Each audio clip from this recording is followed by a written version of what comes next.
Are we bored yet, man? Boom. Wednesdays suck. Wednesday's actually my day off, man. I sit here and basically do nothing, watch Netflix, maybe go for an ATV ride, or just watch what's going on YouTube, man. Uh, I just got up basically about 2, 3 hours ago, so I was watching a few shows. Watched Mitch and Don do their thing. Watched a little bit of Guitar Hack, and basically just sitting here building up Friday's show, man. If there's anybody that wants to join the chat, you're more than welcome to come on in, man. Leo, Ed, Aaron, if you, Nelson, anybody wants to pop in, you're more than welcome to, man. Boom. Berserker, what's up, man? Epiphonium, what's up, bro? Yeah, if anybody wants to come on in and join the chat, you're more than welcome, man. I'm just hanging out. Like I said, I was starting to build up Friday's show and get that done or get it started and stuff like that, man. Friday is the 907 Global Music Co-op. It's the community's all original music, man. So if you have an original tune and you want it played on the show, just drop it in Tuesday's Community Hang Show, number 72, and we'll get your song on the show. Another announcement, you guys know that the Hippies Musicians Montage, number 78, got a global. That is now up. That video is now up pending the end result of the claim and stuff. Somebody's going to claim it. They did claim it. They shut down my video, but it's now free. It's out of jail. They put a 48-hour hold on it, and the claimant has 70 or 30 days to respond, so they have like 26 days left. But it's now still there. So if you were on the Hippies Community or Hippies Musicians Montage number 78, please go over there and redo your timestamps. And if you want to watch the video, it's there in its entirety. It was up as the reload with the big yellow banner in it. So that one is being kept unlisted until the results of the original Hippies Musicians Montage number 78, man. So that's still there. So if you were on that show, please go over there, check it out, leave your timestamp, and hit a thumbs up on it if you want to, man. I'd really appreciate it, man. Boom. Great Banzini, what's going on? We got 15 people in here so far. Epiphonium, what's up, man? Berserker, man, 99. Don't think I've seen you in here before, but welcome, man. Everybody, welcome, Berserker, man. Anybody wants to come in, let me know. I'll send you the link, and you're more than welcome to join. And just come on in and shoot the shit and let people know what you got coming up on your channel, what you've been up to, how you've been dealing with all the stuff that's going on the planet right now, and whatnot, man. Just easy, relaxed night, man. Nothing special. No, you don't need teeth, bro. Yeah, man. Hang on a second. Boom, boom, boom.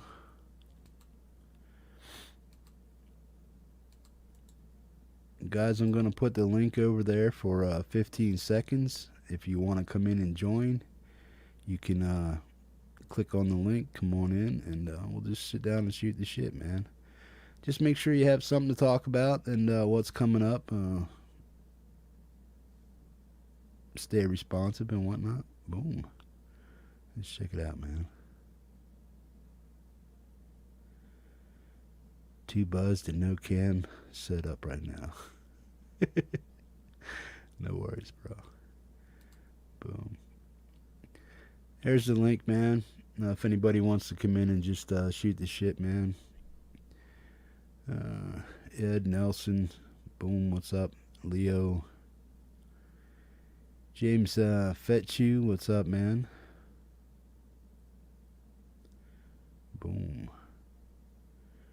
Yeah, unedited instrumentals wouldn't work too well, man. Boom. Everybody, welcome James Fetcho. What's up, man? Boom.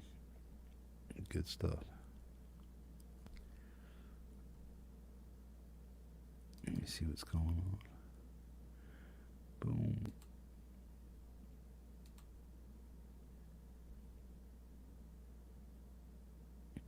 Leo, how you been doing, bro?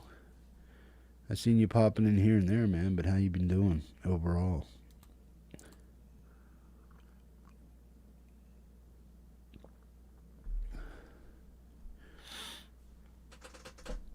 Oh, man. Yeah, the newest gear I got over here is 3 Jason Johnson Fuzzlord Effects pedal, man.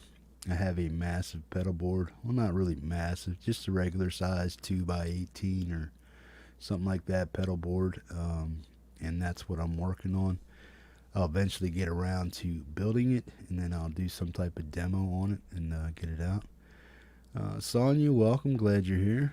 Great Vanzini, what's up? Epiphonium. Boom, man. Good deal. If you're not subscribed, please subscribe to the channel, man. Check out the shows. For those of you who are new here or just popped in, make sure that you check out the Hippies Musicians Montage show. It's all of the community's best musicians that we have here, man, sharing the music and their tunes with the community. New covers.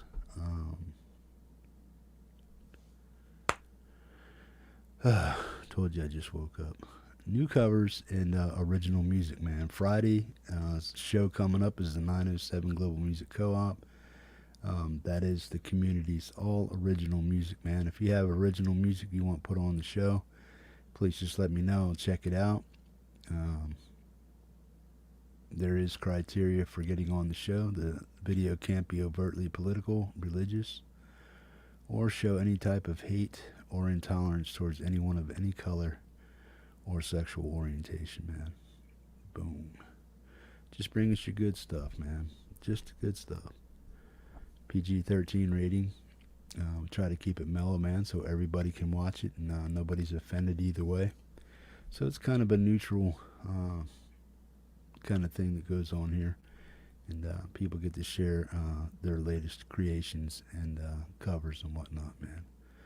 So if that's something you're into, that's cool. There's an all-metal show at the end of the month, which is called the Mom Show, Month of Metal.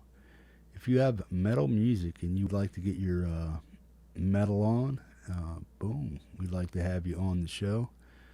Must be pretty heavy. Must be in a metal genre. Doom, stoner rock is welcome. All that stuff, man, as long as it's heavy. And boom, it's got a nice rhythm to it, and the audio checks out great and stuff like that, man. Boom. What's going on?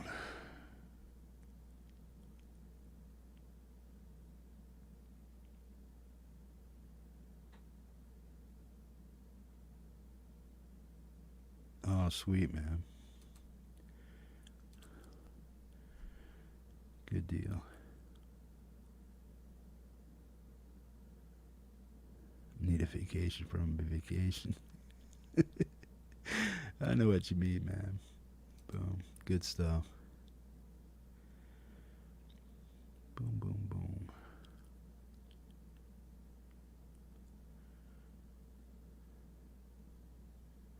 Sure, Ed. Let me hang on here a second. Give me a second.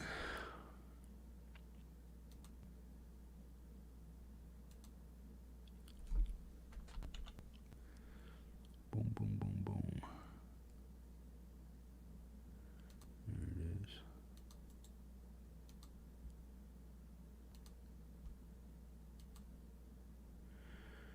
Ed, I just sent it to you with no subject in it, man. Good stuff. Boom. Please be respectful and mindful of the people in the chat. If you're here to start controversy, you will be easily dealt with. Please don't talk about politics or religion in the chat. Keep it kind of neutral. And respect everybody, man, or poof, you're gone. I'm a pretty straightforward individual, and I have no issue taking out the trash, man. Sorry. That's just the way I roll, man. Good deal.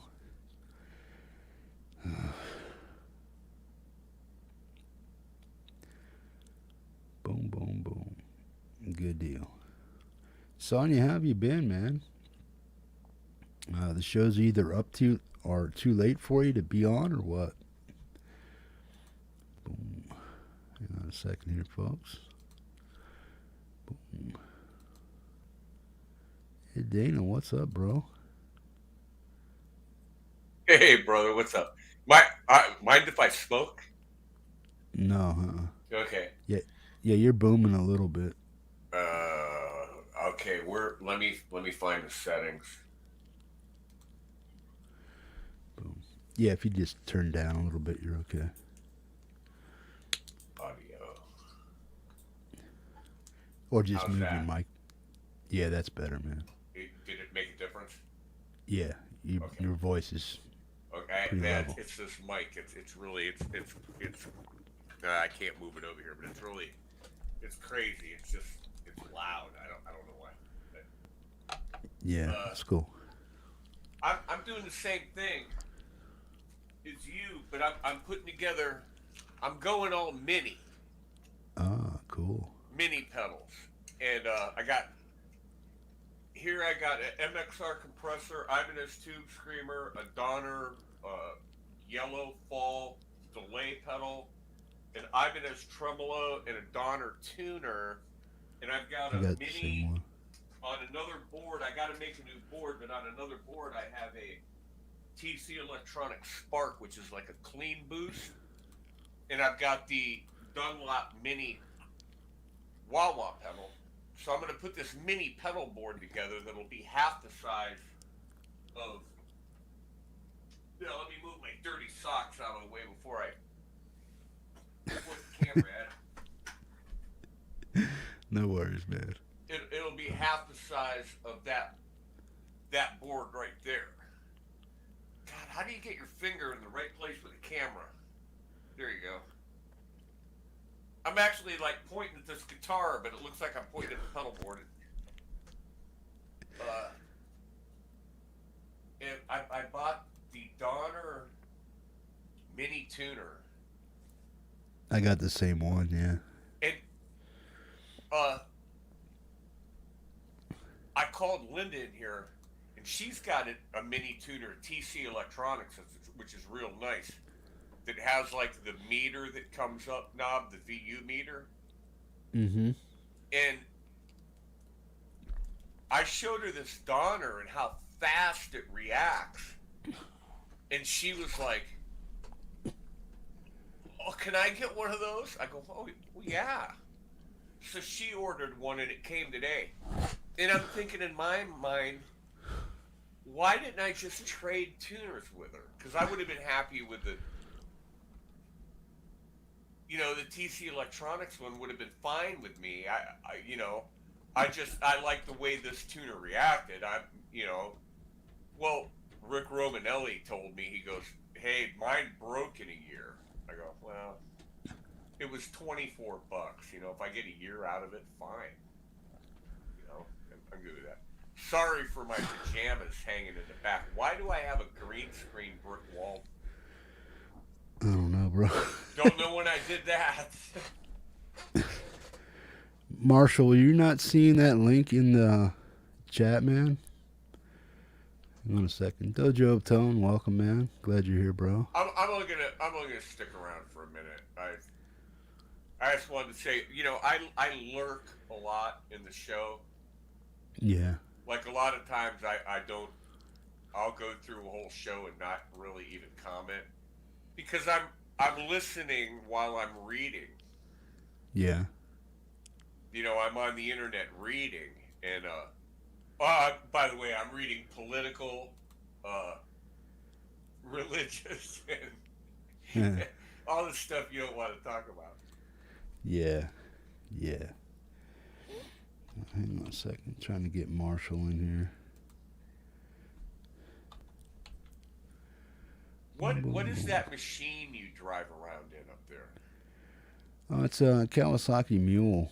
It's a side by side machine.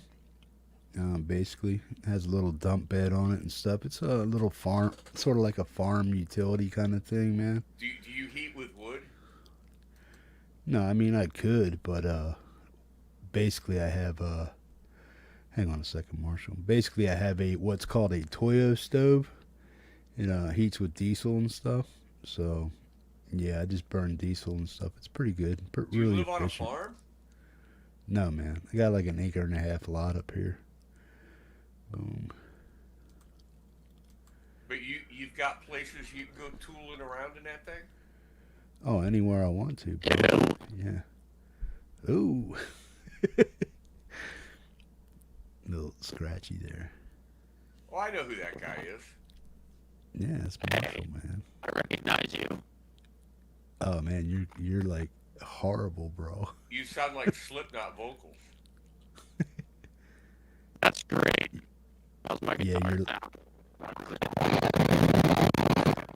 Is that awful too? Oh man, it sounds like Okay. a badly static FM station, man. You need to refresh. Yeah, Perfect. don't play any guitar. It might just take a refresh. Yeah, he'll figure it Yeah. out. The auto mic, did that help? Nope. No. Still got a lot of static. That's interesting. The other thing I wanted to say was we ordered it's coming tomorrow, and I'll do a video. We ordered a Guild acoustic bass guitar for Linda, so that me and her can do acoustic gigs. Oh, is she okay with is she okay with on guitar also, man? Yeah, and Oh, cool. but we're done. We're done buying guitars.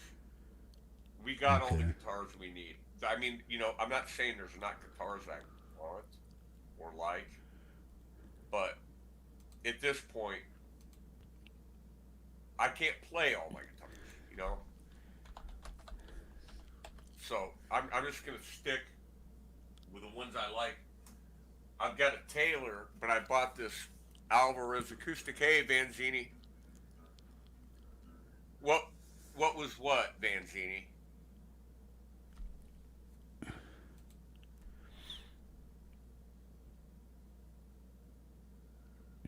I wasn't paying attention to the chat, but I bought this Alvarez guitar in North Carolina, and I really like it. And it's got electronics. Nice. What do they And run? it's a I like Alvarez and Taylor, man.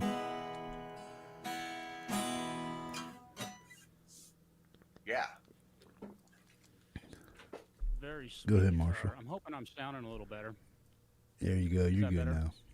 Okay. Yeah, you can Yes, much better. you can boost it up a little bit. You sound a little thin and muffled.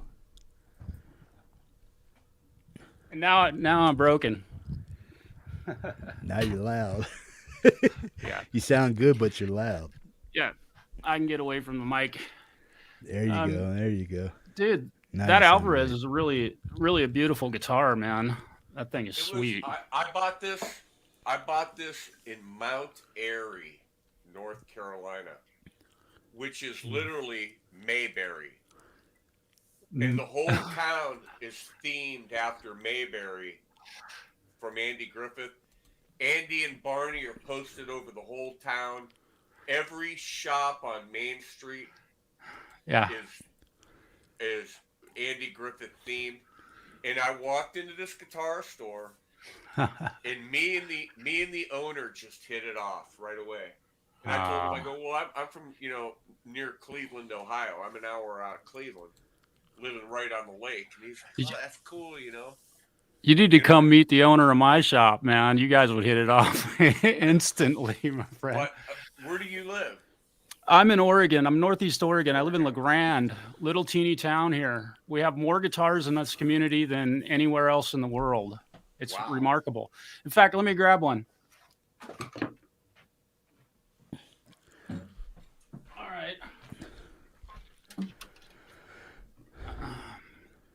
That looks old. So this guitar, That looks old. it's 1995 was built. Okay. This guitar was, and it's obviously been played a lot. I did not do the damage to this guitar. I just came into ownership of this guitar. Is that a This Sigma? no. Literally, dude, this guitar, it's built by Jerry Nolte at Evergreen String Works. And where I'm sitting right now, this guitar was born 13 miles down the road from my house. I've met the man who built this instrument. I've talked to him on the phone. And the thing, I mean, it's needs a tuning.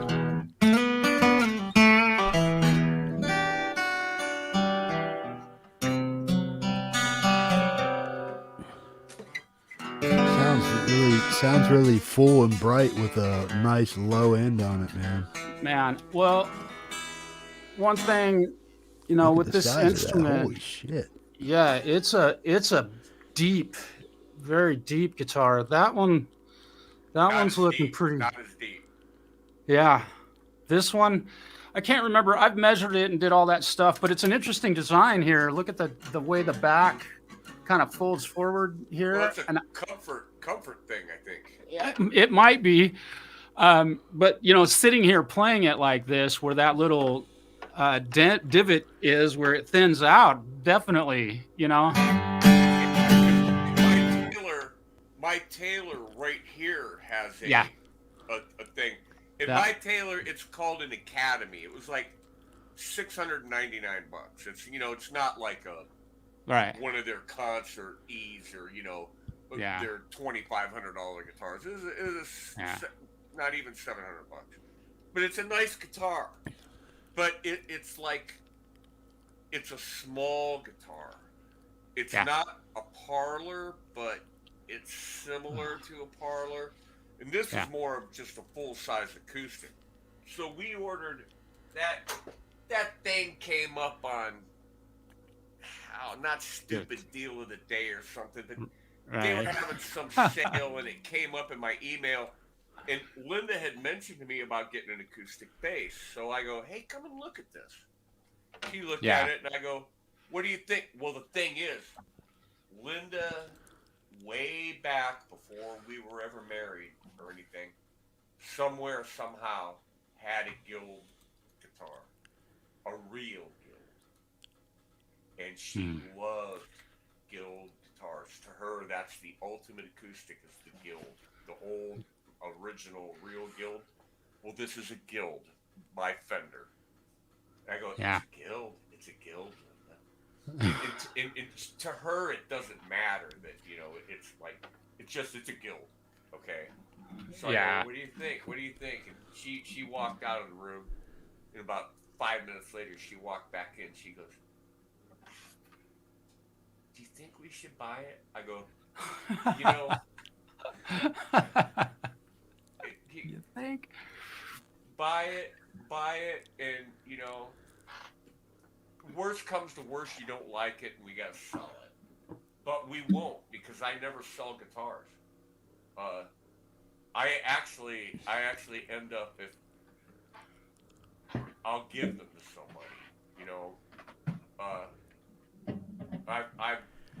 I've traded a few guitars in, but I've never sold a guitar, but I've given a lot of guitars away. Well, no, I take that back. Actually, one time I had a bunch of guitars like Chinese Dearman guitars, Squire guitars. And I took about 10 guitars one day. Me and my brother loaded 10 guitars up in the car and took them back to Sam Ash and sold them back because I just had to get rid of them. I wasn't using them, and I didn't need them, and I didn't have the room for them, and they were we didn't have space and I had to unload these guitars. So that was the one time I did sell guitars. But Man, that's something I've never done. Every guitar that I own, uh, literally, I'm trying to think. I bought an LTD with active pickups in it once for a band that I was playing and that I needed active pickups and a Floyd Rose and all that stuff.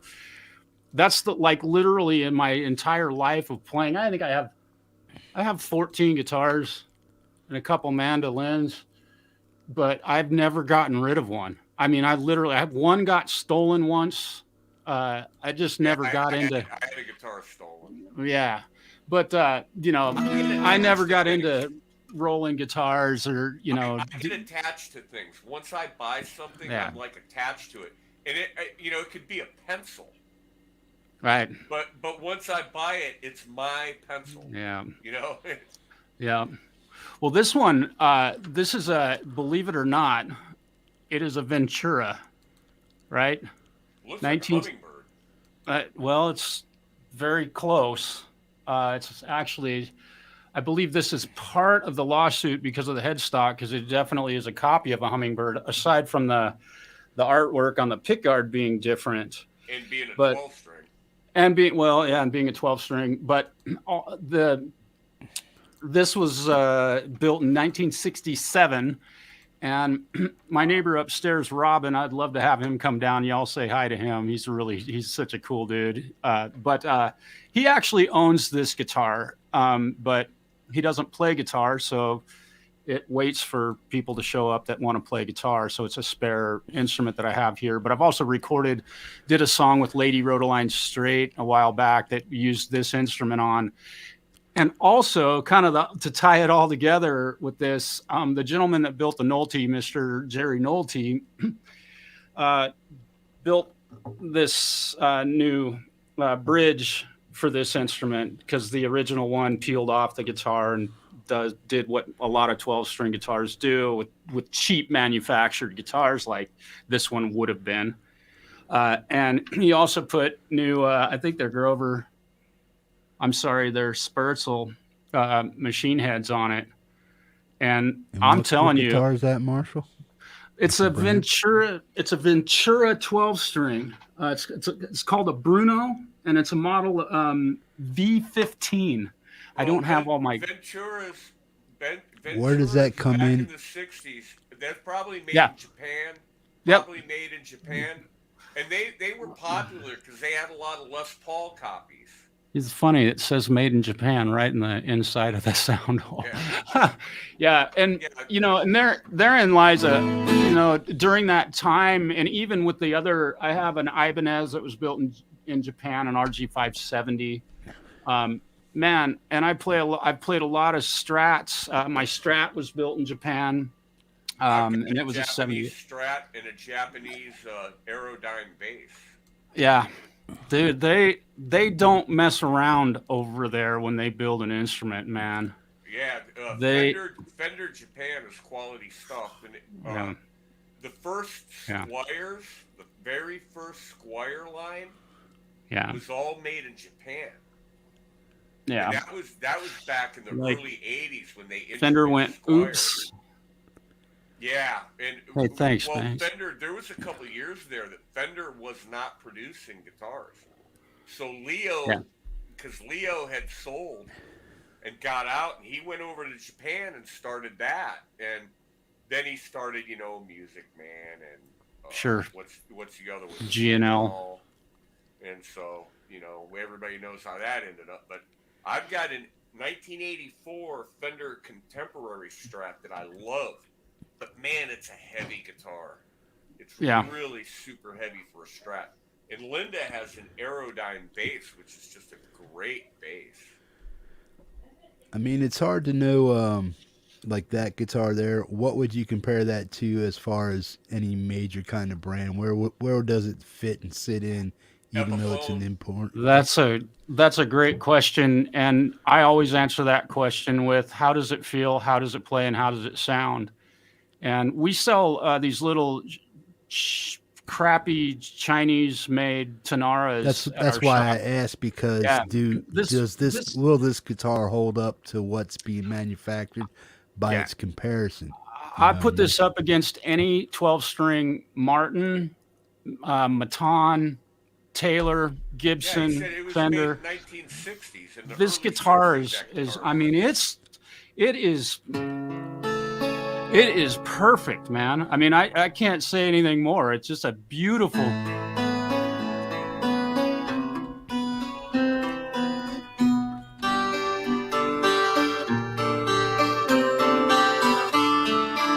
I mean, it just sounds great. I just picked it up off the wall. It's been hanging there for, I don't know. Probably haven't played it for 4 days, and it's like, I mean, and the string action on this thing. I mean,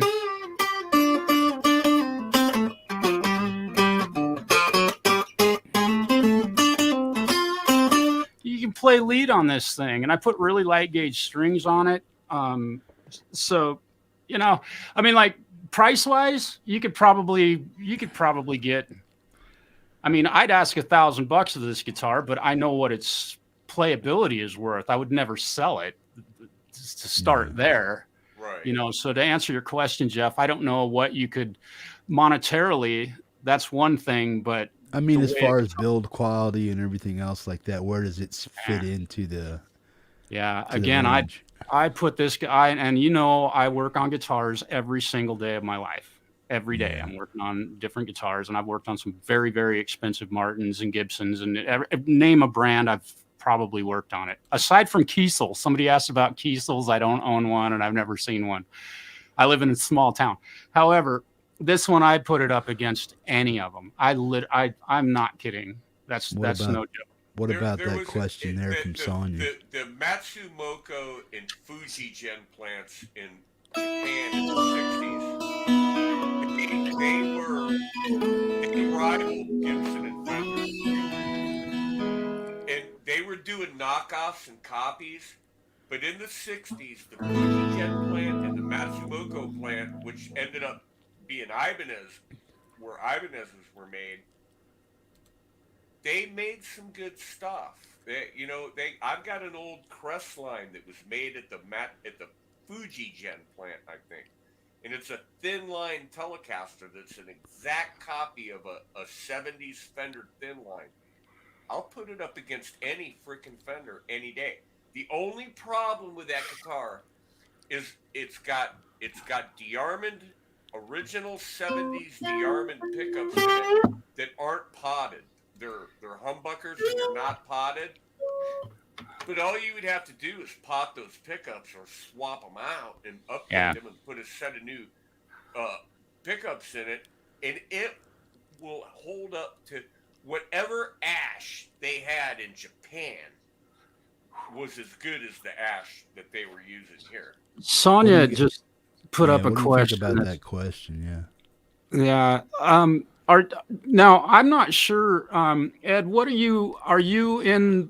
Do you work at a guitar shop, or are you a guitar repair tech, or are you just a player? What are you?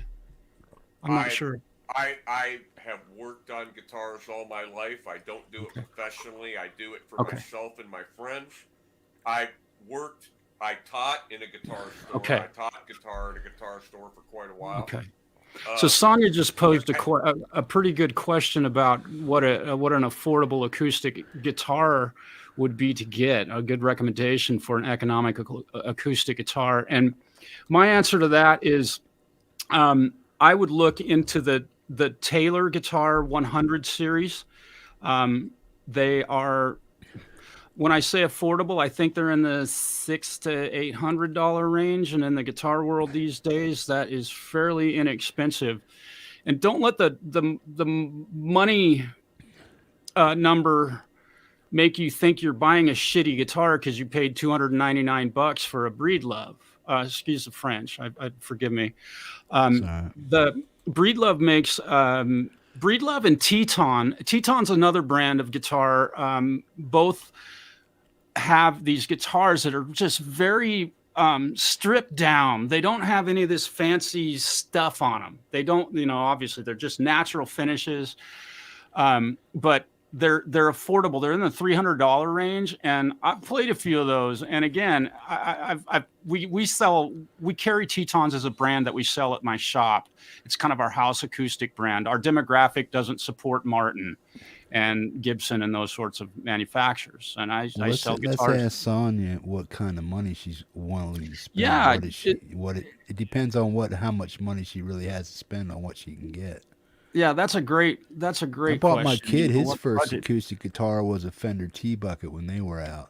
I don't know Right. if you ever seen those. The Oh, Fender it sold the acoustic heck out of guitars it. Yeah, can they be were only pretty like decent. $299 back then when I Yep. bought one. So If they were, you get up into the $400 or $500 range on the Yamahas. on the Epiphones, they can be pretty decent. Like he said, that $400, $500, $600 range Gary. on the Taylor. I've got Yeah. it's a J1 There you go. something. It's the John Lennon acoustic with the Epiphone with the pickup in it. Yeah. That was Yeah. $599, and I love that guitar. Right. It plays great, and Yeah. I I- like you know, the fact I- like the fact that it doesn't need a battery for the pickup. 'Cause Right. It's It's a passive. pickup. Yeah. I have Sonya- active pickups in all of my but did All Sonya my other acoustics do too. They all need a battery. yeah. Sonya, what's your range of affordability? What is it you can afford to $1 put million down on an bucks. acoustic guitar? Right. There you go. Yeah. Ahead. She wants Jimmy Page's 59. You Yeah. got 7 digits, baby. Right. Yeah. 1929 Martin.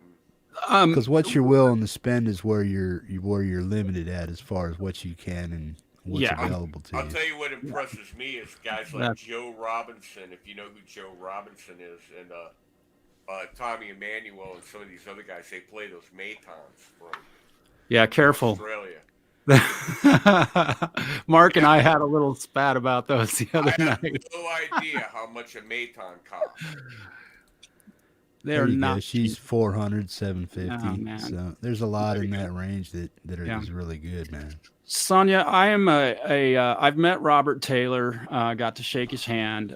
He's a very, very kind man. He takes very good care of his employees, and they're now, I think the company is employee owned. So I support businesses like that. And I realize we're not getting political here. Sometimes that can help or hurt employees when it comes to employee-owned businesses. However, I've owned a Taylor. I bought a brand new Taylor 414 CE in 1999 for $1,850, and it is my number one acoustic guitar.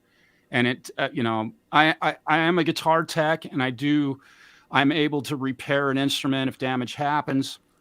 And I do work on all of my own instruments, which is why they all look so glorious all the time. But I would look at the 114 or even the 214 versions of Taylor. I'm just a fan of that company, and I own one, so I can speak firsthand, having owned one for 22 years now, and I have many friends that own them.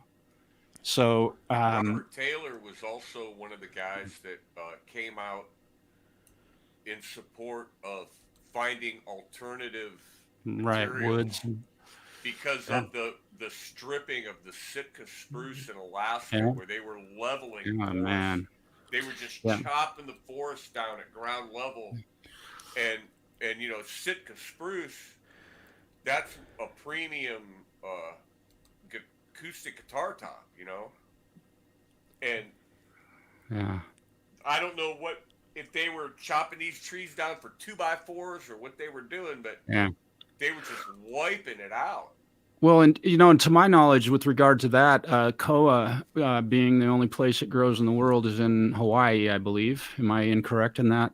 But I believe that's the only place on the earth where that tree grows. It might grow in other places, but I believe that Robert Taylor is the only person that can actually remove those wood from those trees from that area of the planet. So his conservation of trees and his drive to make more. That sounds funny to say because we're talking about a tree that takes 50 to 60 years to get big enough to make a guitar out of. The Yeah. guy is doing what he can now Was to. he making that out of deadfall wood or what? Or just farmed wood? My Do they understanding, have farmed koa wood? yeah, I believe that they can go in and actually cut down a living tree, but they're very, very careful about the timing. And in fact, there's one of the guys that can actually do that. It's so strange. I live in the Northeast Oregon, like nowhere. One of the guys that runs a chainsaw that does that for Taylor, he actually works up at the mill in north of Seattle, I believe, where Taylor does a lot of their rough cut wood stuff. And correct me if I'm wrong in any of these facts that I'm spewing, but the gentleman that lives right down the road from me, his house is there anyway. He's one of the only people on earth that can actually cut down a koa tree, and that's no joke. I have a chunk. I have a piece of rough cut koa here that there's no way I could build a guitar. I wouldn't build a guitar out of it. In fact, I should grab it. But it's kind of cool to have that connection. And the fact that I live where I live, it's weird. Yeah, I highly recommend Taylor guitars. I also recommend Tetons, and Yamahas have come up in the conversation. I've seen that. I just set up a Yamaha the other day for a young kid. He bought it brand new and from the other music store in our town and brought it to me before he even took it home and played it. He said, "Marshall, set this up." I've set up every other guitar the kid owns. So it's really cool to have that connection and camaraderie between myself and my direct competitors. Yamahas are killer. I hardly had to do anything to it. I lowered the string action like a 64th of an inch at the 12th fret. It was nothing, but it made that guitar, I believe, feel better and play better. So the best guitar to buy is one that's set up correctly, period. Yeah. I think Jason Isbell said that. I've rarely, other than acoustic guitars, every electric guitar I've ever bought, even at the store, when I was at the music store and I took it off the wall, I was like, yeah, I'm going to have to adjust this. Right. But, I can deal with it. But, is action normally set too high when you buy a guitar, or is that because of the way it travels? You can get a guitar that can be buzzing out. No. Yeah. It really. Bought electric guitars off a musician's friend that show up, they're buzzing out on you. Yeah, I think a lot of acoustic guitar manufacturers set up the string action a little bit high. They make they place the saddle on there a little bit tall, so they're safe. So it's not going to have fret buzz and things like that. Right. And they also know that to lower the string action on an acoustic guitar is one of the simplest acts you can do on an acoustic guitar. There's nothing at all difficult about lowering the string action on an acoustic guitar. I mean, nothing. If you can run a piece of sandpaper, you can lower the action on your acoustic. So it's kind of nice that they actually do that because it gives you the option to set the string action exactly where you want. And I want to say that doing that through a truss rod, or how are you lowering the action on a super high guitar? Sand the saddle. Yeah. Sometimes you might have to file a nut, but I've never had to do that. Yeah, I always check first fret action on every guitar because that's usually too high also, and it creates your F note is actually halfway to F sharp in a lot of cases, and that's another safety thing. But to answer your question about that, you pull the strings off the guitar, you pull the saddle out of the guitar, you put a piece of sandpaper on a table and you sand a little bit off the bottom of it, you put it back in, check the string action, see if it feels better. If not, do it over. So that has nothing to do with the truss rod, or now here's a dummy question because I don't know. Do all acoustic guitars come with a truss rod? No. Martins, a lot of Martins don't. When I find that absolutely utterly disgusting because I've worked on them that you can't be fixed without having to pull the neck off because they don't have a truss rod in them. I find it hilarious. So how do you get the neck off? Are they bolted on? I thought they were like glued on and stuff like that. I'd tell you, but I'd have to kill you. Yeah, that's what I'm saying. Cause right. Yeah. Every time I looked at an acoustic, they were all glued, and it's like, well, how do you adjust this thing, man? I mean, is there a truss rod? How do you do it? Steam and heat. That's really the main way to do it. There But are yeah, this one has a actually truss rod. power acoustic guitars that Right. have bolt-on necks, but they're rare. Yeah, the Taylors have. That's one thing I love about Taylors is they have a bolt-on neck. I've taken the neck off of mine. I've refretted it and remounted it and got the neck angle just absolutely perfect. If I handed my acoustic guitar to Tommy Emanuel, he'd be like, "Dude, this thing is wicked." So, you know, no, it's got too high. Texas, yes, but the truss rod.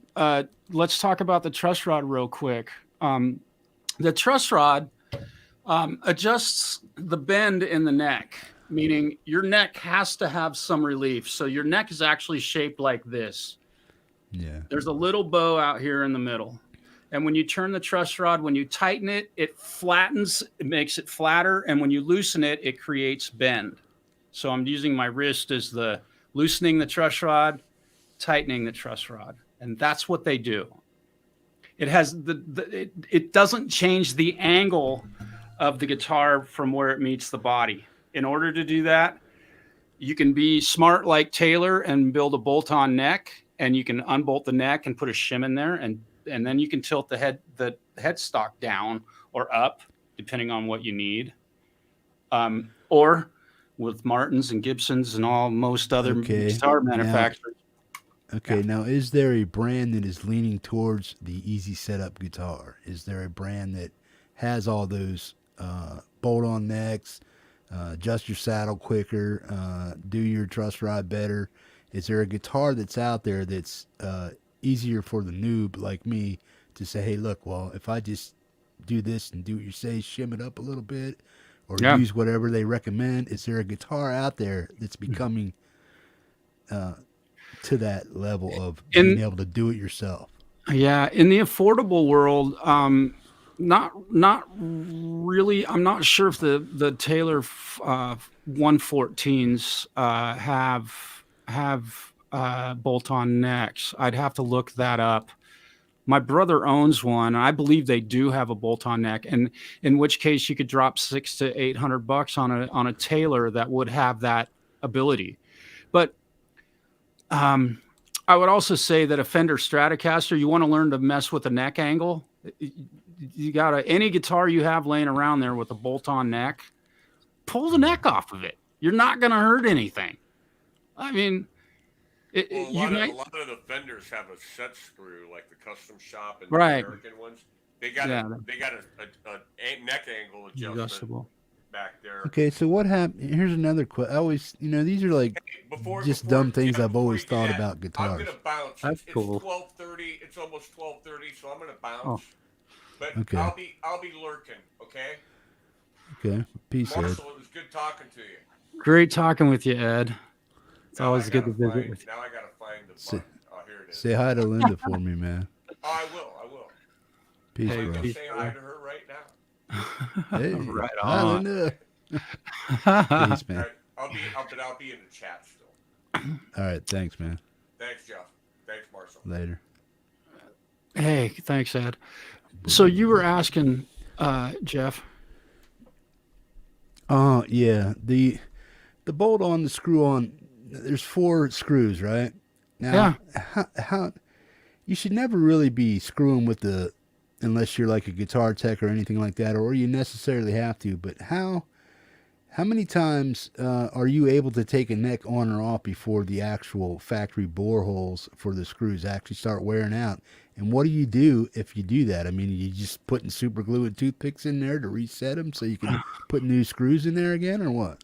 Yeah, no, I don't use toothpicks to fill any screw holes. The wood on those it's just balsa wood, and screws don't bite into that real good. You should use a piece of maple or some good hardwood that a screw can bite into. So to answer that question, yes, if you do wear the threads out in a screw hole, yes, you need to fill that hole completely, drill it and dowel it, or fill it with a nice piece of hardwood and just re-drill the hole and rerun your screws in there. And and that's something you're not recommending for a novice guitar builder to do. Like, say he gets a guitar kit, or somebody buys a guitar kit, nothing lines up. What the hell does this guy do? He just spent $300 to build his own guitar. He wants to try it out all by himself, and build it, but yet the manufacturer screwed this up, they screwed that up, the nuts on a slant like this, or it's broke or it's chipped. How does a guy? I mean, how does a guy do that? I If don't know. I think I have about yeah. 12 to 15 videos on my YouTube channel that show you exactly how to repair an improperly angled guitar neck, to adjust a nut action, the first fret action, as I call it. You know, there are tons of videos available on YouTube, and I've learned a lot from a lot of them. I've been working on my own guitar since I was like 12 years old, so this isn't new stuff. I learned from the school of hard knocks, if you will. But yeah. you know, removing, I mean, I'm half tempted to pull the neck off of my Strat right now to show you how stupidly simple it is. You don't even have to loosen the string tension. Well, this won't work, right? Just use Just a get bigger screw. screws. Absolutely not. Don't do that. You have to No, use what comes with it, because you need a whole new plate if you need a new bigger screw, right? Yeah, you'd have to re-drill. I wouldn't recommend Everything. doing that. Yeah. About the only time you'd need to replace the screws is if some dork strips a screw head out of it, in which Yeah.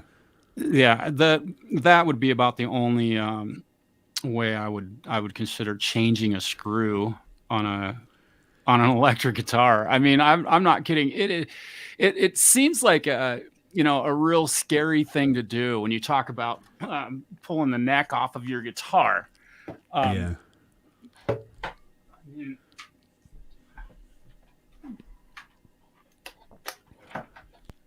You know, my Strat is sitting here. Let me get so I can hear. I've had the neck off of this guitar. I don't even know how many times. Because I've refretted it. It's been refretted twice. I've worn I've literally worn through it that many times.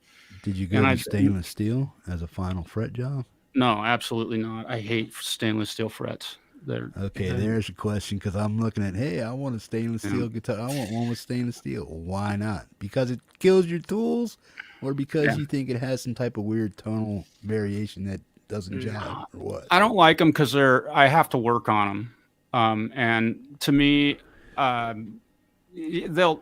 guess the idea is that they'll last longer than steel frets. Do they? And that's probably true. It's not probably true. It is true, but I don't want to work on them ultimately. But I have to, and I've worked on them. And I've done a refret using stainless steel frets, and you have to retool. Bass dreams, dude, that's cool. Thank you. Being a guitar tech, working on stainless steel frets is one of the hardest things to do, really, in the world of guitar work, especially with fret work, because it's got to be so perfect. And with stainless steel frets, that material is so, I don't know, it's hard. I didn't like. Well, they making new carbide tools and stuff to work on them, or something like that. I bought. In fact, the stainless steel fret job I did was about 8 months ago, and it was the first time I had used stainless steel frets. Yeah, I get it. And I ended up buying diamond files, a diamond tip router to do it. It was a lot easier to cut the frets to length give us all the juice on the cost and what it costs you as a tech to upgrade your tools to do this stuff. Let people know what it actually really costs and why. Dude, you charged me $500 for stainless steel frets? What the? Well, yeah, dude, I just spent $3,000 on my diamond files and my grinders and shit. Yeah, that's why. Honestly, why? Yeah, that's why? not terribly far from the truth. I'm not going to throw any actual numbers out there because then you'd understand. Well, give us a good guesstimate, because we're not all guitar techs, so we need to know why you guys are charging us so much to do this stuff. So we need people want to hear a justification for the cost, man. Yeah. So any kind of enlightenment you can give us, go ahead and throw it out. Right. I don't want to say too much about it. It is my living. I don't want people start working on their own. No, man. No, we respect. we totally respect that because Right. just because somebody's a virtuoso guitar player When- doesn't mean they're a tech and they can work on their stuff. Right. We respect guys like you that can do the stuff. So Yeah, we I want think I dropped about $400 in tools when I took on that stainless steel fret job, and that's a pretty just one job. for one guitar. But the benefit of that was now I have some really bad ass diamond files that on a steel fret, it's funny how quickly that stuff comes off with a diamond file. So I bought some slotted files for doing the fret ends, things like that. So, and that was the big expense. Was with respect to monetary investment in that, and the tools were paid for in doing the work. Ultimately, I didn't make money on that job. I got a bunch of great new tools that I'm using on guitars every day. So the benefits of it were it helped me to learn to work with stainless steel and learn to dislike it even more. But also, again, got I guess I got a bunch of new tools. Yeah. And the other thing, with respect to paying a guy, $50 an hour to work on your instrument, the experience and that guy's knowledge of what needs to be done to make your guitar meet what you told him you expect out of the performance of that guitar, you have to really gather the mojo that guy has in his heart and his soul and his mind and his eyes and his hands to work on those things. I take it every single guitar so personally that charging somebody $50 an hour for me to do that, I feel is I don't know. I don't want to say that's selling myself short. But it's definitely worth every penny of it. Again, experience and just the love of the instrument itself. I've only poked my finger, I think, 3 times changing strings in my entire life. I have a picture of myself bleeding once. Now I'm very careful about that. Oh, and I put something up on social media. I did a string change on my RG570, which is loaded with a Floyd Rose. The Kiko Loureiro from Megadeth did a video the other day where he was changing his own guitar strings, which was really cool to see a rock star changing his own guitar strings. It made my day. It was really cool to watch. But oh, dude, thank you, Quentin. I was able to remove the strings, started the clock, removed the strings. I did not videotape this. I wish I had. I was 5 minutes and 40 seconds to having them in tune on a Floyd Rose setup. And I was running, but I didn't miss a beat. I didn't drop anything. So it was really cool. About 5 minutes and 40 seconds. Sweet. Wow. So string changes are, they're pretty fun. So what's your go-to string, man? Ernie balls, slinkies. I use super slinkies on the Strat. These are 9 to 42. I have 9 to 42s on my Ernie ball strings, brand wise. That's what I use. And the reason I've chosen that is because it's rare that you can walk into a guitar shop where they don't have Ernie ball strings. Diodario would be another brand. What's that? So it's pretty much for the convenience because they're everywhere. I could walk into a store in Baker City, Oregon, or Seattle or Portland or some little guitar shop down this 400 miles out in the middle of nowhere. They're pretty much going to have Ernie balls. And that's living, I live in a small community. I keep saying that. You live your place is much smaller than mine. Much. But you guys, I'm assuming. Did you see the video where I took you through Big Lake? It's just like 3/4 of a mile long. That's it. Yeah, that's it. Yeah. Store here, liquor store here, liquor store here. Everything in between is just, hey, how you doing? Right. Yeah. That's the reason. And I had an experience with Diodario strings, and I call it an experience, but I think it was more of a coincidence where I had just bought my black Les Paul, and I was using Diodario strings at the time, and that would have been about 10 years ago. Um, Texas. And I broke two strings in the first set. I mean, I broke a string, and in the same song broke another one, and I was like, okay. Didarios? On Diodario strings. Now, I'm not saying anything. We sell Diodario Is that and like the E or the E or G? I Which broke one the was it? D string, I believe the D string and the B string. I break the D string more than any other string on my guitar. Well, that's a wound string, right? Or is Oh that yeah. because you're always using A and D for power chords and stuff? Yeah, I use it a lot in that manner. You know, I'm digging in, or I'm, I just, it may have been a technique thing, or I wasn't, I don't know. It was my own fault. I'm certain of it. I got hyped up. There was a hot chick standing in the front, and I was playing, a D chord, and not thinking about, you know. Okay.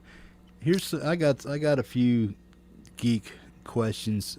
As you know, I try to play Doom and stuff. I play the lower boom. I just bring it down to B standard or on whatever I can do. C standard, C sharp, whatever. But what I don't know as a guitar player is the scale versus the string versus the tuning. What Right. scale, what strings, what tuning works with what scale, um, all that stuff. How big does a string need to be if I want this tuning? What guitar is best to hold that? Like if I want to put a 60, a set of 60s on my guitar Go ahead. on a 245 and do some major drop B or just low stuff on my stuff. Do I gotta like raise this, do that? What do I do? Scale versus tuning versus just scale versus tuning versus string and setup. I mean, I don't know how much you're into the Doom stuff, but as a guitar tech, these are things you Well, probably know. So what do you do? I How do you tune up a guitar to do some heavy Doom if it doesn't meet the proper scale length? And what is the good scale length for doing Doom, I would Black Sabbathy kind of stuff with heavy strings? well, okay. Definitely, if you're tuning down below a full step down, meaning standard E pitch on a normal guitar, E at 440. If you tune down to a D full step standard. below that, D standard, right? At that point, start thinking about putting heavier strings on your instrument.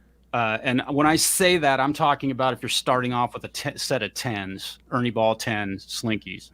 Um, Okay, this so I have tens. How low can I go? On a 25.5 scale, or what scale guitar can hold that lower tuning? this This is guitar, what has always confused me because what string do I put on a guitar that I have that is good for Doom, and what is the proper setup? I've okay. always been confused about that. Well, this guitar is tuned down to drop C. I just recorded a song with some friends, and it was a drop C tune, and I have 10s on here. So as you can see, and probably I hear in do the the same microphone, thing. Flubby, a little flubby, they're yeah. they're definitely flubby. Now, the reason I didn't put 11s on here to tune down was because I had just put new strings on it, and I went, hell, I'll try it. I was recording. It wasn't like I didn't have a chance to do it over again if something went out. So that's this particular guitar right now at this moment. And what's If the I scale length and the strings that you have on it at the tuning you're in? say again, What's the scale length and the tuning and the strings you have on it for the length of guitar you're using? well, it's just a standard Gibson guitar scale. It's what 24 and 3/4 or 25 and a quarter, whatever the measurement is. I don't even memorize all that stuff. Yeah. They're 27 is a scale length that I think a lot of guys are using for forms of music like gent, or they're playing Well, H string guitars. baritone is a 277. Yeah, So it's a PRS 27.7 scale, Right. tuned to B standard. And Right. it has, I forget the strings that it has on it. And B standard is only a half step lower than this string is on my guitar right now. Yeah. I mean, it's literally only a half step lower. So, what I've done in drop, what were we? Drop C sharp. I played in a band that did drop C sharp, and when I was doing that on a weekly basis and having rehearsals, I used my Gibson SG almost exclusively in that band. And I strung that guitar up with 13 gauges, a normal set of 13s. And I would tune down to C sharp. 13 to, I think they're 50. 56? 58 maybe, or 57, 6, something. I don't remember the exact gauge. I might have a set of 13s here. I don't know. I'd have to look. But definitely a heavy gauge of string is going to help you from getting the flubbing going on, you know. And therein lies another thing about technique, and we can get real technical here, but you know, a lot of bad sounds that guys complain about on their guitars, and I'm like, you know, at being a tech, show me. My question is always, show me what the problem is. I want you to play the guitar so that you can show me what it is that's wrong with your guitar while you're playing it, not while I'm playing it, because I am not going to play it like you. So yes, the putting a heavier gauge string on there, even having a light gauge string, if you're not a real heavy-handed player and you can, and I realize, Jeff, that you've been playing for a couple years now, 3-4 years or what, I don't know how long it's been, but you know, sometimes adapting your technique to where you are tuned can avoid problems with bad sounds happening. Meaning, if you're getting a lot of fret buzz, it's probably because you're hitting the strings too damn hard with your pick. You've got an amplifier there. So, you know, you can get a really good chunky tone without beating the crap out of your instrument.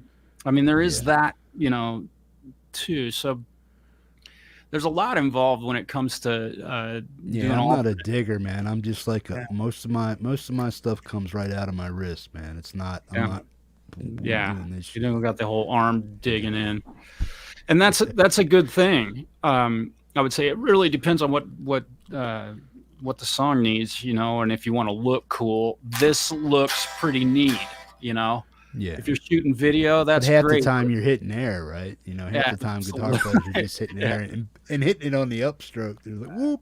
Right. All this down stuff is nothing, and boop, one up.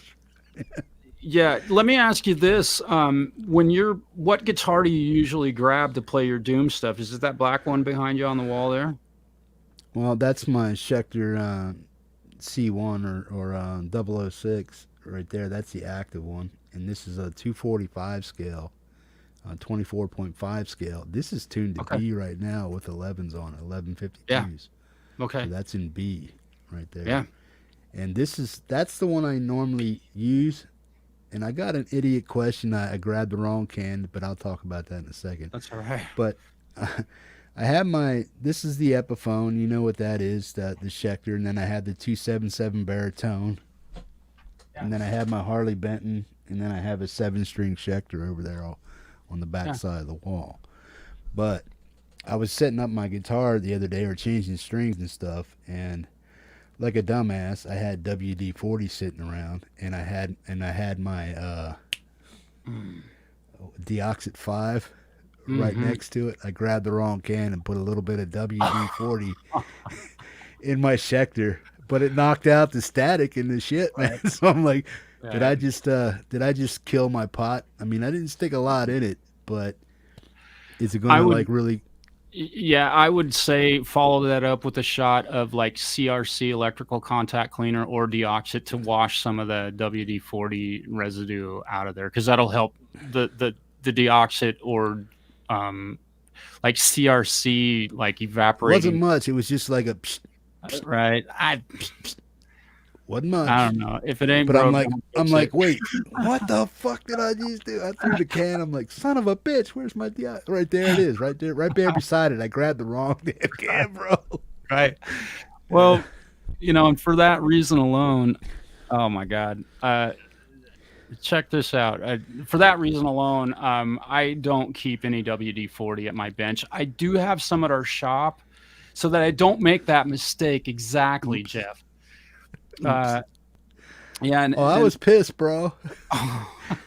It's not like that's all I had and I had to use it. It's like I just grabbed the wrong damn can because I had them sitting too close to each other, and I'm just like over here. I'm working right here, and I have my stuff sitting here, and I grabbed the wrong damn can. I don't even know why that was there.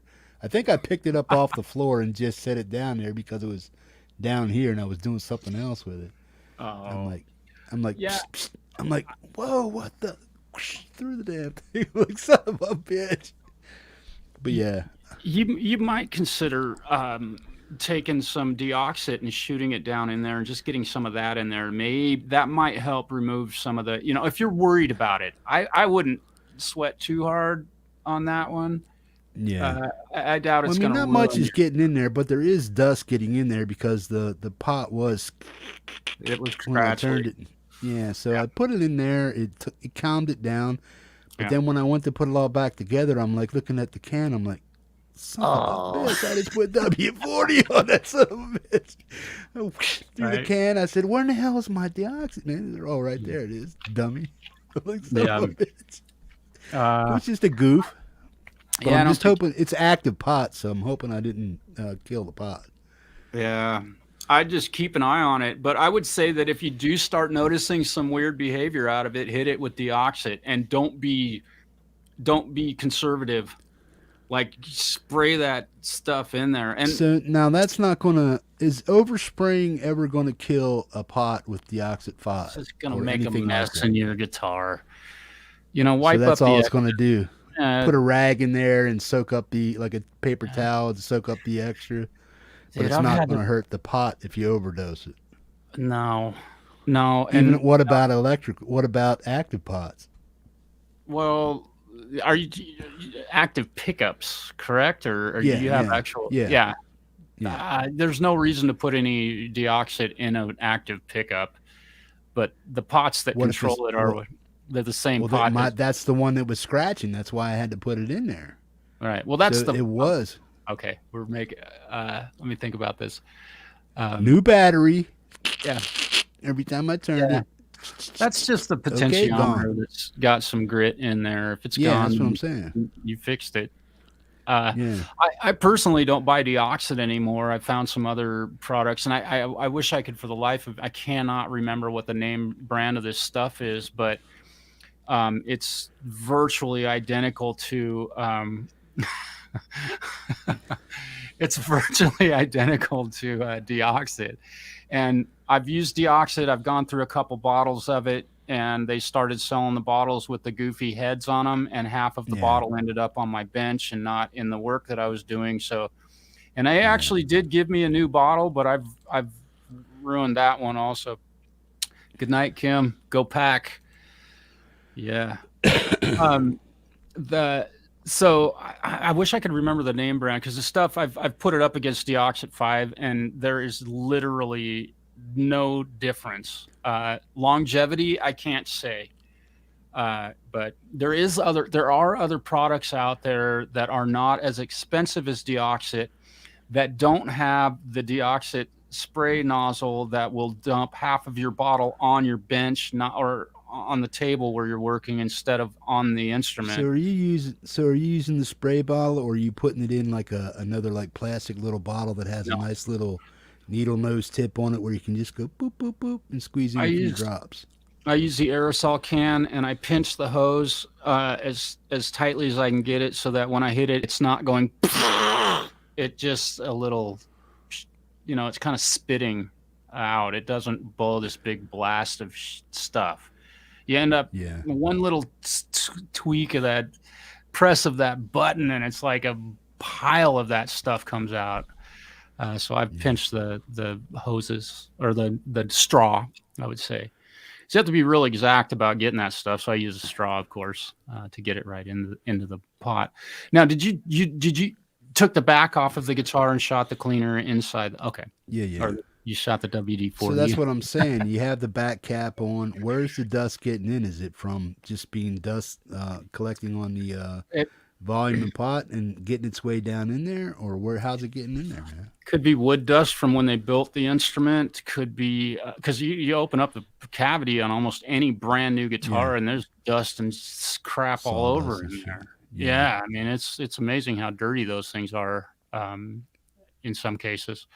So, and it could get down from the top, I suppose, down the shaft. And I've had those. It's kind of an interesting scenario where I've shot deoxit or cleaner in the pot, and I'm turning it, and the pot starts to get tighter and tighter. Like turning it gets harder and harder, and I'm like, what is going on here? Well, some of that stuff that the deoxit had cleaned out of there got up into where the shaft passes through and hit the top side of it with a little bit of that, and there we go. Now it's loosened back up. So that's a rare occasion. But. Okay. Now, does deoxit, will that hurt your finish on a guitar? I've never seen it do any damage to finish on a guitar. Won't make it hazy or gummy or make it go ghosty, like creamy white kind of thing on certain finishes and stuff?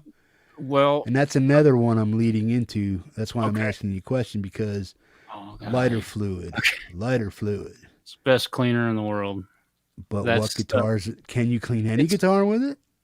No. Or what finish? No. What finishes? Bare don't wood. ever put it on there. Bare wood. Clean the neck of your guitar with lighter fluid. And keep it away from flames. That's when I have or sparks or I joke about that sometimes at work. I'm cleaning a guitar neck and give me some matches. But lighter fluid is great for cleaning bare wood. And it will knock some really bad stuff off of like a nitrocellulose finish. It won't hurt that at all. It won't melt it. It's not like lacquer thinner. That is the one thing that you should never get within any. It needs to be out in the outside when you're working on a guitar, because that stuff, you get a drop of that on a guitar and you just made a mess.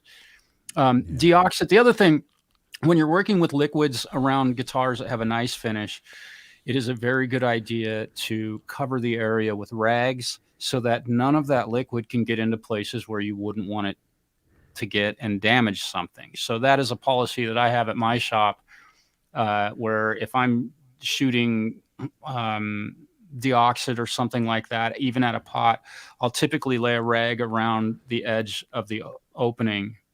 It takes just a couple seconds to do, and then you don't have to worry about that. It's like proactive stuff that you can do to prevent damage. Yeah, so there's a lot of stuff you've probably learned over the years, like little tips and tricks that a lot of us don't know about, or we just don't think about because we don't work. We just work on our stuff and we do it the way we taught ourselves to do it. Yeah, but and I'm working on somebody else's guitar. I'm not damaging my own.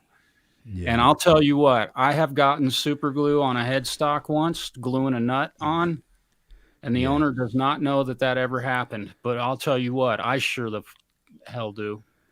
Yeah. And it took me hours. Well, how do you fix? Is that like a scrape with the blade and stuff, and then redoing this and redoing that? You got to get it off of there, wet sand it, and polish it.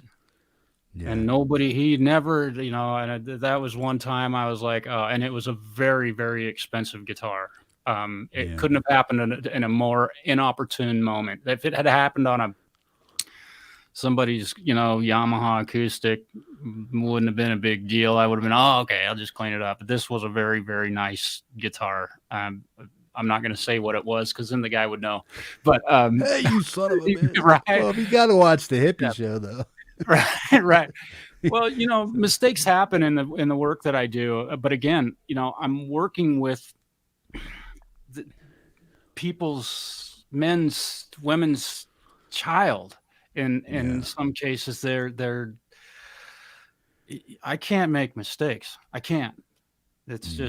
just and that's the personal side that I take it as. I think a lot of people or not, there's a lot of jobs where you don't have to be so you're working on an assembly line or something and probably making more money than I do. But the case is that I have to be extremely careful because one bad word about my work, one, Oh yeah. and I don't really advertise aside from on my YouTube channel and a little bit on Facebook. And I am buried in guitar work from word of Yeah. mouth, just period. No, that's a good place to be, man. Yeah. Falcro's pointing out. Oh man, I'll never forget dropping that super glue on that headstock. Holy crap, man. Oh, that was scary. I mean, I knew I could get it off there, but geez, man, when I was looking at the name on that headstock and I was like, I just did that to this guitar. Oh my God. So Yeah. stuff happens once in a while, but Yeah. I don't share that stuff very often. So what's the deal with super gluing frets into the fretboard and stuff? Is that how it's done, or is there other glues that you can use, or how's the neck being built, man? I mean, in a standard situation, what's the deal with I manufacturers think making necks? super glue is necessary. If you're building a new guitar and you're cutting fret slots on your own, you should use the proper tools to do the job right. So you should use the right size Japanese saw, is what I call them. Forgive me if I've offended anybody by calling it a Japanese saw, but it's a very, very thin blade saw that cuts a very, very straight line. You should use the proper tools to line it out. So no, super glue should not be necessary in doing a fret job. Now, if you're refretting a guitar and the owner wants to Pulling change that stuff, you're pulling material out of the fret when you're pulling it out, right? Yeah. In that case, in some cases, it is wise to put a little drop of super glue, and you don't have to fill the whole slot up and make a big freaking mess. I mean, super glue is remarkably strong. So a couple of little drops, and typically right at the very ends of the frets where they're going to meet the edge of the fretboard, is a great location to put them because it holds them down really well. So with respect to using super glue, I only in fret work, I only use it if it is absolutely necessary, period.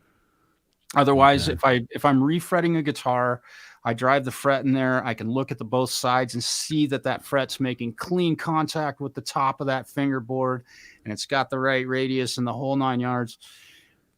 Why use glue? It's not going to go anywhere. Okay, you're doing a neck. You're saying you're using the Japanese saw or something like that. What's the deal with knowing how do you set the depth of the saw so you know you're not cutting too deep or you're not too shallow? What's the deal with learning how to cut a neck with a hand tool instead of the mass manufacturer where it goes zip zip and you're done with all of them? The best way to do that is to build a jig. So that you have the fret spacing correct with the scale length of the neck, whatever that might be. So you can build a jig, and there's a design for one. I can't remember what the guy's YouTube channel is. Forgive me, you guys. I'm terrible with names. But that building a jig to get the fret, the spacing of the frets is really one of the most important things. Now, with regard to the depth of the cut, a lot of guys, if you look at Crimson guitars and such, they do it by hand, and they'll use a piece of tape on the blade, and like you would on a drill bit, so you don't drill down too deep. Or I've seen so many times dudes putting new machine heads on their guitars, and they drill right through the headstock. Like, dude, so you can set the depth using a piece of tape to measure that. And when you hit that tape, just stop. And it's okay to cut them a little deeper than they need to be because you can fill that after the fact with some wood filler or whatever. It doesn't show on the edge when you go well, that's where deep. you've got, I just did a refret on an instrument where the tines on the new frets were slightly shorter than they're exactly. The slots were, let's just call them too deep. So I Yeah. had this little gap, and it was, maybe a millimeter or two on every, or less than 2 millimeters on every fret. I filled that with wood filler and then matched the color and moved on. Well, couldn't you like use the shavings of the sawdust, mix it up with like a little bit Sure. of super glue then, and then just In fact, or that's something exactly like that? that's exactly how I did it. It was a rosewood fingerboard, and I have tons of rosewood dust from all the sanding of bridges and stuff. I keep all that Yeah. stuff. Don't snort rosewood dust, by the way. It's really bad for you, and it doesn't make you feel good. But yeah, I mixed it up with some Elmer's wood glue. I didn't even use Do it. Titebond. I just used normal Elmer's wood glue for that. Because Elmer's, here's another thing. If you're gluing, oh, go ahead. Why are you giving us that information? What happened to you that you're not telling people to snort snort No, wood, man? man, Did you I'll like tell do you. a nice line of Oh, the rosewood thing, down the right there? no, I have some friends here that have had trouble with that sort of stuff. I've never had any problems with drug use or alcohol use or anything like that.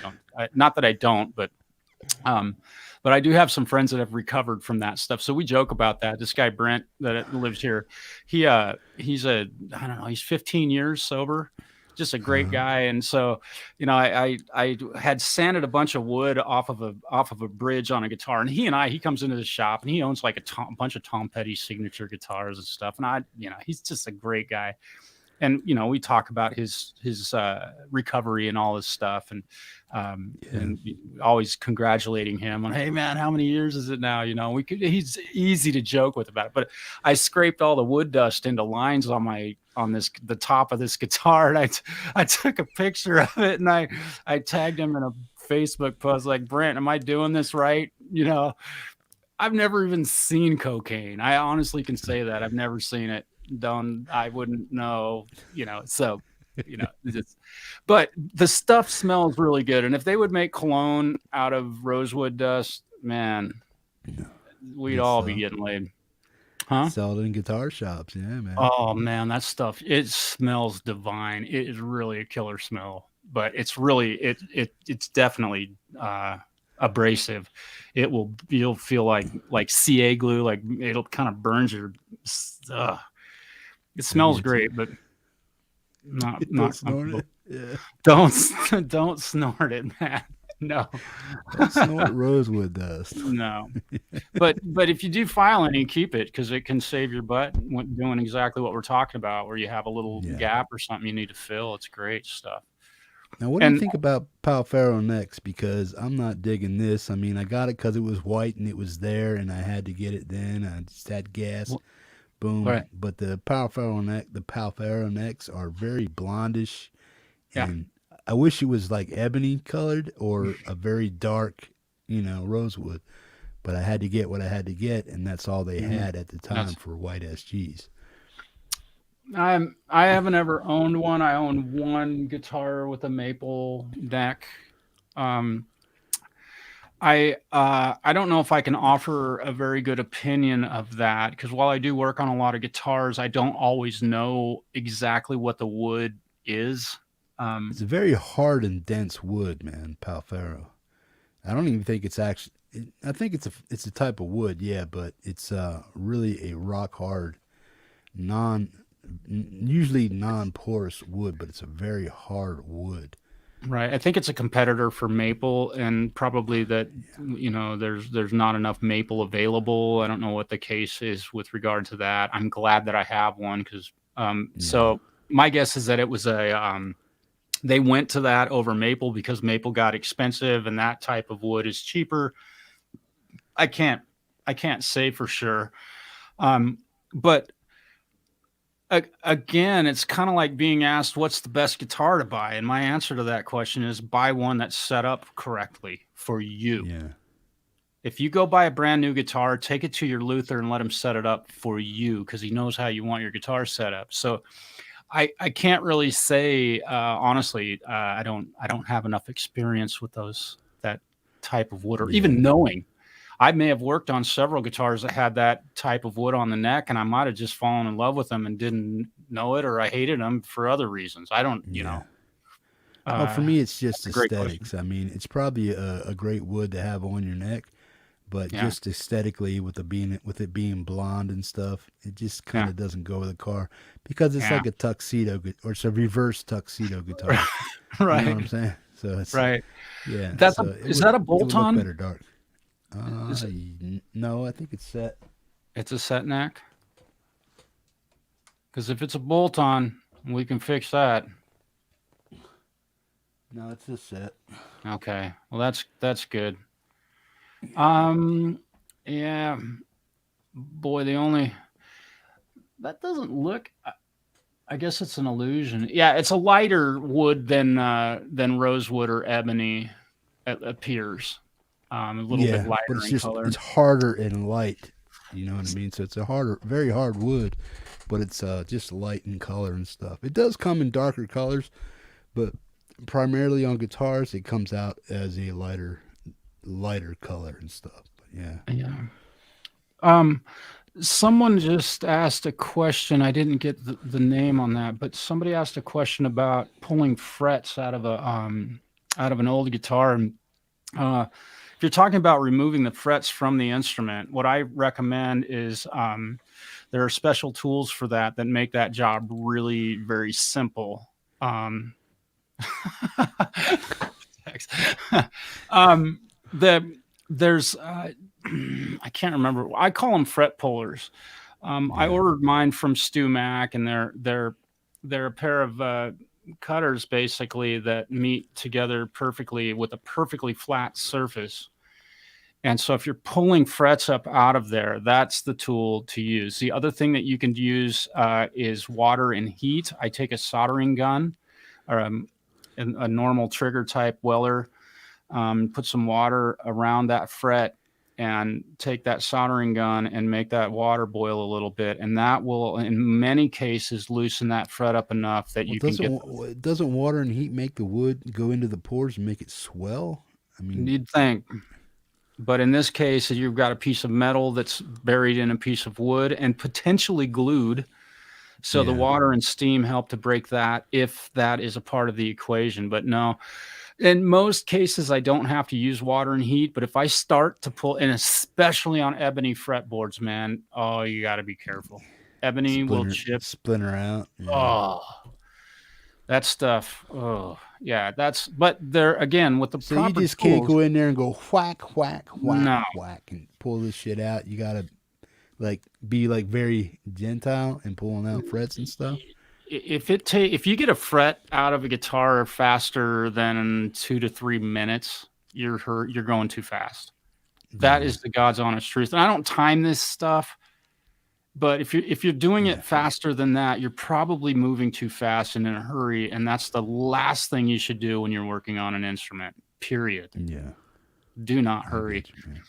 Yeah. So the idea of putting water and heat on there partly is if there's glue holding that fret, and if you're having trouble getting it out by using the proper tool, Yeah. you know. And I say that a lot, but I'm also a Well, it journeyman softens the plumber. wood too, so you can move. It softens the wood so you can move Yes. it also. But I can also see where does it make the wood spongy to the point where it makes like you know how a Splinter. fret's nice and flat? Will it like swell it up a little bit because the water's in there like that? Or Part have you never noticed anything like that? I haven't in all of the fret jobs that I've done. It's been a very rare occasion because I take my time. I've had a very rare occasion where anything splinters out. Aside from ebony fingerboards, you can count on something splintering on an ebony fingerboard. Now, why is that? Because they have a less fibrous uh Ebony, it's yeah, it's it's the density of the wood and the fact that it virtually has no grain. I mean, yeah, it's like it's almost like it's powdered and glued together. It's like I don't know how best to describe it because it doesn't. Rosewood will chip out like a sliver. Like you yeah, get a sliver in your finger, you'll get little slivers, whereas ebony will chip out like the shape of my hand, but a little teeny yeah, piece. It'll come out like that, and yeah. that just it's heartbreaking. And you can, obviously you can put them back, but gosh, man. And so ebony is definitely a little far more difficult to work with than, I mean, maple's hands down the best stuff, except for Fender puts lacquer on their guitar necks. Yeah. I, So I what's the best neck material as far as you're concerned, or that you've that's been easiest to work with, lasts the longest, is the best? I mean, not even your opinion, man. What you know over your years of doing this stuff. What is the rosewood, best to work on? What rosewood, lasts? What's good? rosewood. Yeah, You know, on guitars, rosewood. On violins, ebony. And Stradivarius was right. When he built a violin, he used ebony on the fingerboards, and that's what he used. On guitars, rosewood's been used virtually since the dawn of the building of instruments. yeah, Or those instruments, and rosewood. That's not a bias or a prejudice, or that's experience in working with it and owning guitars with rosewood fingerboards. I just love it. Um, it feels great. Um, and it's very smooth. It's very easy to work with. It's very durable. Um, it's hard to break. Uh, I mean, all the headstocks I've fixed of busted guitars, man, the fingerboard is never broken. And I at least in the ones that I've fixed, I know they do get busted, but that's from, yeah. somebody taking it has to take a serious impact to damage it to that point. So I'm Yeah. rosewood by far to work on, and to as an owner of a lot of. Now, did you ever watch the videos on YouTube where the boneheads are destroying their guitars on stage, and then the guitar like bounces back and smacks them in the face, blood all over the place? I'm like, yeah, I love this video. Guys, like, yeah, watch this, Mo. Boom, smack, bounce right back, and I love it. I love it. Okay. I had a guitar student here, 15-year-old kid. He loved punk rock, and he's a punk rock kid, and he's doing this gig downtown, and he bought this, like, I don't know, it was a Walmart electric guitar. And we painted it all up for him, and we set it up, and he's going to break this guitar at the gig when he's done. Right. And I don't know how much glue they used in building those guitars, but this kid, and he wasn't a small kid either, man. He took that guitar and bam, hit it was a concrete stage, man. And he must have had to hit that thing on that ground. I don't even know how many times until it finally was damaged in any way. I was like, holy crap, man. So plywood's a pretty good. I think it was plywood. I don't know, but it was funny. You had to be there, I guess. But man alive, it was great. Yeah, I've seen enough of those videos on YouTube. They're hilarious, man. Yeah, it's just like, smash a guitar. Well, you ever hear John Hyatt's guy smashing perfectly good guitars, man? Did you ever hear that jam? I don't think so. Yeah, I don't listen know. to John Hyatt, man. What's with all these guys smashing perfectly good guitars, man? That's the name of the song, Perfectly Good Guitar. Yeah. All right. I'll give it a spin. Yeah. Yeah. I wanted to say hi to Hugh, and Tim and Gary and Mr. Vanzini and PJ, dude. Brad, dude, I love your music. And Ed again, man. And something else that happened just a few minutes ago. My YouTube channel just hit 800 subscribers tonight while Awesome, I was on the air. That's very cool. Sweet. Thank you for that. The infamous 1,000 is ahead of me. You'll get there, man. I need to put some content out. I haven't been very good about that lately. Yeah. Maybe some live, do some live how-tos on fixing this and fixing that, something like that. Might draw some people in. Yeah. I've talked with a couple other YouTube channels that have asked me to do some live stuff with them, and I think that stuff, Brad, yeah, dude. Dude, your voice, I absolutely love your voice, and I'm, definitely a fanboy. I love the way you sing, man. Yeah. Thanks, PJ. Um, yeah, so I'm hoping. I don't know, where it's gonna go. I mean, it's only 800 subscribers, so that's not a lot of people, but I think I have more subscribers on YouTube than I have Facebook friends, which is kind of cool, I guess, because I could just be friends with just about anybody on Facebook, right? Did you ever listen to a band called Knife Party?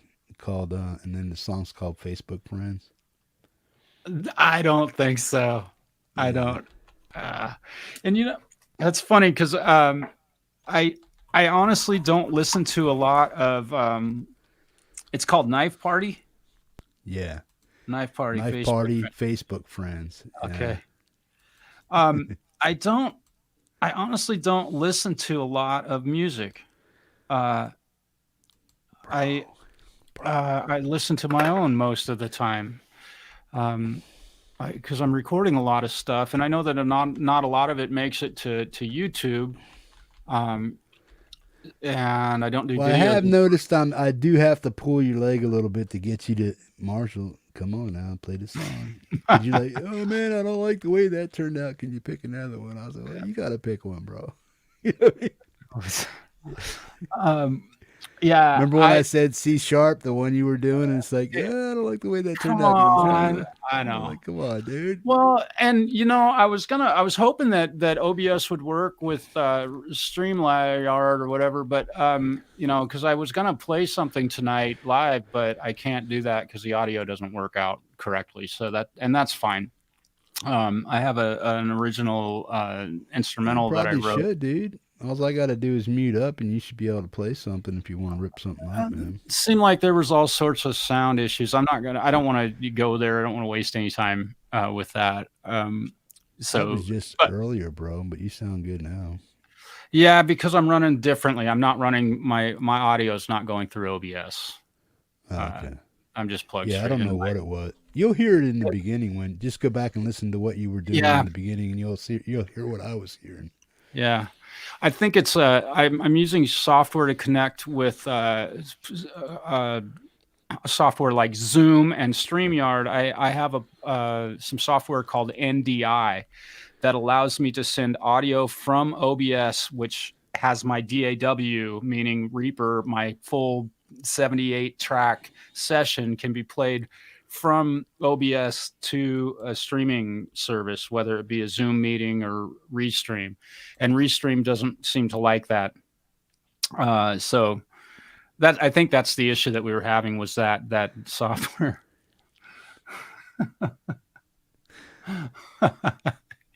Hey, Hugh, thank you very much. Just Hugh, too cool, bro. I heard some guitar tracks from that man. Just a couple, maybe yesterday. You? Yeah. Oh man, yeah, no, yeah, you ain't heard it yet. Nobody heard it yet that I know of. Oh, okay. Something you're working on, man. Oh, dude, my compliments, bro. Okay, so here's a question: What's coming up for Marshall, man? What's on the back burners, man?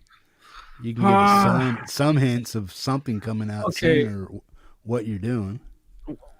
Right now, I'm working with my drummer Chris Steele and my little brother Joshua Paz. We have different dads, so we have different names. He's my bro.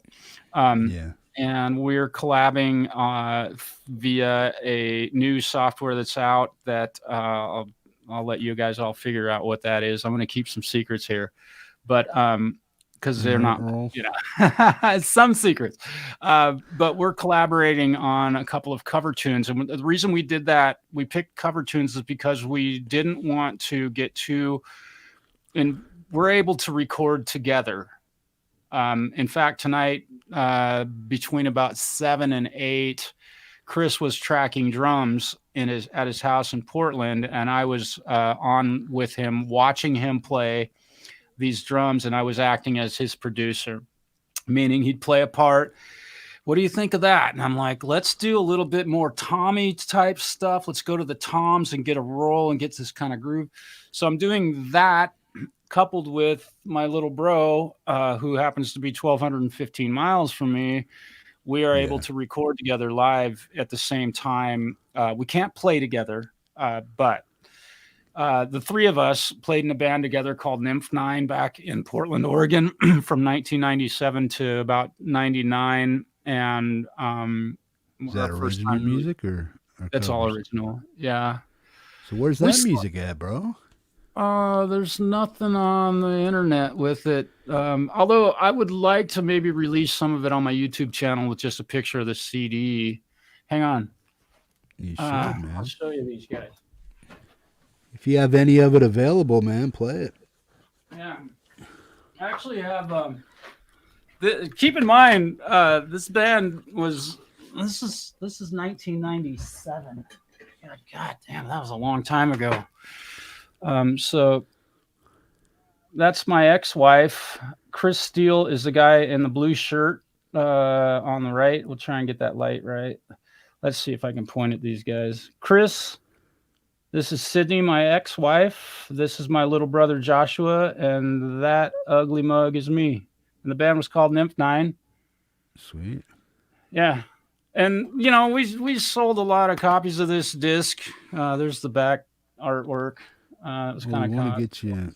I want to get some of this on the YouTubes, man. I want to hear it.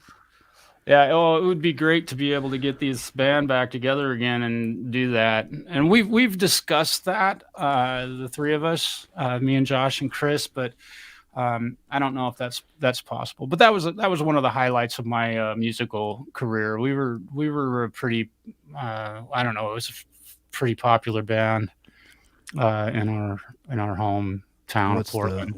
What's the genre style of the band?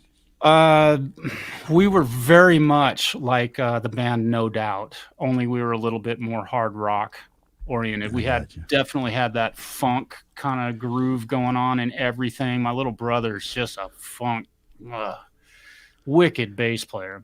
Well, did your And ex have like the Stefani vibe in her vocals or something oh, like that? definitely. And you got to keep in mind 97, 96, 99. I mean, No Doubt was one of the. Oh yeah. And I mean, Gwen Stefani, come on. Who didn't? Yeah. Oh, man, I was in love with her. About that. But, you know, Yeah, I think she was everybody good was. looking, but damn, my wife, dude, she wasn't half bad either. Yeah. I did pretty good on that account. And we're still great friends to this day. I love her very much. So, Cool. yeah. It was a fun few years. But yeah, definitely No Doubt, but just a little more edgy, guitar driven stuff. We didn't have so much I don't know. I guess No Doubt was kind of guitar driven also. Yeah. But it seemed like they had a lot of keys and stuff going on their stuff. Yeah, I don't care who you are. I'm just a girl. I mean, I don't care who you are. You just had to listen to it, and it was catchy. It was kitschy. It was like pretty groovy, man. And it was original back then too, man. And you weren't hearing stuff like that on the radio most until certain bands came along. Those eras in time were just like, you know what I mean? Just totally, Yeah. Their reggae type feel was really a big part. Yeah. Yeah. There you go, Gary. Yeah, the reggae and ska feel. And we did I'm trying to think I don't think we really did much in the way of following that vein, that's the ska feel of stuff. Yeah. But definitely, you know, the whole show and the production of the band, and when we set foot on stage, it definitely was, everybody looked nice. We did not go on stage with a pair of shorts and a fucking baseball hat. We were like, we looked good, and we put on a show, and we did lights and smoke and we produced a show. You didn't do the grunge style stuff, right? Yeah. Not until later, but yeah, that was with a different. Because right now you're dressed for grunge, man. Flannel, man. Yeah. Yeah. Well, and it cooled off here pretty damn good. We got snow on the tops of the hills here in Northeast Oregon. Yeah. Now, Jeff, we got some of that happening too. Yeah. Yeah. It cooled off. So yeah. I need to go. I need to take 5. I wonder if you have anybody else that would like to come on. Is there? Yeah. Well, anybody want to pop on and say hi or come on in and whatnot?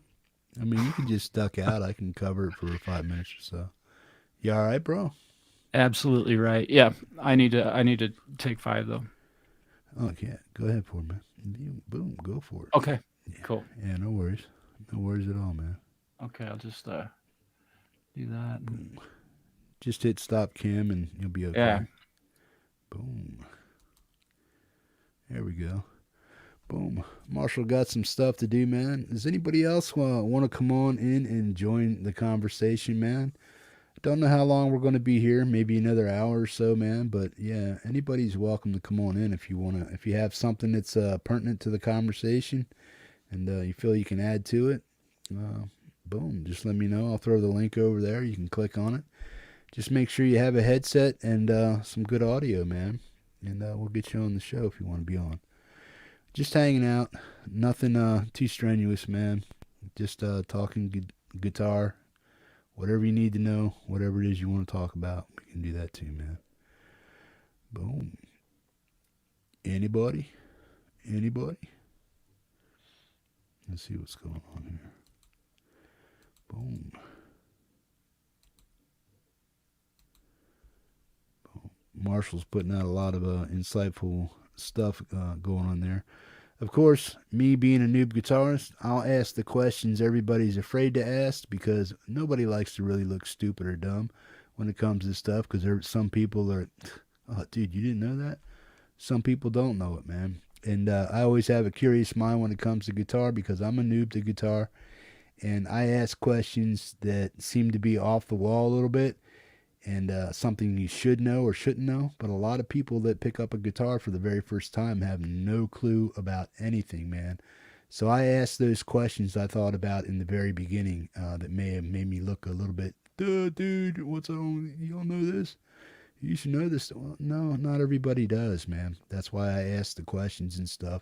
And I try to get the best answer that I possibly can from people that actually been there and know what the hell they're talking about, man. So I make sure I get a very thorough question in there, and I do my best to get a thorough answer for the individuals that are trying to learn what they need to know about guitar playing, fixing them up, doing their own stuff, boom, and just learning in general, man. And that's what I try to do when I talk to people on the channel and stuff. Boom. This is the link. If anybody wants to click on it and join the chat or join the show, you're more than welcome to do it. It's going to disappear in about 20 seconds or so. So go ahead and click on it. Please make sure you have great audio and boom, come on in and join the conversation if you'd like. Good deal, man. Marshall's a good guy for picking his brain about certain things, and if you have if you want to meet Marshall and talk to him directly, man, here's your chance to do so, man. Good deal. Hey, Adam, what's up, bro? Boom. That link's going to disappear in about 5 seconds, man. Boom. Yeah, Adam, I read your question about, or your response video towards us stuff, man. Everybody's feeling the YouTube pinch. My sub count hasn't risen. It's rose in the background in my studio. I have 200 and some. I have 200 and sub or 1,290 subs, but it's still locked on 208. So I'm trying to figure out what's going on there, man. Boom. PJ Kobe, what's up, bro? Boom. PJ, if you ever want to join the chat, man, or something like that, feel free to do so. And we'll get you on here, man. Hang on a second. We got another visitor in the chat here. Let's see what's going on. Boom. Texas Jackdaw. What's up, bro? Hey, brother. How you doing? Good. What's going on, man? How you doing? Busy tonight. Working on something that you'll be excited to hear about in a few weeks. So, Sounds like a running really water cool in the collaboration. Yeah, it's raining. I'm sorry. background. Oh wow, you're out there. Yeah, that's cool. No, Yeah. I could go inside with my studio, but then I can't smoke, and Oh, that's that's cool, important. man. Yeah. No, I just thought it was But some it's weird, distracting. weird I'll hang up anomaly. and I'll Yeah. go inside. No, that's cool, man. Just hang out, man. Let me switch these. Maybe they'll dampen it. Yeah, no, I just thought it was some kind of audio anomaly, but that's why I guess that's why I have it there, 'cause it sounds like it. Ah, boom. So so what did you say you were working on, man? A really cool hippie community collaboration. Sweet. I can't give away too much, but it features some really key players in the community. We've been working on this for a few months, and I finally got all the tracks compiled. Did my first mix tonight, Sweet. and I'm excited about it. So how many And for people some are reason, involved? five people, and for some Cool. reason, I can't get in touch with Mark Tanner tonight. He got his first vaccine last week, so maybe he's out and A about little getting under the weather. groceries or whatever. Yeah. So, but it's going to be pretty special, I think. Yeah. Cool. So is he involved? Mm-hmm. Cool. He's the ringleader. Awesome. He was the one herding Sweet. cats. Oh yeah. Yeah, Cool, man. Yeah. yeah. So it's really cool. I mean, I can tell you this: it's got Mark Tanner, Hugh Caldwell, Marshall Tucker, set up by Marshall, Jack Flash, and myself. So it's Cool. been a labor of joy. Started by What's Doc, the dog paw. So, well, is he going to be in it? Or he who? just instigate you guys in dog paw? Is he going to be in it, or he just instigate you guys into doing something? It was his idea, but But he's not involved in it. at this point. No, not at this point. So. Get his fingers moving on the fretboard, man. He just needs No, to we be got doing 3 it. guitar players. He's going to be in the next one, I promise. Yeah. It's just really cool. It's just it's really special. So we're working on it, and we hope to actually have a Jack Flash a face reveal in this video, which would be cool. Yeah, I tried to get him to come on last night when we did the premiere of his Andy Dion song with him, man. What'd you think about that? Did you have a chance to listen to it yet? Oh, it was no, I watched the replay. It was fantastic. Sweet. I mean, everything Jack does is just so polished and so pro. I mean, the guy's He's just got that Midas touch. Yeah. well, he's kind of like the patriarch of the hippie community. Beneath you, of course, because you are the hippie channel. But he's like the first pro that I found in this channel when I discovered you a year and a half ago. So Yeah. so it's going to be really cool. Yeah, he's Really been an cool. integral part. He's been an integral part in a lot of the things Yeah. that have been going on with the collaborations and stuff. And everything he seems to touch, he puts a nice spin on it, and it comes out equally well, man. Like I said, he does have the Well, Midas touch. Yeah, that's what pros do, man. They do what they do, and they lift the production. There's my boy. And Jack has always done that. So, Yeah. and he's totally There's my done it in this son. one too. So, Boom. but I know Mark Mark is would back. be angry with me if I gave this much information out. But Well, he's not for some here, so it reason, don't I matter. can't get in touch with Mark tonight, which I can usually get in touch with him within a matter of minutes. Marshall, I can't get in touch with Mark. I'm like, dude, I sent you a mix 2 hours ago. Where are you? Hello, hello, hello. Echo, echo, echo, echo, echo. Boom. You're getting nothing from him. Yeah, Here's my so I'm son. assuming that Nate Dogg. he got vaccinated and he's probably out. Oh wait, I just He got might be I got a tired, man. message. Just burn out. No, he's What's up? No, Here's he's my not son, burnt man. out. Nate Doggy Dog. What's up, son? How you it's doing, too bud? early for him. Boom. Yeah, we're just hanging out. What time is it over there, man? You know him best. What time is it right now in Australia? So it's 12:35 here. It would be 3:35 his afternoon, PM? his time. Afternoon. So Okay. I think it's and believe me, and for all you people that are curious about doing collaborations with people on the other side of the planet, Uh-oh. prepare for your Marshall. sleep schedules to be flipped. You know, Disturbed. my wife can't wait for me to finish this collaboration because I'm up till 6 or 7 in the morning, you know, talking to Mark. So, Sweet. but it's been a joy. So, where did Marshall go? I guess he got bumped or he might have hit the wrong button or something. He'll probably be back. I'm still here. I'm just checking my notifications. Who did you just hear from? Still, yep. Was that Mark? Nope. Still no Mark. Yeah. Makes me worried because he always answers me within like 15 minutes. You know, we have this golden rule.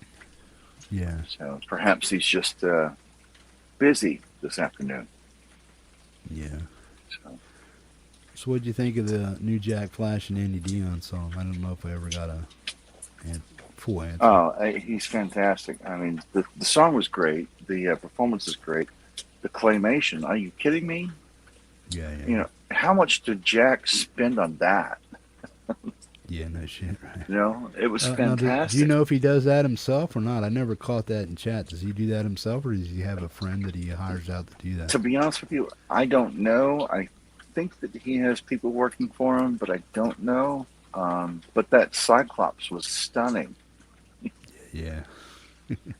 And, Yeah. and Jack's a blast. I love working with him. So, and he's a pro. All the tracks he sent me were like, they just drop right in. You don't have to do anything to them. They're just great. Hey, Marshall, here's that link if you want to come back in, bro.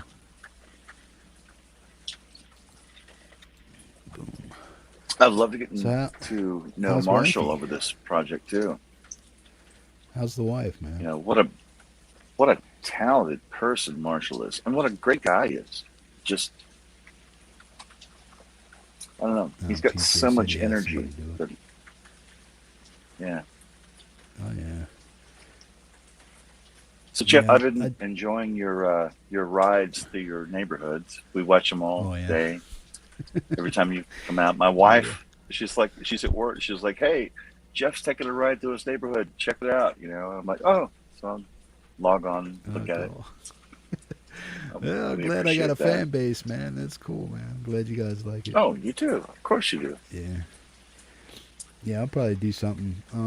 We get a permanent fund dividend up here, man, which means everybody in the state that files for it that lives here over 2 years gets basically free money. So, yeah, I'm waiting for that to come in, and then I'll probably take a trip down to Staples or Target to see what kind of a desk arrangement I can get over here. Because right now I just have a 4-foot table over there, a TV stand right here, and another table back there, kind of in a U shape. But I kind of want to get one huge setup that's going to work right in the little space that I have right here, and just build it up that way. Because I don't, like over here's a gap. I have a hole there that I need to fill so I can bring my speakers over further and spread them out a little bit so they're not so close together. Or I'm going to get some of the black pipe for, gas pipe, black pipe, and I'm going to make my own speaker stands that are up a little bit higher and screw them right into the logs that I have here and just be able to move them in and out, like this, so as I need it and stuff. But, Now, I could tell you, I looked at when I was building out my studio, and unfortunately I can't treat my room because my studio, on the other side of my monitors, is a fireplace that goes into the living room. I've got a gap on the right side, a gap on the left side, a kitchen to my left, and a window behind me. So my room is horrible. Yeah. But when I was looking to get a new desk, I looked for like 3 months, and I found a desk that Guitar Center sells on their website. Just look for a recording. It's called a producer's desk. Yeah, for whatever just call reason. them studio desk and they pop up. Some of Yeah, the but stuff this they one's have called a- though. Yeah. Go ahead. This is called a producer's desk, and it has a shelf so you can put your monitors up, and your visual monitors up, and your reference monitors on the same level, and it gives you 4 rack spaces there, and then it also has up to 18 rack spaces on the left and right. It's I got know a which one you're pull-out talking shelf that you want to put a keyboard on if you want. It's fantastic, and it was only like Is that the $300? $319. Is that the 300 or the 300 or the $1,000 desk? 'Cause I No, know this they got- this was like 320, and Okay. but definitely get a friend to help you assemble it Yeah. because it comes completely disintegrated. That's But it's a cool. fantastic desk, and it's on wheels, so you can move it around once you get it done. I love that. Welcome back. Hey, Yeah.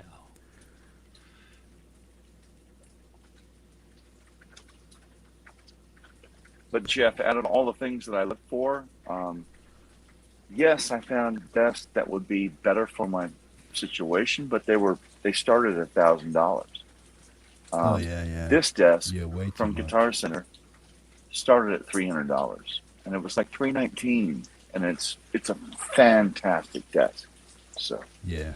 check that out. I had Just the search, tools to build my own desk, but I don't feel like I can either buy a desk and it not fit just the way I want it to or need it to, because I got an 8-foot by about an 8-foot square that I need to work with. So you got 2 foot on this side, 2 foot on that side, and a 4-foot hole is what I work with. Yeah. And this little desk I have right here, it's steel with a glass top, just big enough for a mouse and a keyboard and to set my stuff right here, but it moves and slides out of the way. So within that 4-foot gap that I have here, this fits in here with me and my chair. So I can build something like that out of plyboard, but nothing I've seen so far in the stores will work for what I need to do. So, but it's either that or go out and buy the plyboard at almost $100 a sheet up here, and build my own little nook here and stuff like that, which I could do. I have all the tools for it, and I have the ability to do it. But I'm just like, do I really want to do that? Spend the money on that, or do I want to get stuff? But I don't have all that rack gear you're talking about either, so I would never use a desk like that, man. I just need space I've got that's some underneath to hold all my stuff. Yeah, I've got some outboard gear that I've got to use. So I'm going to have at least 20 spaces of rack gear, 19-inch, rack inputs, so I can put in some compressors, EQs, and channel strips. Well, all that stuff's pretty much standard made, the racks and everything like that, so that everything that's made in the industry kind of fits in those slots that are pre-made and prefab. So everybody 19 stays to inches, 19 or whatever, and the screw slots are all put to standards and stuff. That's cool. Yeah, I would have no idea what the hell I was buying if I bought that stuff anyway, and I don't even think I need it. That's why I never looked at a desk that's that big, because a desk that you're talking about would fill up this whole spot right here, man. Boom. Well, the sad thing is, I spent all that money on my desk to have those 2 20-space racks and 2 4-space racks on each side. And then I went to Universal Audio Apollo. And to be honest with you, I don't use I don't use my rack gear, but it looks great in videos. Yeah. Truth is, it's all Apollo going in. Yeah. I still turn the lights on, and Marshall, I still route this. I route my shit to there so the lights get light up. delay and reverb on your voice while you're talking with Mark and I on. No. I route it to them so that all my units light up to my voice or my guitar, but they're not actually routed into the studio. I do that for video. The truth is everything I do goes through my Apollo. Yeah.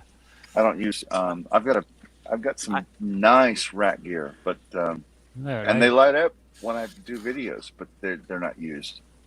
Yeah, I have a cabinet here that's got compressors and EQs and channel strips. It's just, I don't know, it's about 30 inches tall of just one right on top of the next.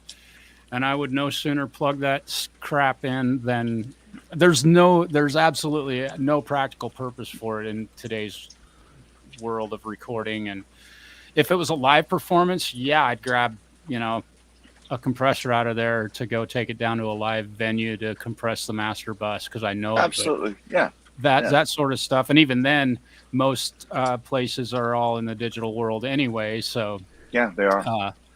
I mean, it's seldom that I plug into my amp anymore, but I got my guitar. My old Hughes and Kettner amp, and it's got a DI out the back, and this doesn't even have a cab emulation on it. It's just plugged straight into my audio interface, and that's what it You had sounds reverb like. and delay on that, right? I have some delay. Yeah, and by the way, Marshall, I don't know what you did for our little collaboration, but those tones were sick. Dude, this is it. They were fucking sick. Yeah, I need to tune my guitar. Yeah, it was actually this amp. Yeah, it was good. I'm glad you like it. The other tones that I heard when we talked about this collab and the precedence of having single coil pickups versus humbuckers. Yeah, when I heard that, I was like, whew, all right, now we're talking about producing a song with some texture. And there is no way that either guitar is going to be misinterpreted or misunderstood or unclear. And what I've heard, the one mix that I've heard thus far with both guitars on it is, I realize it's a rough mix, but how many rough mixes? I end up at mix like 86 before I let somebody listen to it, So... but it's really fun to have that type of input from a producer to say, hey, I want you to play a humbucker. I want you to grab your Les Paul or your SG and use that on this tune. Don't grab the Strat. And Hugh will play a Super Strat. And then if there's anything else happens, I'll play a Telly. Right. By the way, Marshall, I sent you the first full mix tonight. So when we get off, it's sitting in your messenger waiting for you. Okay. I can't wait to hear it. It sounds really good. And and the other thing I'd like to say about this collab was that, when I was approached and I got the backing track and dropped it in it was so simple. I got the tempo and the backing track that Mark had produced. No, I produced, but yeah. Yeah. Or I'm sorry, Tim had produced. I got to make sure I get everybody's score. But it was so simple. I dropped it in there, plugged my guitar in, and learned the song. The song is not complicated It's 4 chords. It's like, good grief.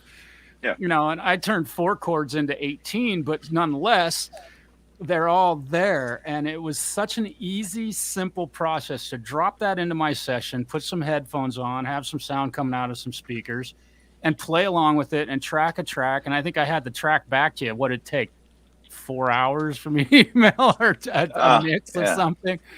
It was such a simple collab, but then a lot of the footwork had already been done with having a backing track like that. It's like being handed a karaoke track for, or going to a bar and singing karaoke. I mean, how hard is that? Yeah. I mean, so, I'm seeing this on the screen. Dog Paw says, what are we doing? It was Doc's idea to do the song. Yeah. And so I cut a bass line. I programmed the drums, doing an organ part, congas. I heard how you recorded that tambourine organ part, by the way. Yeah, I'm a keyboard player too, so I did the whole thing, and it was kind of like an instant karaoke for anybody that played on it, And when you came in, you took the song, which is kind of poppy and 70s ish, and then you threw some like hair on it. It was awesome. Brad's asking if there's a link for that song, or this is something you guys are working on, right? There's nothing. Yeah, no. Mark will be so pissed off, but at the same point, he's not answering my text right now, so I don't care if I'm giving it away. No, it's coming out soon. The song's mixed, rough mixed. Once I get Marshall, I sent it to you and all the other three fellows for mixed notes. So we'll finalize the mix, and then we'll work on the video. We've got a whole thing planned. Yeah. Well, the one thing for me that was kind of a bummer was that I'm sitting here recording my guitar part, and I did it literally in one take, and I played through the song 10 or 15 times to get everything. Like, I had an idea of what I was going to do in the solo, and then it was improvised, but it's still nonetheless I didn't turn my camera on and record that take for the video, because I was kind of thinking it was going to be like, I didn't know if it was going to be claymation or and there were other video concepts. So now I get to Hollywood the freaking guitar part that I gave you. No, that's okay, because the same thing is because we didn't know what Jack was going to do, and he's like, no, we're going to do this, so we're going to have to actually we'll have to mime the things and don't pretend that we're recording just fucking. No, just do a music video, like they always did in the 80s. It's not like I can't learn my own friggin' guitar solo and play it note for note, right? Although the one I did on that song was, I listened to it again the other night. I was like, damn, dude, okay. Oh, I got to replay that. But, when I shoot videos, even the videos, give us a little taste on the guitar, what you're talking about. If you can play your own chord, rip it out. No, I'm not gonna. I'm not gonna play anything from that soon. Come on, man. Let's see. No, Marshy. Just a teaser. Marshy, teaser. I give you complete permission to play the chord progression. They won't know the song because it's the same 4 chords. Yeah, I don't. Come on, whip it out. Whip it out. I really probably shouldn't. Bro, it's gonna get played here first anyway.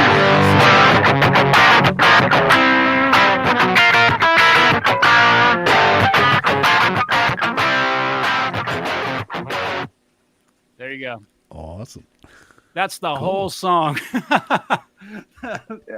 Except for one chord on the chorus, which is different. Yeah. Very, very simple guitar part. But at the same time, you put your own spell on it, and it's not so simple in a lot of cases. That's the beautiful thing about simple songs, and what I love about doing covers is that in fact, when I recorded that guitar part, I know that until after I had recorded my guitar part, I never listened to the original version. I never heard the original. I'm hearing James Gang. That's what I'm hearing. No, it's a Bread song. It's a song from Bread, but it's not Aubrey was her name. It's a rockin' song. So, and what you did was brilliant. So. Yeah, and Hugh just said, the first one actually was pretty good. The last one, I was like, please don't use that. We'll give that one to you. No, but Marshall, when you listen to it, the last solo is actually you and Hugh soloing together. and Yeah. his phrasing Yeah. and pausing, and your phrasing and pausing sounds like it was the fucking Allman Brothers. Right. It was brilliant. I know. I heard it. and Mark I was like, "Hey, let them both play on the last What? one." I'm like, okay, so I queued you both up. I'm like, Ye- "Oh my god, this is brilliant!" yeah. It Yeah. That was killer. That was really fun. And I was kind of stunned when, when I was asked, because you're involved, and I'm like, Mark, why isn't Tim? why I'm isn't playing bass Tim on this playing? one. I'm playing Right. bass on this one. We got the bass part. So who's the main vocal, or is there going to be a shared experience with the vocals there? Tiny I Tim. would. I do. I'm he just quit? pure backup. It's Mark Tanner. It will be released on Mark Tanner's channel. He's the main vocalist. It's a competition between him and Jack Flash, who is the real vocalist. But I can tell you, as the person that mixed it, Mark's the lead vocalist to the track. Sweet. But there are 4 vocals on the track supporting him, and it's a big production. So Yeah, and I haven't even done any vocals on it yet, which I'm willing to throw some down, even just to double some of the stuff would be kind of fun. But So when are we to expect this? Is there kind of a push date for it, or what? well, I just sent the I got everybody's tracks. We finally got Jack Flash's tracks, yesterday or the day before, and I couldn't cut my vocals until I heard what he was going to do to Mark's vocals. And what Jack did was he basically sang an octave above Mark, which left all the vocals between octaves empty. So I cut 2 vocals just to bridge those, and then I threw. When I heard it, that was definitely my thought. I was like, God, and the harmonies that Jack did on that were very unexpected, which I instantly was like, oh, holy shit, dude. I don't know if I ever would have thought to. There you go. You put 10 different singers in a room and you're going to get 10 different vocal melodies, if you will. Yeah. So that was really, really cool to hear that along with Mark's vocals. So, this pretty just to hear it all kind of come together one piece at a time for me is like super cool. And I'm not doing all the everything. I just had to sit down and play my guitar for a couple hours, and it's like, okay. And Jeff, so as the song developed, as we recorded it, every time I got a new part, like I got Hugh's guitar parts. Actually, I got Marshall's first. So I mixed a version with the bass drums, organ, percussion with Marshall, and then I got Hugh's parts, put him with Marshall, separated left and right. Then I got Mark's verse. Every time we would do this, every time I got a track, I would do a mix and send it out to everybody, so they got to hear the song being developed. And then tonight I got, I cut all the parts that were missing and sent it out. I actually sent it to Marshall when you were talking to Jeff about 2 hours ago. Right. So I wasn't paying any attention to Messenger at all. I was answering a lot of. I can't wait there he is. There's your buddy, man. Who? Mark. I can't see the chat. Mark just popped in. Peace, brother Mark. I sent you mixes, my brother. But, you spilled the beans on everything, man. I think, Marshall, you've mixed a lot of records, right? Yeah. Yeah. Well, okay. Well, all I can say is that this was a challenge because the lead singer is singing in a very low register. In fact, I actually had to sidechain my bass track to off of the. I put a compressor on my bass track to sidechain to Mark's vocals so that my bass didn't override his vocal, because he's singing in the bass range. And then you've got fucking Jack Flash just going 80s on top. So I Yeah. had to sidechain jacks to the bass so that the bass could be heard, Mark could be heard. It was the most Yeah. challenging thing. I've never done a thing like this with such dense vocals, Yeah. where the lead vocal is, you know, on a low octave. And I listened to it tonight, and I'm like, yeah, You're this feeling is good going to about the fly. mix. This is going to fly. So. That is the hardest part of mixing. It's not getting it all to sound good. It's when to say it's done. You know, and I think everybody on this in this community can say they've released a song. I know I can, and gone, God, I wish I'd done that differently. But now it's on YouTube. It sounded great then, and you listen to it again, you know, or hear it on the hippie show, and you're like, God, I wish I'd turned the bass up a little or down, or wish the kick had been a little more. It'll never end. A mix is never done until it's out of your hands. All right. And Yeah. I believe me, I know that one. And I can say on this one, Jammerman. I'm Jeff. I'm really thrilled because it's not just a Mark Tanner song, because we've got Jack Flash on this. We've got Marshall. We've got Hugh. We've got all these people, and so you want to feature everybody, but you want to make sure that the integrity of the lead vocal is the focal point throughout, which he's singing an octave low throughout the song. It's difficult. It takes a lot of post-production, which is what's most important is automating that the guitar is too loud. That's most important, is that the guitars are too loud. That's after that. But we do. Marshall, I'll give you a super tip. I'll give all you people a super tip. Record all your guitars, bus them to one bus. Yeah. Put on a compressor with a sidechain it to the vocal, and every time the vocal sings, the guitar is dipped. You won't hear it physically, but the vocal will always cut through. That's what I did. Yeah, but then the guitar's not too loud. God damn it! No, the guitars are loud as F, right. just not when the vocal's singing. Yeah. So Yeah. it worked. That is sidechain ducking with a compressor is really, really killer, and it's really easy to do in most DAWs too. It's like, you're like, sidechain. What are you talking about? Main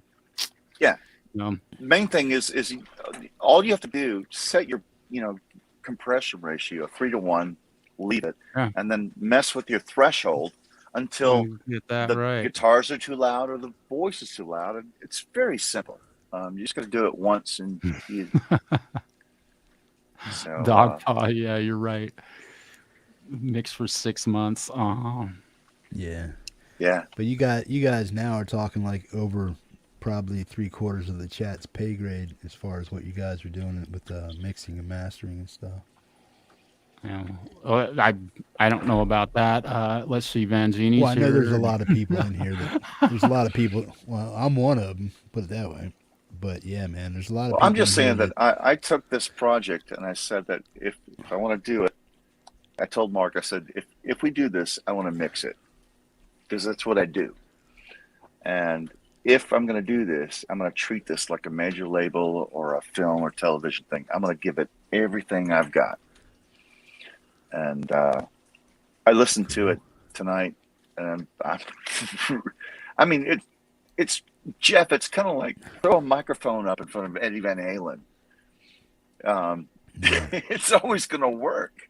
And all these guys, I mean, Hugh and Marshall and Mark and Jack. I mean, they do what they do, and it's just pro. All I got to do is just simply balance the stuff and make sure that people can hear Mark sing.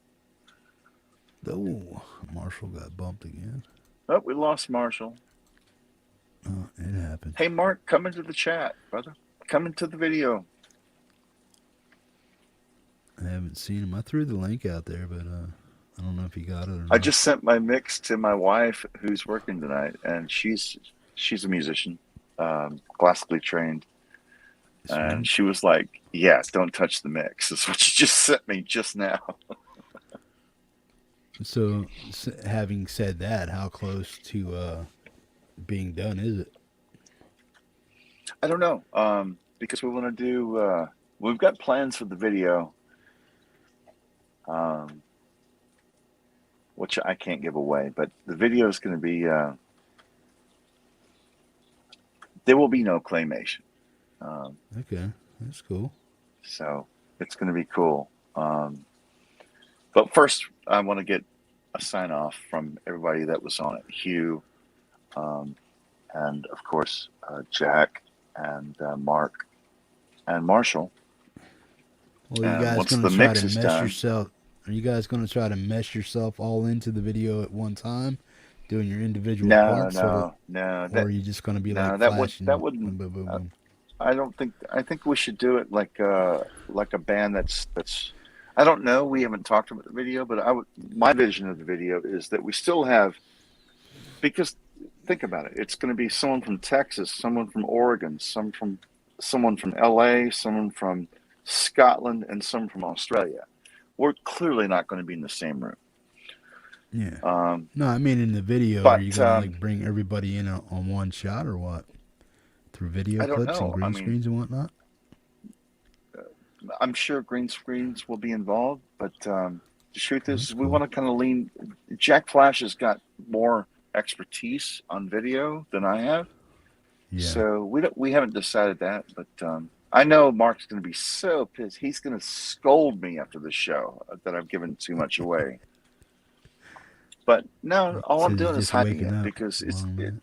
it's really cool. So Yeah. Jeff, get Mark in the get him to He log said on. he said give me 5 minutes. He's just waking up. He said he had a long night. I've had a long night too because I was up. I think I got 3-4 hours sleep, but I just woke up right before I came in here. But I was up watching Ron Ward last night over on his channel, and he was playing some people's tunes and stuff. Check out Ron Ward. Get him to play some of your stuff over there, man. Yeah, I'm sure he'd be thrilled to have you over there. That goes no, I for got the link anybody out last there. night. Yeah. I got the link last night, but again, I was. Plus, I've got a deadline. That old tent revival that I did with Mark.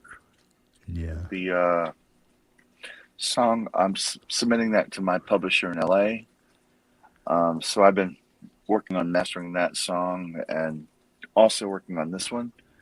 But after Sweet. tonight's stream, I plan on subscribing to Ron Ward's channel and watching all the replays.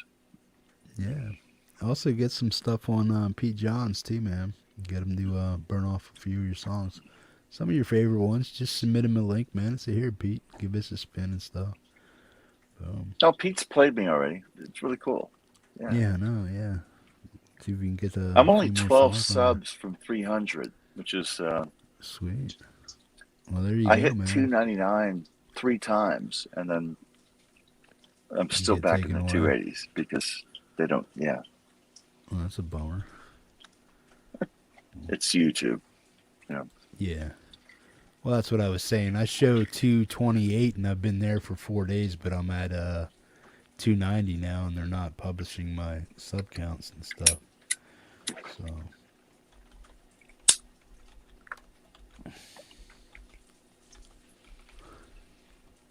Is Mark going to come on, or is he saying he's still waking up?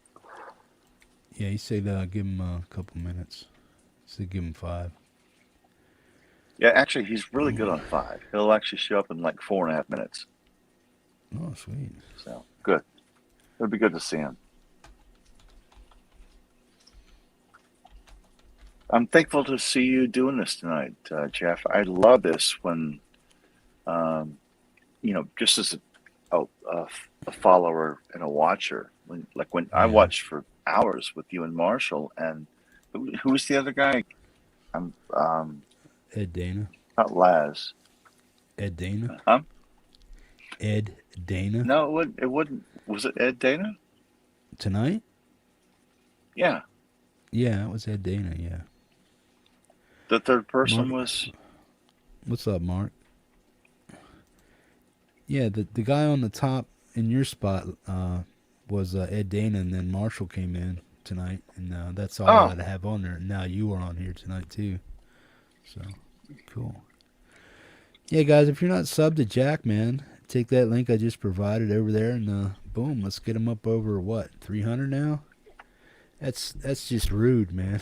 300 subs is I need just 12 rude. subs just to I'm reach sorry, a man. huge milestone. Yeah, man. But, We'll it's get all you good. there, bro. Boom. I'm not in a We'll hurry. get you I just enjoy this community. there. Oh yeah.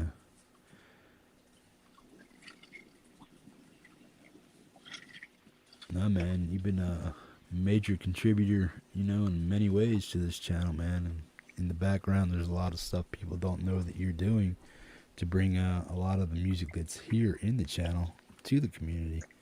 So that's cool, man. There's a lot of I'm stuff that just happens. Yeah. There's a lot of thrilled to stuff be that here. happens That's all. here on the show. There's a lot of stuff happens here on the show. People that submit songs and stuff like that, man. There's a lot of stuff that happens with these songs that I don't have the time to thank all the people that are involved with all the songs and how they're being made and stuff, because I don't know all the information on each song and how it's made.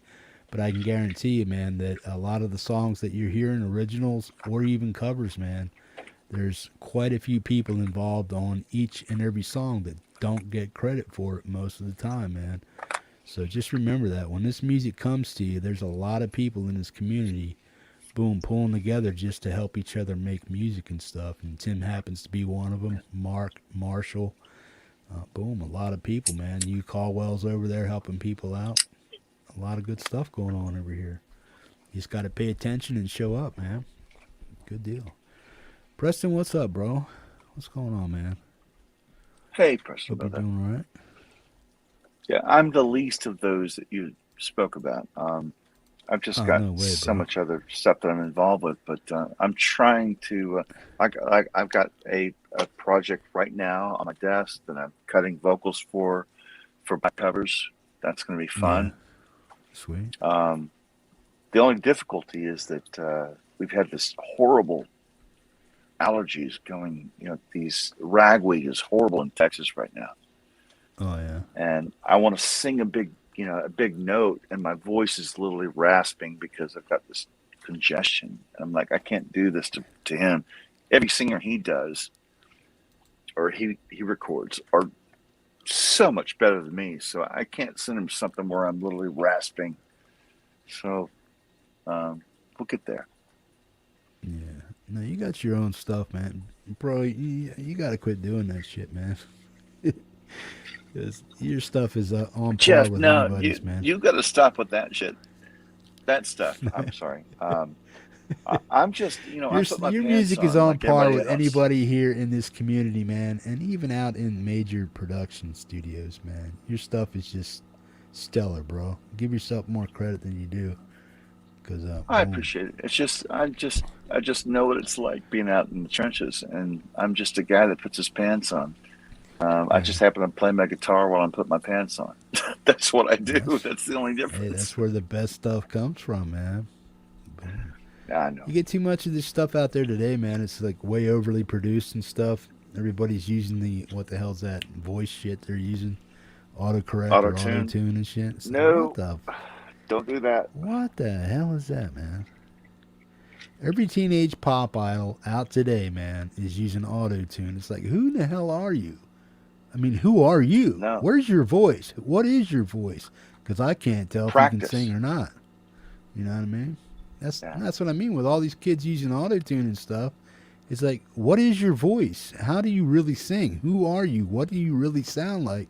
And I'm just like, that's what turns me off about the music, man, that's going out today. It's like, what do you really sound like? So it's like, click, turn. Dude, I haven't listened to mainstream radio in 2008-ish, maybe. I haven't turned on the radio I'm there with you. at all. I'm there with you. Yeah. YouTube is my only source of musical entertainment, or Spotify or something like that, or my own music collection that I already have uploaded onto my PC and stuff. But anything else what comes out new, even in metal, I have no idea unless I hear it here on YouTube, man. Not at all. And since I've been doing this And stuff, Jeff, I you don't I don't guys are the only use ones I I don't, listen to. yeah, I don't use auto tune. I've never used auto tune, but I do use flex pitch and logic, because the truth is that since the pandemic hit, before the pandemic, I was playing 4 nights a week, and my voice was strong. Yeah. Now that I'm in mixing and doing all these things, I might not sing for 3 weeks, and my voice is as strong.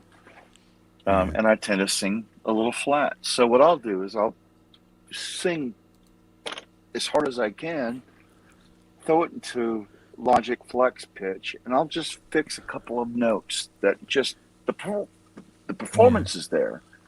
It's a little flat, but there's times when the note I sang and all its glory was flat, but the emotion was there. I will leave that alone. Because if you pitch corrected Stevie Nicks, she would not sound like Stevie Nicks. Stevie Nicks sings flat. That's what she Yeah. does. If you corrected her, she won't sound like Stevie Nicks. She's always on the edge of Exactly. flat. So that's what I try to do. I just take it note for note. If there's a note that really offends me, I'll fix it. But other than Yeah. that, you gotta let it fly. Yeah. Well, I think one of the songs you do, was it Calm or Calm Down? What's the one? What's that one called? Calm down, yeah. Calm Down. Yeah, I think that's probably one of my favorites that you do, man. There's a lot of Which is what so do you say? funny because I cut that song as a demo for a label band that I was in, and they rejected the song. And the lead singer sang it, who sings like Chris Cornell, Yeah. and the label rejected it, and it just went back into my archive. And I'm like, well, I'm gonna sing this song and do it.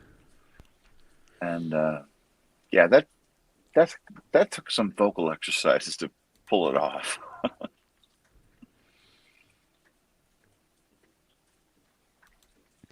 Now, describe tone deaf because I've heard there's really no such thing as being tone deaf. So, what's the deal with that as far as your opinion goes? Yeah, there are people that are tone deaf. There are people that can't hear tone. I know that for a fact. I have family members. Or are they just, I mean, Um, for the normal hearing people, yeah, not people that have hearing impairments, but is there such a thing as, no, because I was told there's no such thing as tone deaf, it's just the way you are enabled to do certain things with music and stuff like that, man. no. But I actually I have two friends that are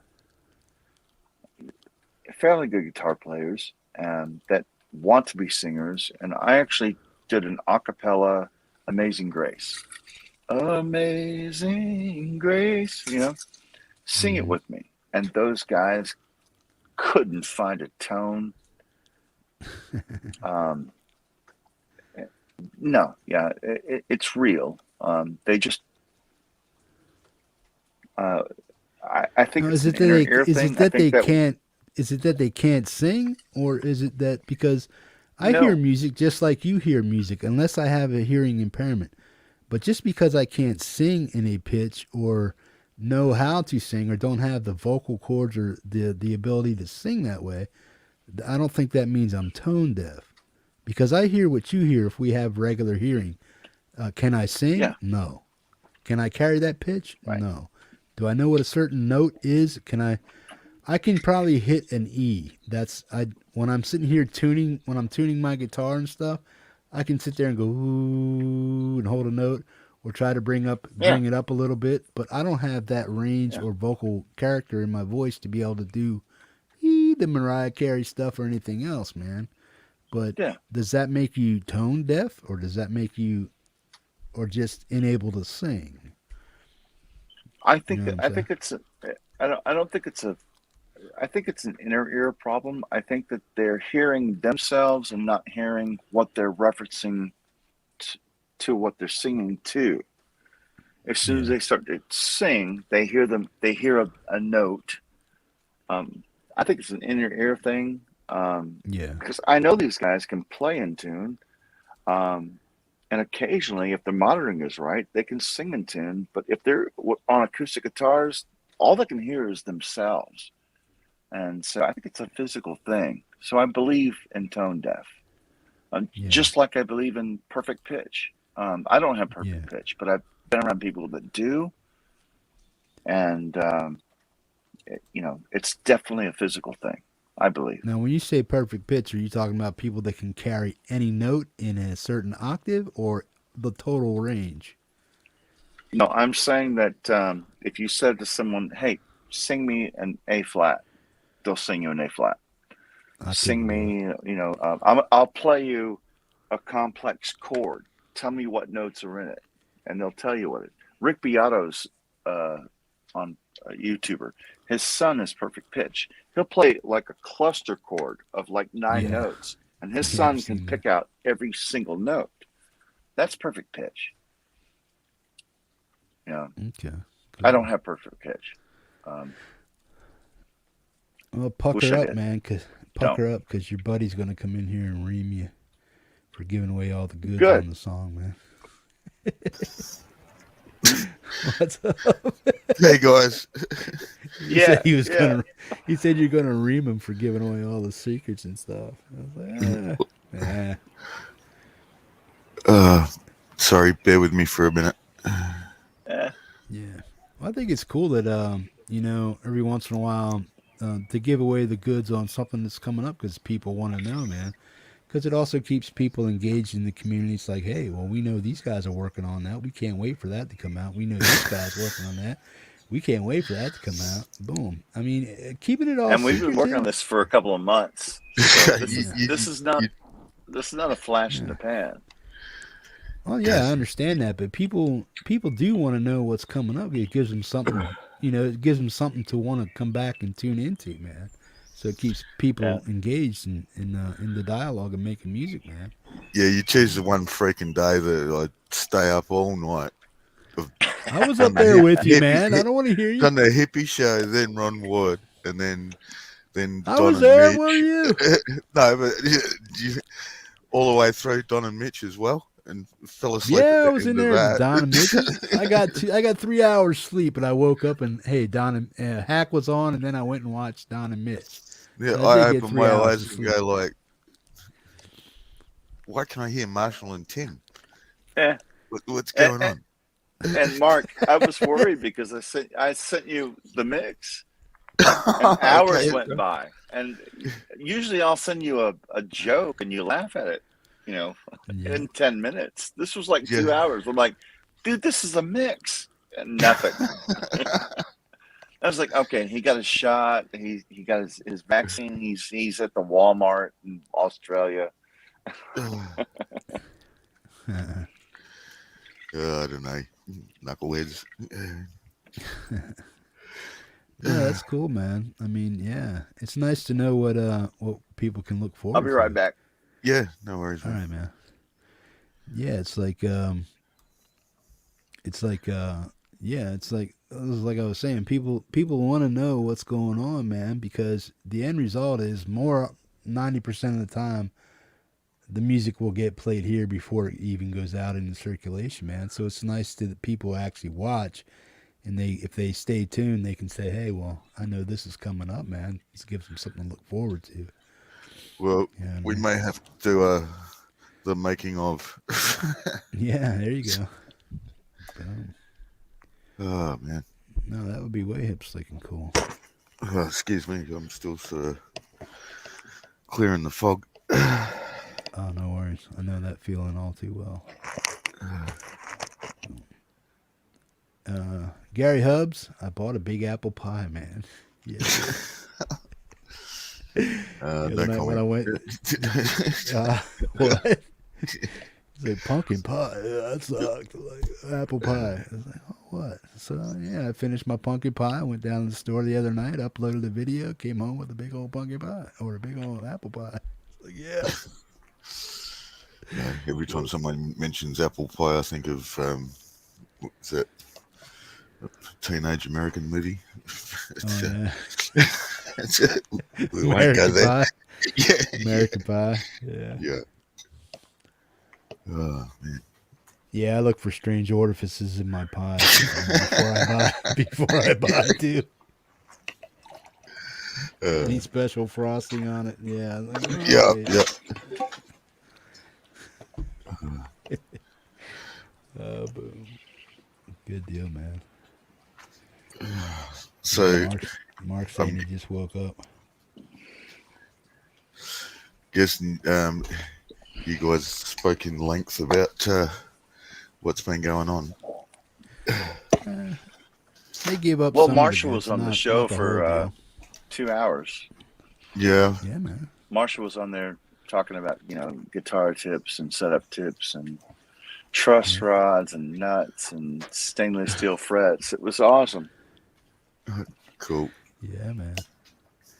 A lot of good stuff, man. You just never know what you're gonna get over here. It's like I wasn't planning on going live. It's like I seen a lot of people were on tonight, man, hanging out in other chatting areas and stuff like that. So I figured, well, gather some people up, maybe hang out for a while.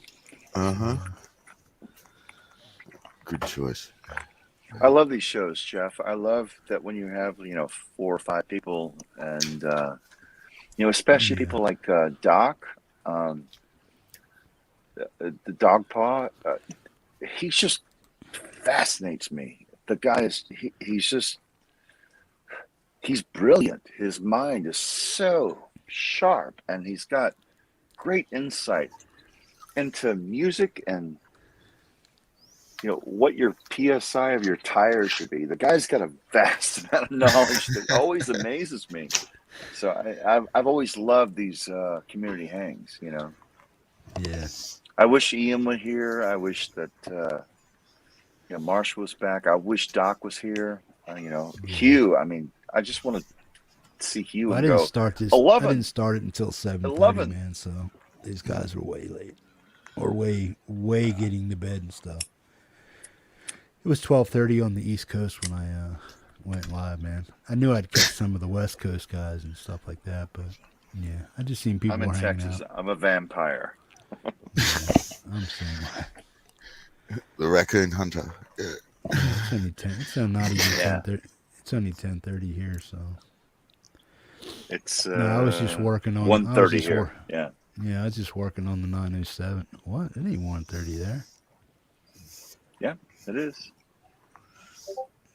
Dude, did you set your watch back or whatnot? No, Spring forward, it's fall ahead? 127. In 127. Texas. Yeah. Yeah, North Texas. Yeah. Are you in southern Alaska or northern? Where are you? Well, it's all Exactly. the same time zone. I'm like 60 miles northwest of Anchorage. Okay. I'm in, Yeah. So I'm you're, in a small you're town way called west. Big Yeah. Lake. No, not really. You know where the little arm comes up, the Kinnick arm that comes up, that little finger-looking thing that comes up? Well, if you go up to the tip of the finger, that's the Kinnick arm inlet. If you go up to the tip of the finger and then just bang a quick left, then you're heading west up the Parks Highway into Wasilla and stuff. So I live about another 15 miles from the tip of that little finger that goes up from Anchorage, the little Kinnick arm inlet. So yeah. Yeah. So if you you're just in look the southern western portion of Alaska. Yeah, basically south central, man. Yeah. Yeah. No, Yeah. it's 1:30 here. Yeah. Huh. I thought it was only like 12 or 11. Yeah. Trust me, I've kind of worked out the time differences. Yeah. Yeah. My wife has worked out the time differences between Mark and I because we talk for like 12 hours a week. Yeah.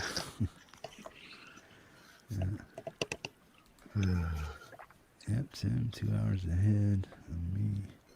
Yeah, Vanzini, you're only like it's 11:30 where you're at, right? And you and Marshall, it's 11:30. Yeah. No. Yes, it is. Yeah. Yeah. Because I'm 4 hours behind the East Coast, and then the West Coast is an hour behind me. So I thought Texas was another hour, so I was thinking it was 12:30 there instead of 1:30. Yeah, we're 2 hours later than the West Coast. Yeah, because you're central, aren't you? Yeah. And my wife and I are she's about to retire in about a year and a half, and from the air traffic control, and we're going to move to Nashville. But all my business is in LA right now, so we're considering moving to Oregon or Washington or North England. Yeah. Crazy. Yeah. I think we're leaning towards England. Crazy. For what I do with my publishing, I can live anywhere as long as I have a Wi-Fi signal. So, Yeah. Yeah, that's cool, man.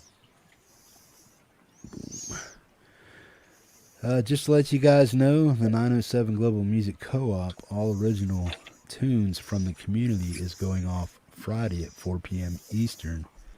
If you have tunes, send them to me or drop them in the comments of Tuesday's video.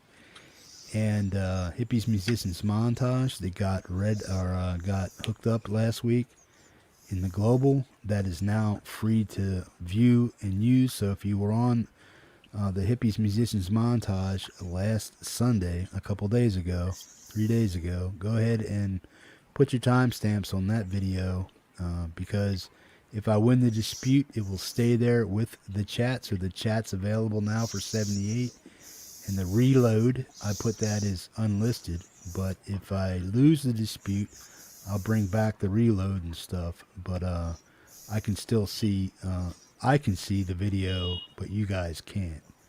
So Hippies Musicians Montage number 78 is available to view. You prepared to tell us what got you hit? yeah, exactly. yeah. I went back to watch that, and there was no live chat. I was like, wait, what happened? It was tiny arm guitar with skillet, I think. Okay.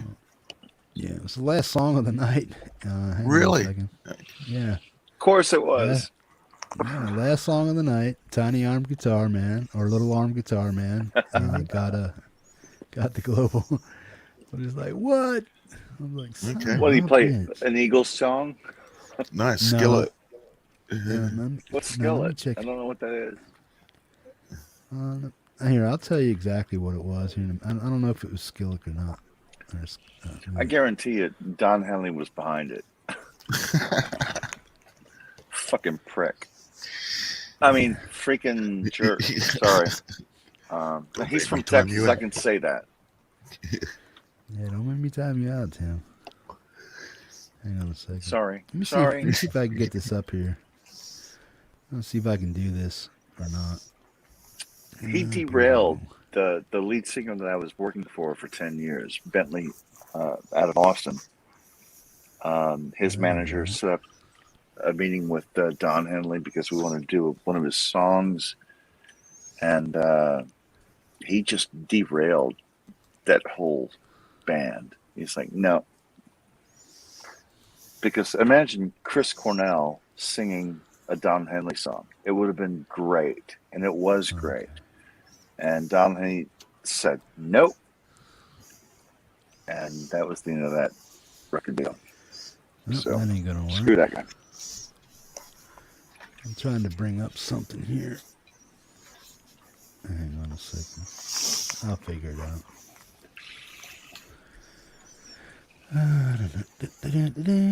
Here, let me see here. No, you guys go ahead and chat, man. I'm trying to get something done here. So I'm guessing I need to check my email.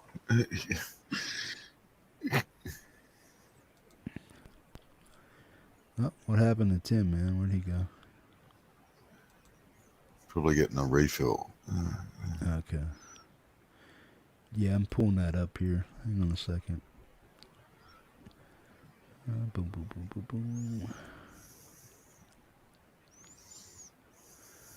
What was it? That was Hippies Musicians Montage, right? Yeah. Boom. Hang on.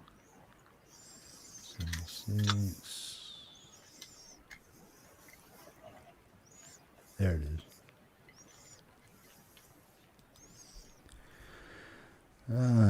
Yeah, this should do it here.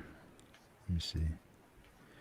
Yeah, it was Skillet right there. You see, it's video cannot be boom, but that's all the ones I got that night, and that's the only one that really got me. Okay. That was Little Arm Guitar. Last song of the night. Boom. gone. So it's like, no worries, man. But I let him know it wasn't his fault, man. It's just shit that happens.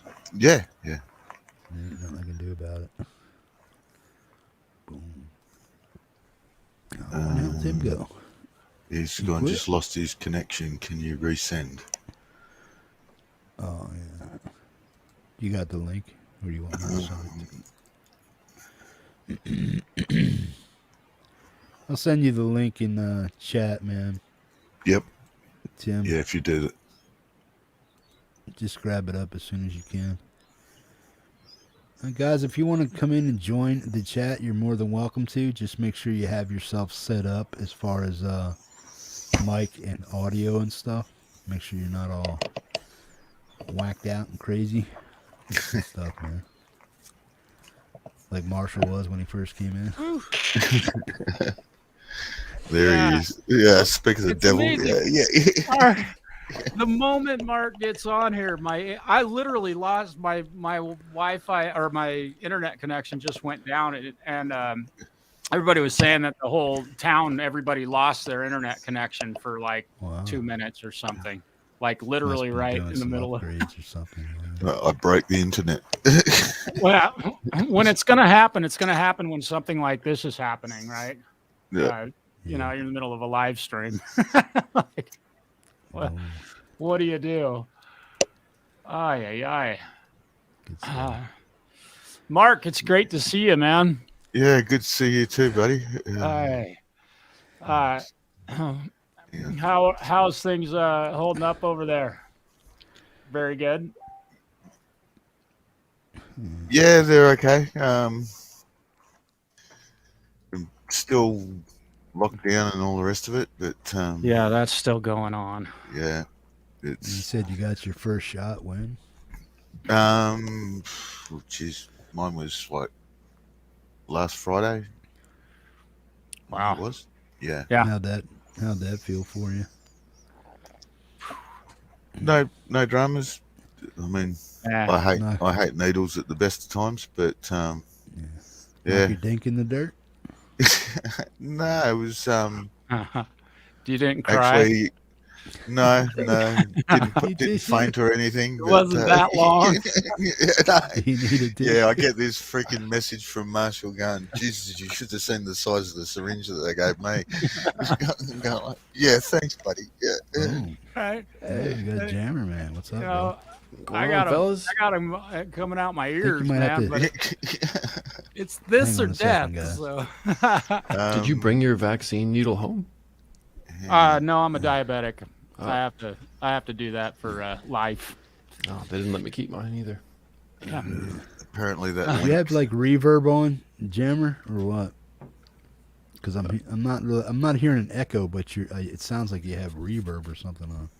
I'm hearing him in I my don't think left so. ear only. It's kind of strange. Oh, is that going on?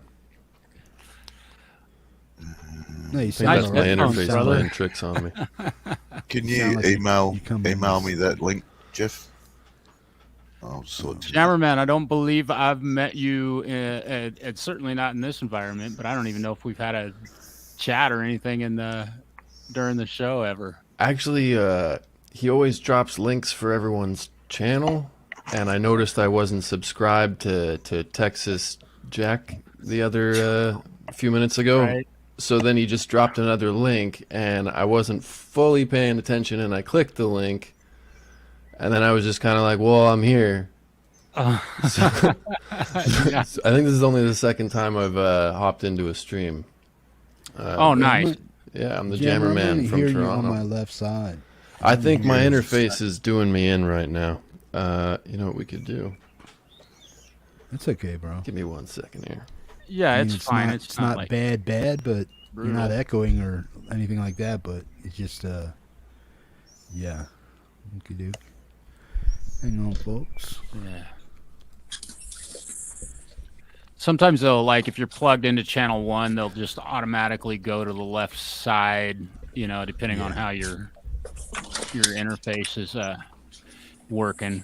Yeah, StreamYard's sending my interface to the left. Hey, I'm back. Am I And a there's little closer also- to stereo now? Yep. No, Oh, no, still left I'm here. still. The- Yeah. There's also in the settings option inside of StreamYard, there's an option for stereo or mono, I believe. If you go to Yeah. your Make sure that's unchecked. audio, yeah, I don't. You might have it selected for stereo audio or something, or I don't know. It's hard. Do I have settings? Yeah. Go down to the actual bottom. StreamYard screen. Yeah. No, I just see stop cam mic. Oh, Up where it says Now cam go to- mic. Yep. Go to audio. Yeah. And then see if you have stereo Let's audio. drop it checked. into mono. How's that? There you go. That's it. Here I am. Now- There you are. Yeah, that's better. Much better. Now, dude, that sounds great.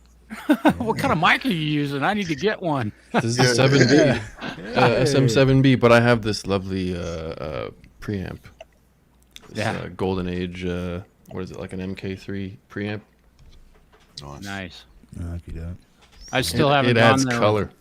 Yeah, I still haven't gone there with my SM7. This thing just sounds great, and my preamp that I use is just way adequate. It feels like if I did anything more with it, it would be too much almost. But this is an old one, so I Now- don't know if they're. Now you're This crystal should still clear. be great. Crystal clear. You sound good to me. Yeah, no, Sounds crystal. I'll never Yeah. complain about this microphone ever. I find that the interface doesn't really do justice to a vocal signal. I have that Focusrite 2i2, the one that everyone has. Yeah, Yeah. I got two of them. I've got I'm running through an Steinbeck, so- 18i20. It's just a 2i2 times 20 ultimately. I think I'm Right. gonna hop And- onto the universal audio route. Yeah, I've heard good things about those. Man, I've been using Focusrite Oh, for I so lo- long. Just super happy with it. Yeah, I did too until I got to the Apollo, and oh my God, when you get into the Apollo Unison plugins, Yeah. And price is like, oh my God. Right.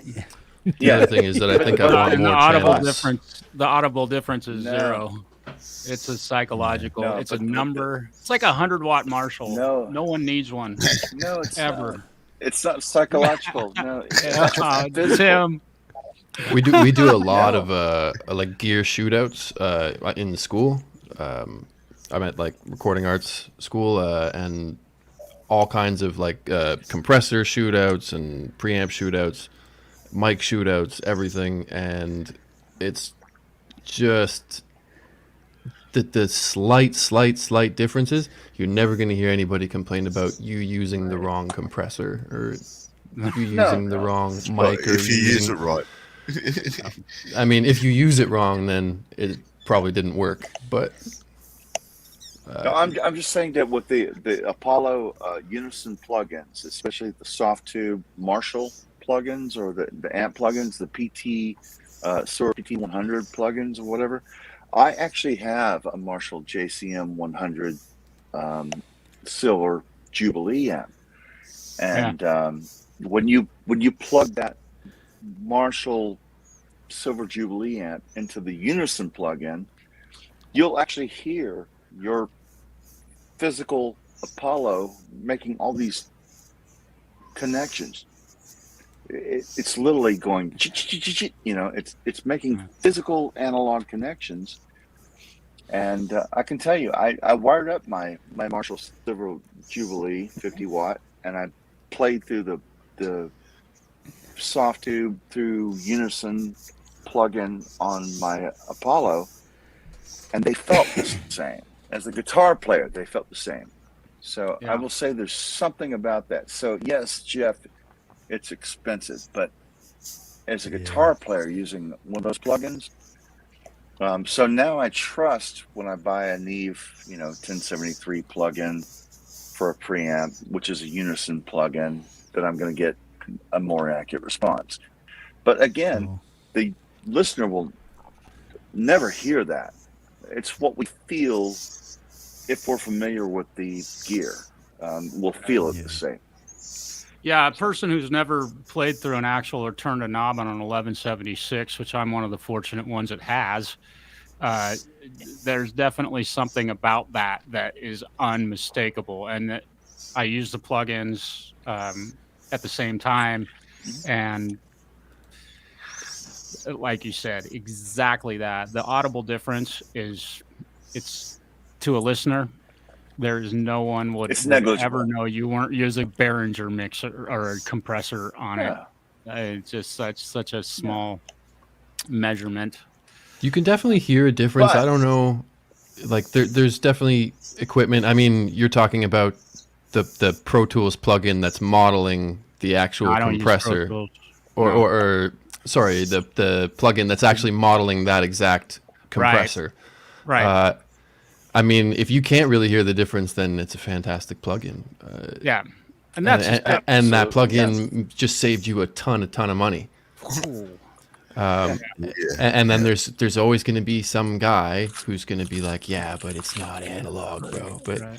if you blindfold them, then make them listen to 2 tracks, see how often you can pick out the difference. Yeah. I actually feel really stupid in class a lot of the time because they're like, yeah, you can hear like the slight coloration difference between this and that. And I'm just like, Yeah, you reckon? But can you on an yeah, iPhone sure. or an Android? No, you It's can't. yeah, once it's monoed through Zoom, especially. Right. And there's I can only say speaking of that, you just said monoed through Zoom.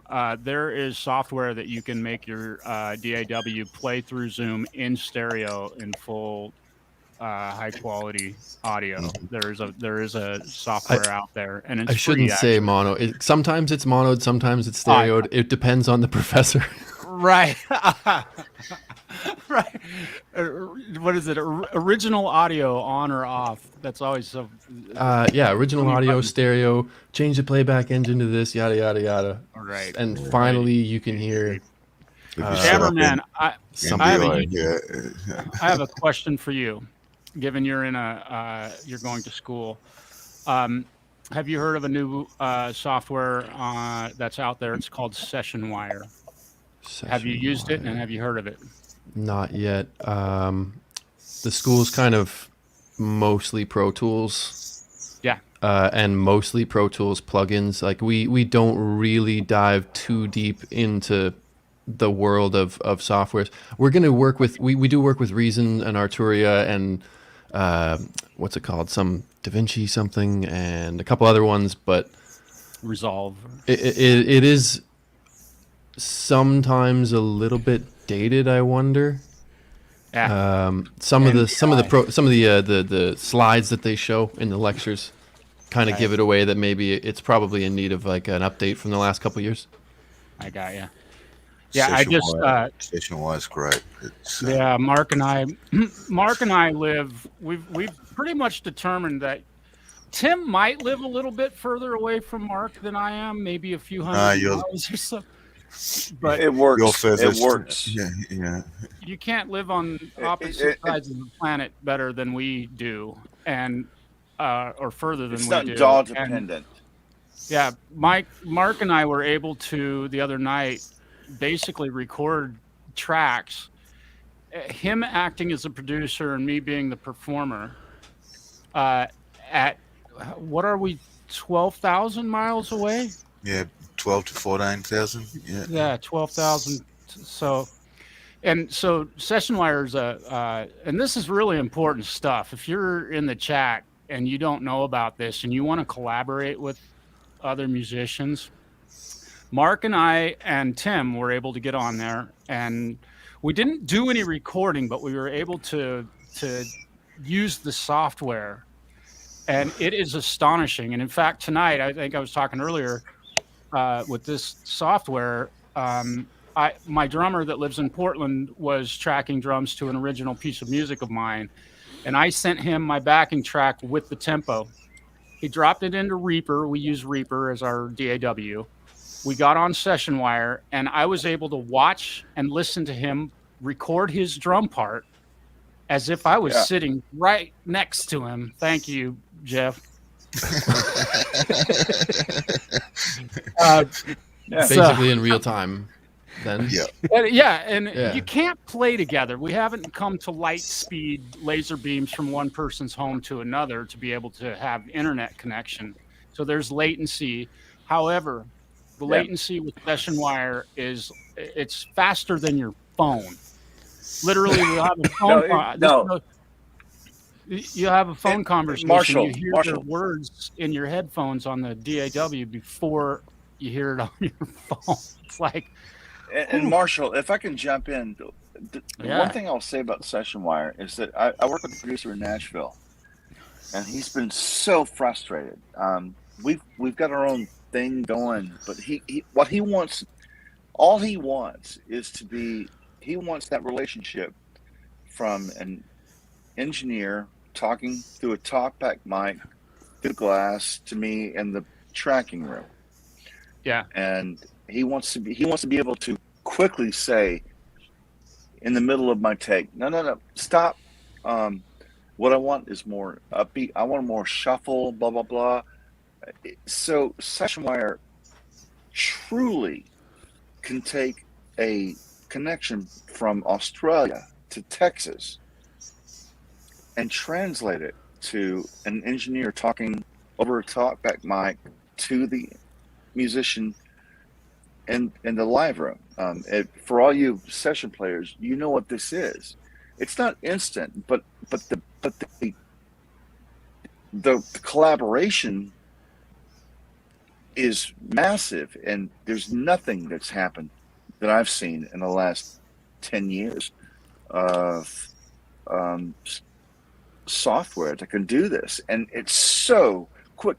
And the cool thing is, say I'm cutting a guitar track for Mark or Marshall, and I'm playing my guitar tracks, and I'm like, well, okay, well, that was cool, but as soon as I finish the take, just like if he was in the control room, hey, that second chorus, you rushed the chorus, so I quickly redub that.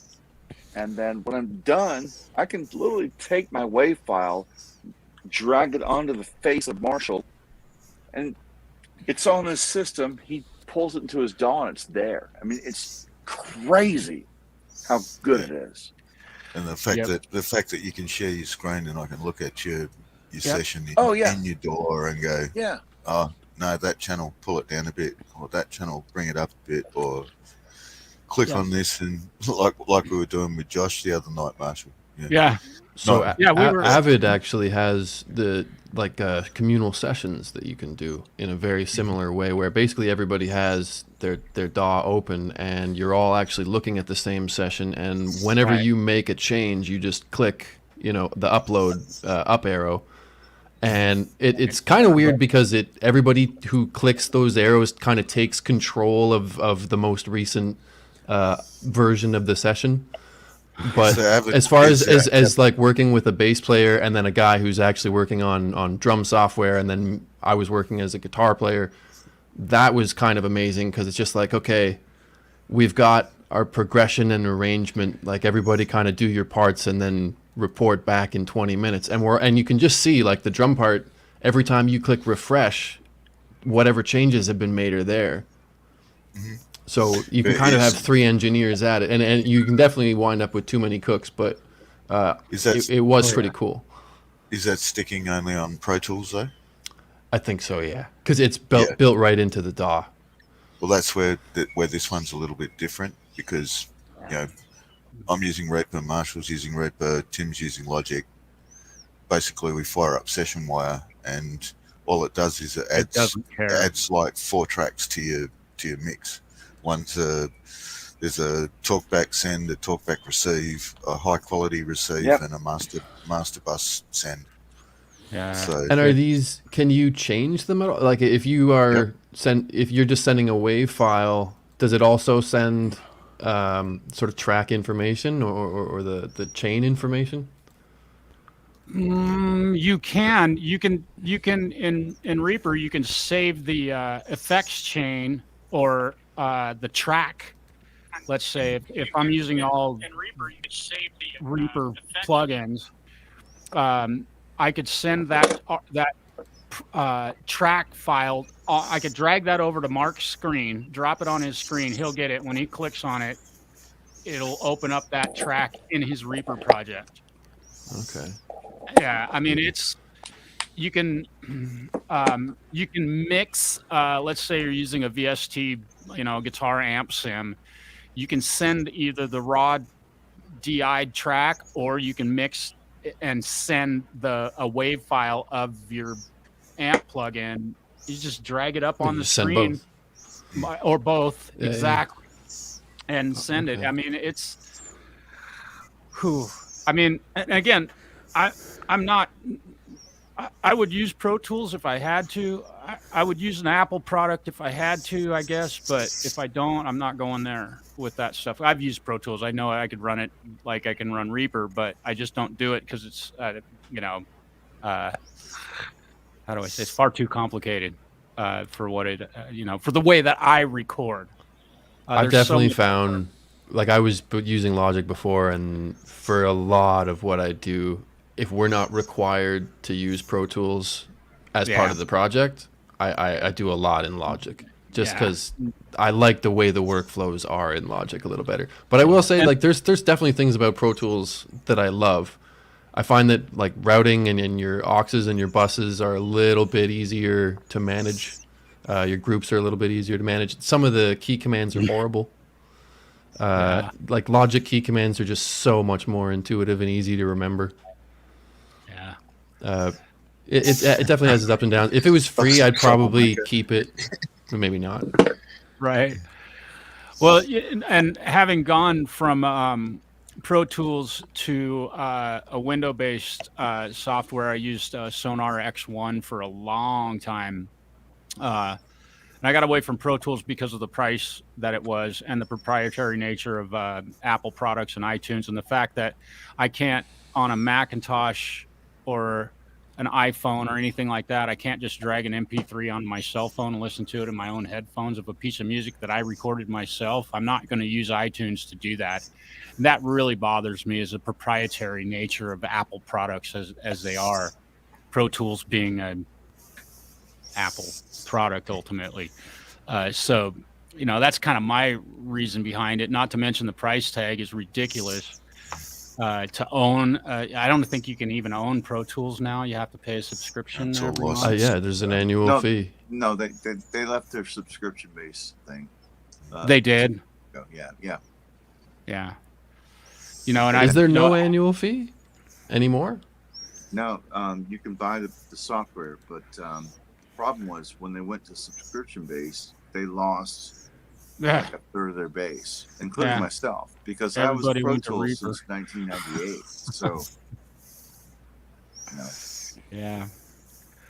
I've got buddies that are mixing. My buddy Justin over in Boise, Idaho, he does a lot of big house setups. He works at the Knitting Factory over there and runs sound for bands like Megadeth and Black Label Society and all that stuff. When he goes into this project, he goes in with Pro Tools because that's what their system is set up for. So Big studios. yeah, big studios, they want to do that stuff, but the tide's turning, and I think the monetary costs, especially for people that aren't rock stars or wealthy for whatever other reason, for $60 you can buy Reaper, and you have literally everything and more than what you can get in Pro Tools, and that is I no totally joke. agree. Especially as That other was not a DAWs focus a little bit more on songwriting. Right. And you're looking at bedroom engineers, essentially. Like we all have our own studios, but I mean, we're bedroom engineers more or less. Yeah. You just can't keep. And also, Apple already has kind of the market share on music creation computers. So if you're competing with Logic and also just how free and open Reaper is, I actually thought that they still had an annual fee, and that's probably the reason why I'm never going to use it after I graduate.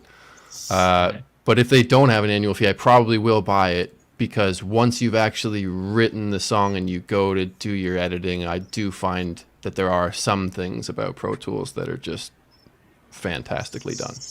Yeah. It's and because it's the an fact industry standard, basically. Yeah.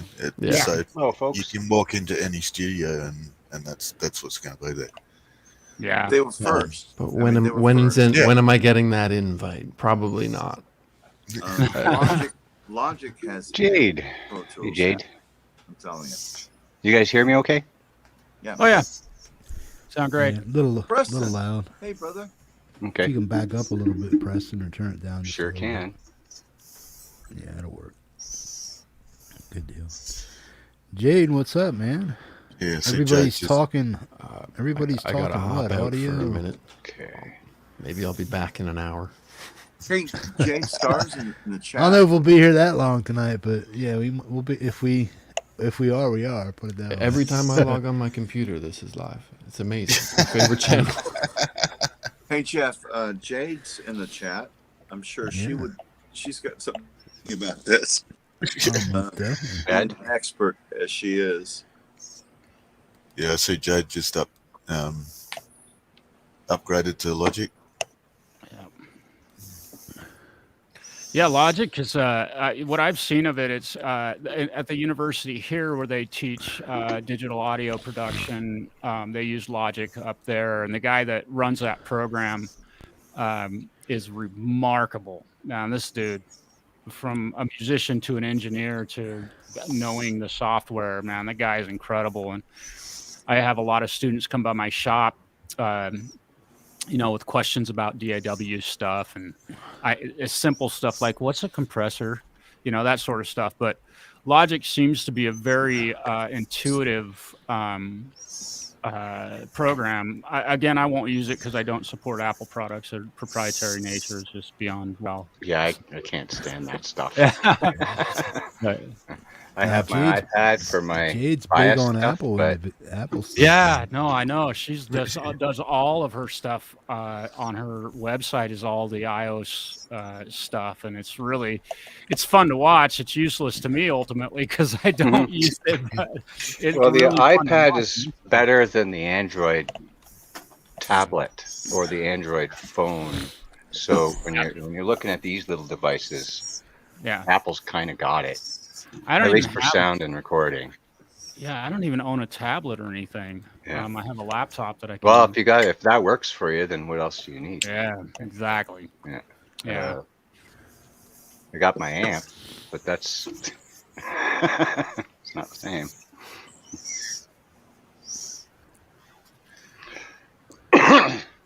Compressors to Word. put air in your tires. Yeah. Doc is sharp as always. Yeah. With the right kind of poke device, you can get a certain kind of noise. Some kind of squeal.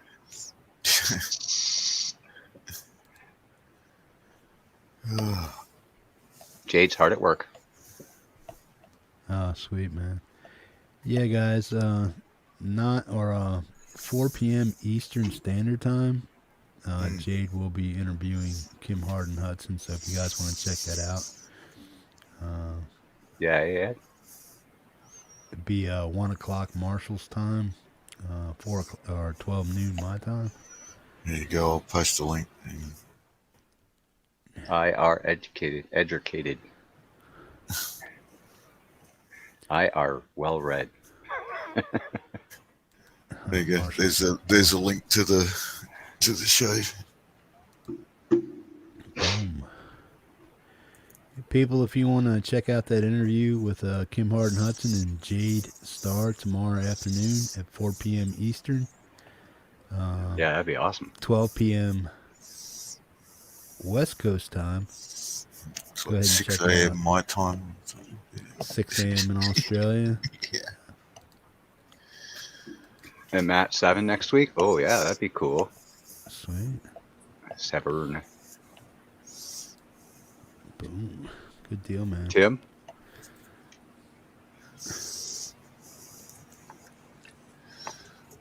Looks like you're getting your studio set up there nicely, Preston.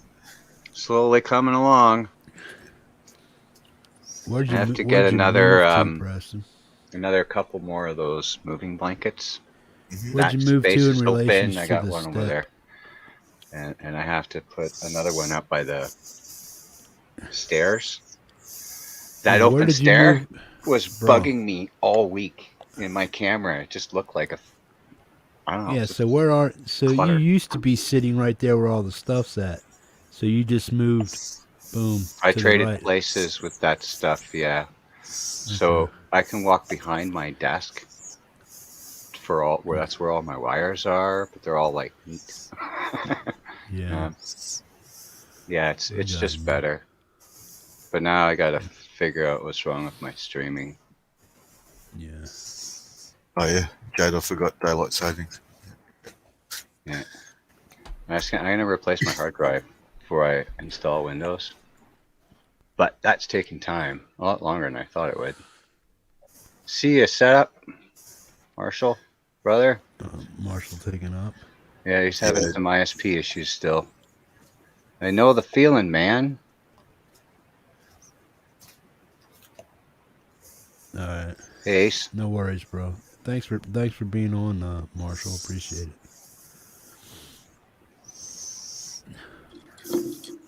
Yeah, there he is. He's back again. This is all because of my freaking earpods, Pros. They failed, and all of a sudden, I lost everything. So sorry. Oh, yeah. No worries, man. Got to go wired. No, No, not. I will I not. can go wired. Mark saw that when we were doing the old thing with Marshall with that session wire. But then I can't smoke cigarettes. I gotta use my vape thing. So. Oh, you burn your wire. Oh shit. No smoking in the house. No, I prefer life over disappointing my wife. So, Mhm. Yeah. Yeah, I hear you, man. Totally.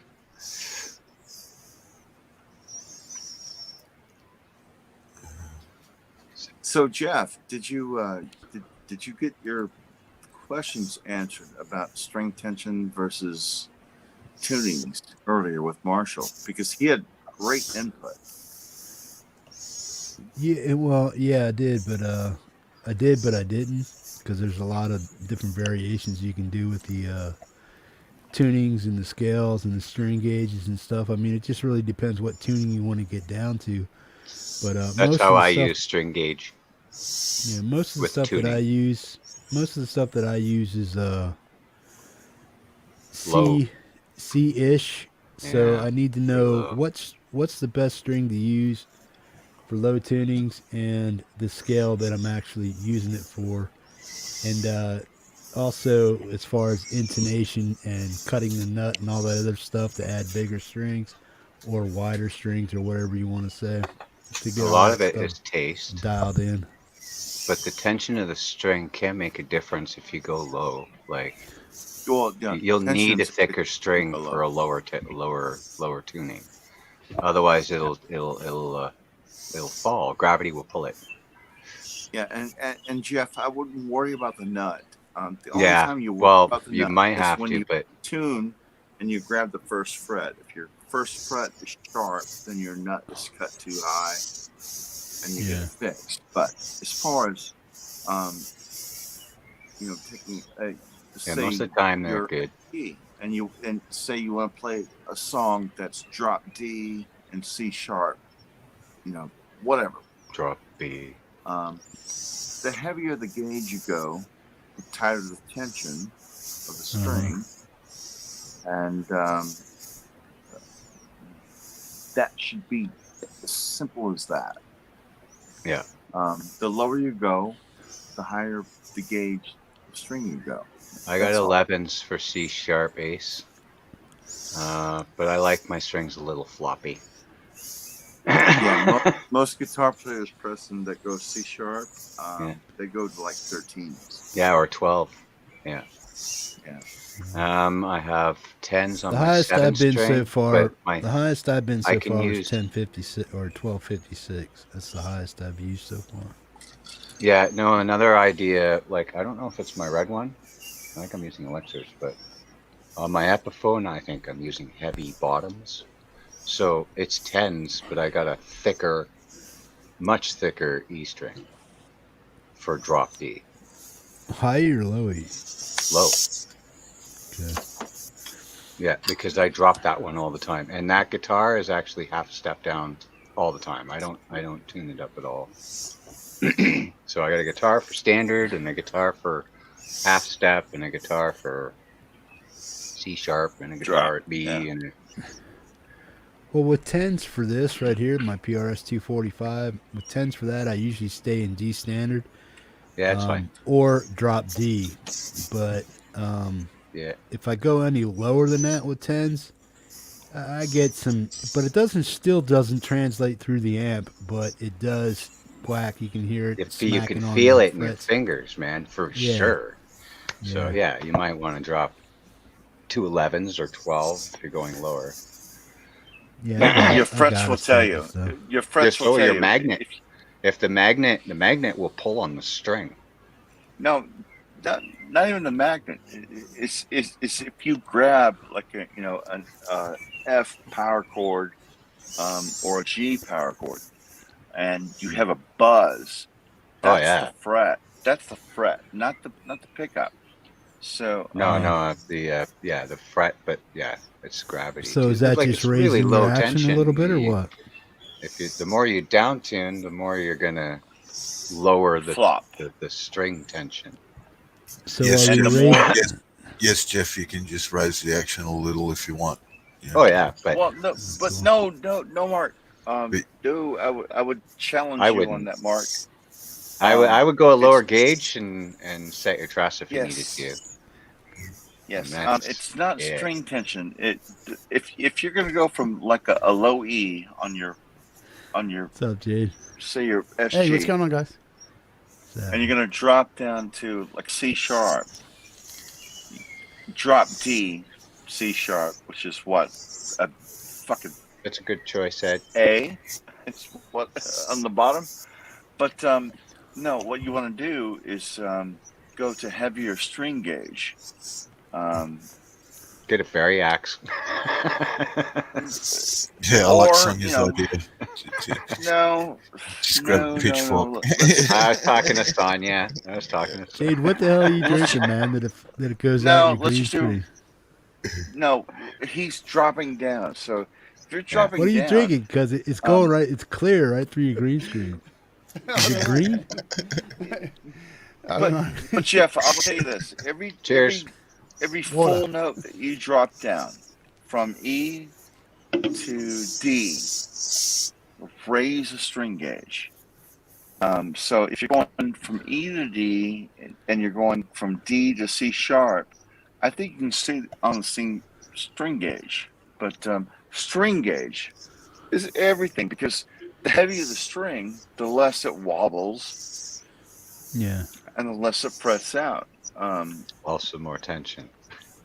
Yeah, it's just physics. So the heavier the string, the more string tension you have. So Cool. That's Jade, what's crazy. your opinion on all that? I just Tune put strings on and ALT just and then play, tune man. BLT. Yeah.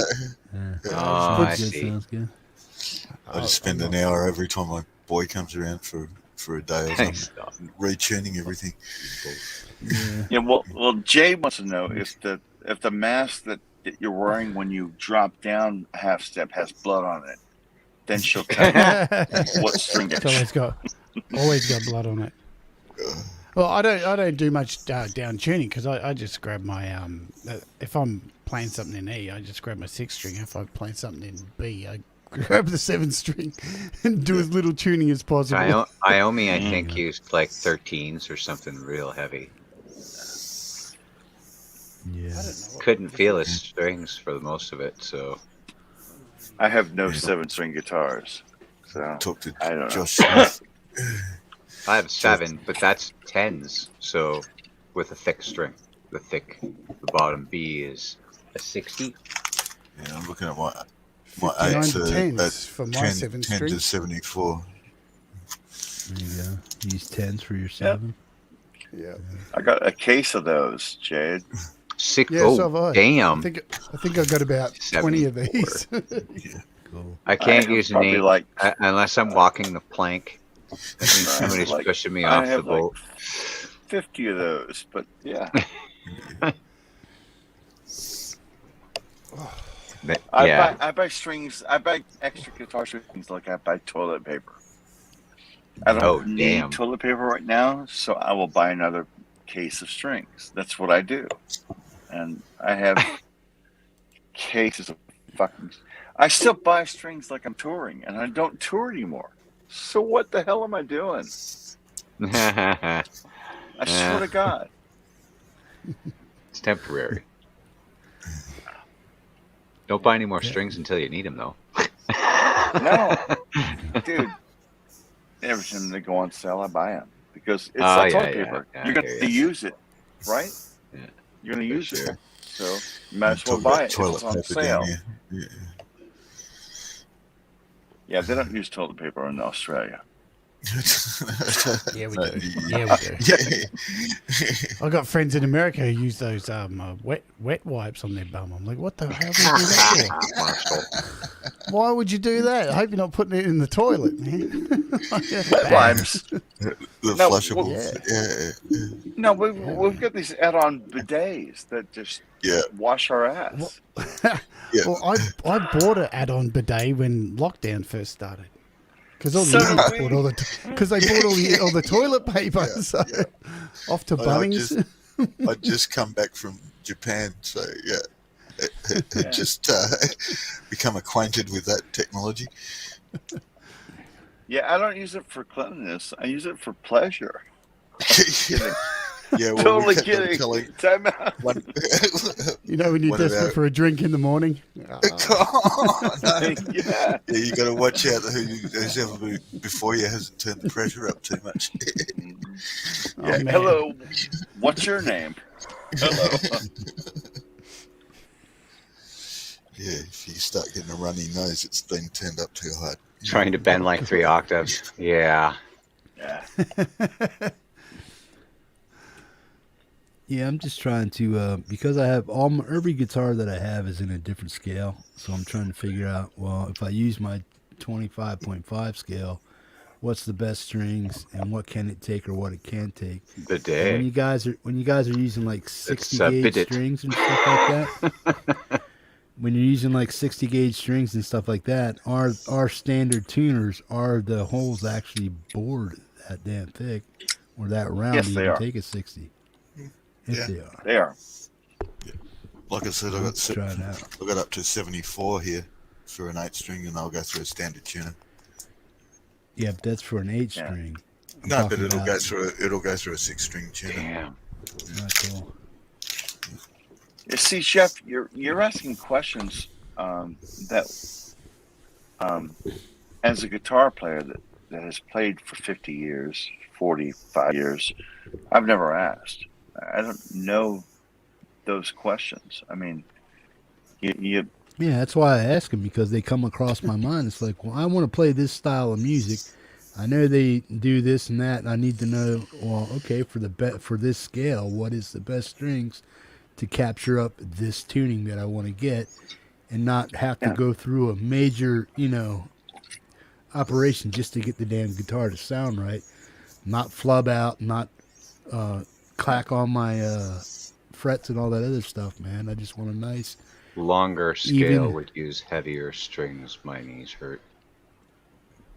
and my thing is that when I was learning guitar, the lowest you would go would be a drop D, and that was rare. So what I grew up in the era of tens, Yeah, it's always tens. my that's Strat has what I tens. grew up in.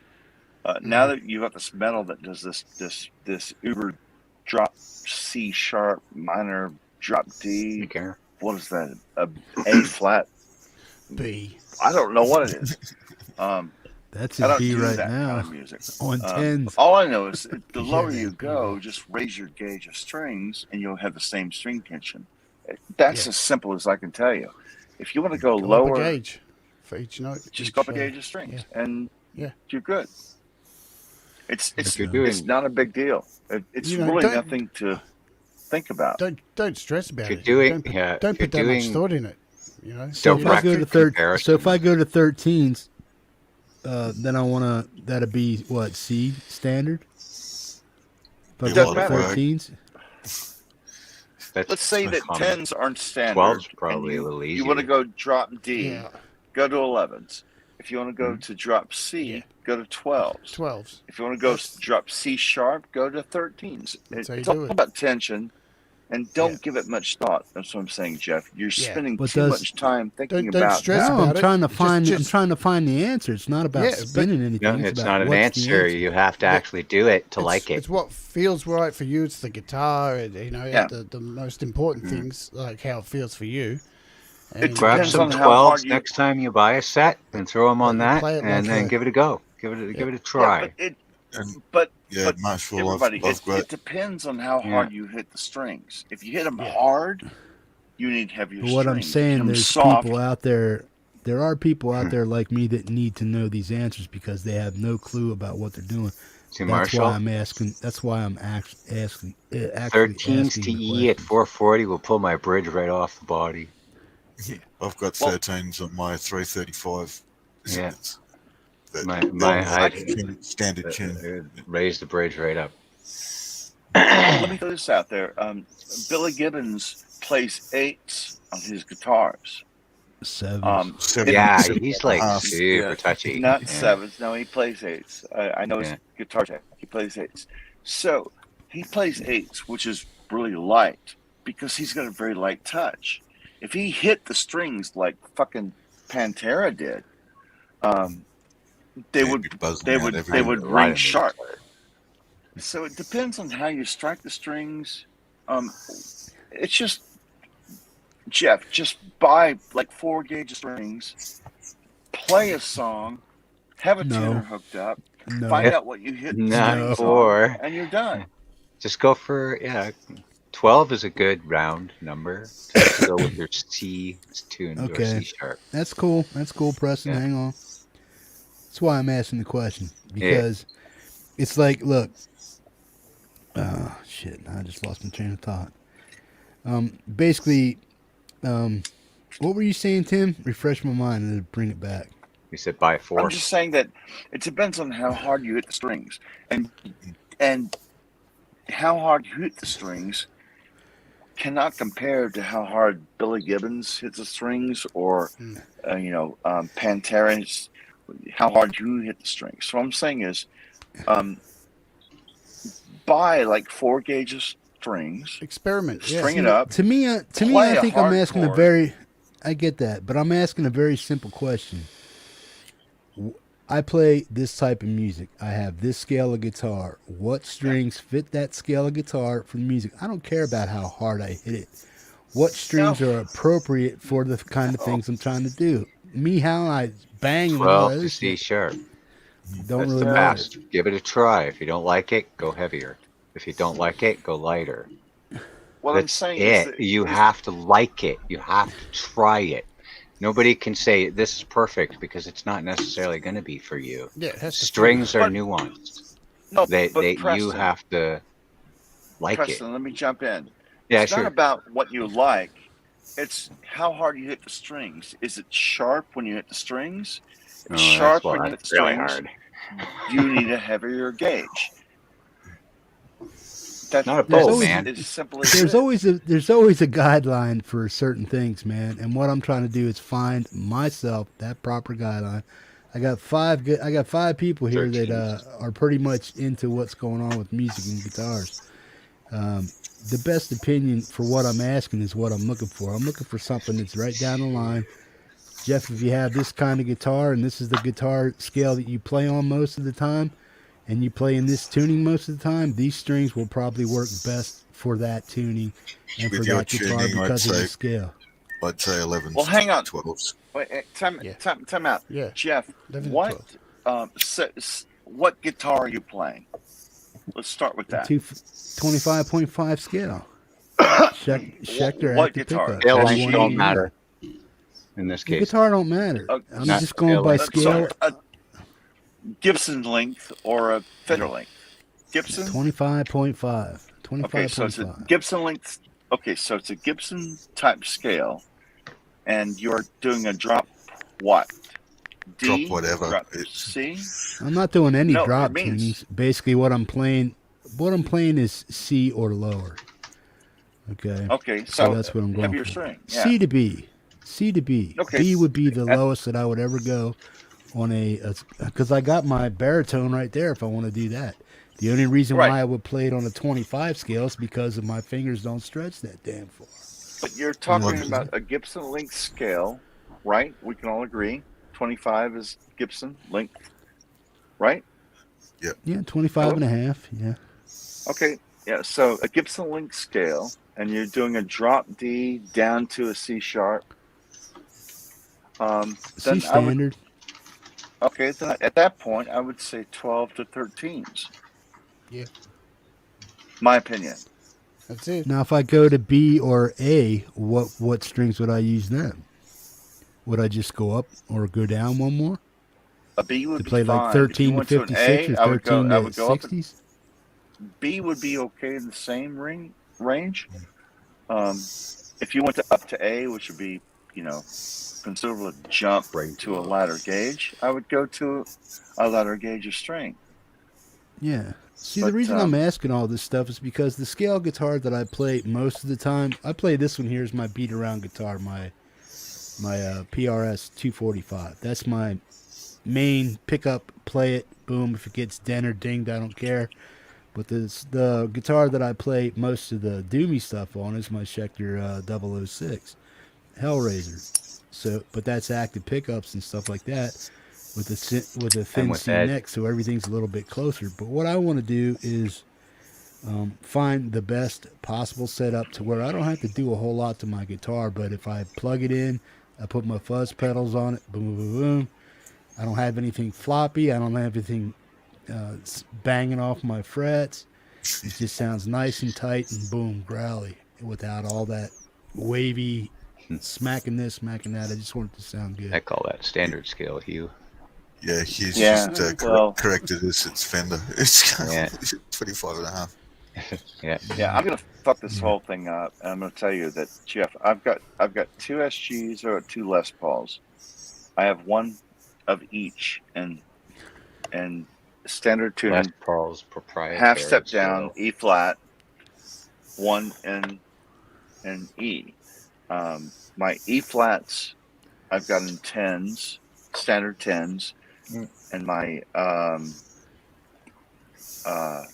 no, I'm sorry, my standard E A440 tuning, standard tens. Sorry, 9.5s is what I use. Oh, I And want if I go down a half step, I go to tens. So it's a matter of, ultimately, it's simply a matter of finding out which string tension you play sharp or not.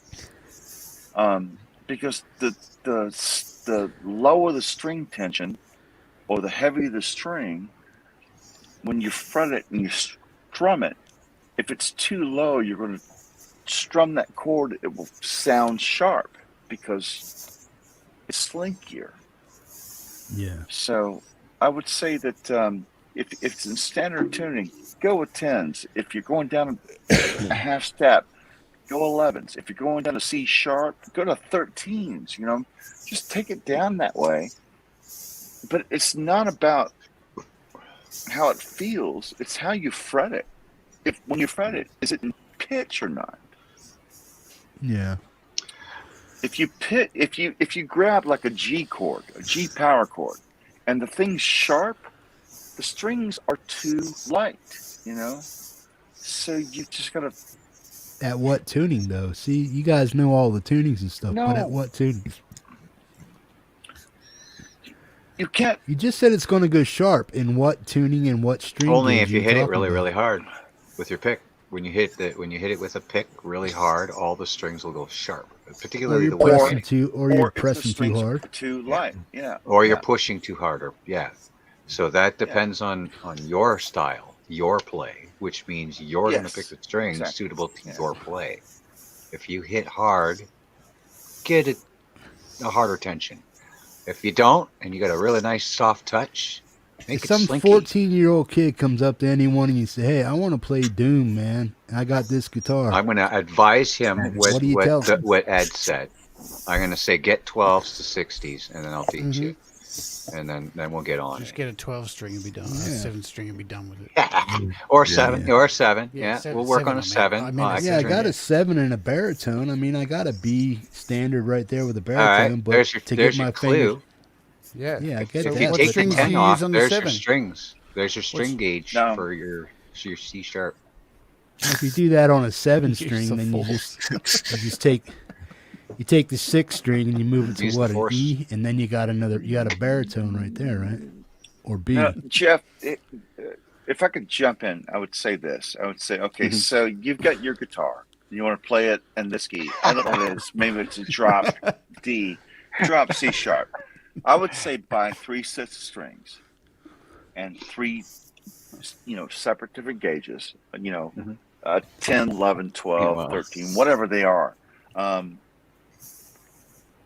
It's Yeah, expensive and it's I've done all time that consuming, already, Tim. so what you do is you string it up with the 12s. You play it. You play the chord that you love to play. You put it on a Play tuner. the hell out of those strings. Play them Okay, till they you- die. You look And at your then- tuner and like, I'm sharp. Okay, well, I got to go to a heavier string. Hit this one. It's Read the chat. close. Conversation close. went straight. So you rip the strings off. You put the heaviest strings on there. You hit it. Boil and you're those flat. strings. Put them back on. There you No, go. but that's what we have to do, We're talking, but Jade, we're talking to a new guitar player, He's not a new guitar player. Jade, you know what strings you want to, you know what That's right. tension feels like. I just Preston, know what feels Mark good. knows. I'm just saying that Mark, buy a set of strings, put them on, tune it to what you want, hit a power chord on a G. If it's sharp, you need heavier strings. If you put, Ed. another gauge on that's 2 strings, 13s, and you hit a G and it's flat, you need lighter strings. So obviously, Well, here's why I really asked that question, Tim, is because when I first started playing guitar, I wanted to go to Iomi, but my guitar only came with 10s, and I'm like, well, it sounds okay, but it sounds something washed out. It That doesn't guitar sound have bright. a hardtail? Boom, boom, boom, boom, boom. Yeah. But the whole thing is when I wanted to learn that, it's like, well, damn, how do I get that? What strings do I need for this scale and this and that? That's why I asked the question. Because most people, No, most it's a good guitars, yeah, Good most question. people that buy guitars anywhere, it's shipped out with 10s or Yeah, 9s, because depending on everybody the scale. plays an E standard. I want to play Iomi as soon as I get my guitar, but it only has When you- 10s. yeah, Why does it Don't sound like trust shit? people you're Because buying you it don't from to have the set that right up strings, properly. man. 12s, man. And 12s. That's someone it. prove me wrong on this, but I've seen this. I've read this about Iomi. Iomi plays 10s, but he's going He to plays touch. 9s, actually. Iomi plays 9s He- most of the actually, time. his guitar tech says he plays 9.5s now, but he plays light strings. Yeah. The reason why he Yeah. didn't go sharp is because he's a light touch, just like Billy Very Gibbons. light with his pick. So you can't Very, very- choose by the guitar player and what they play. You got to choose That's- by the way. Yeah, they are. You Actually, strike a the bunch are in picks. standard.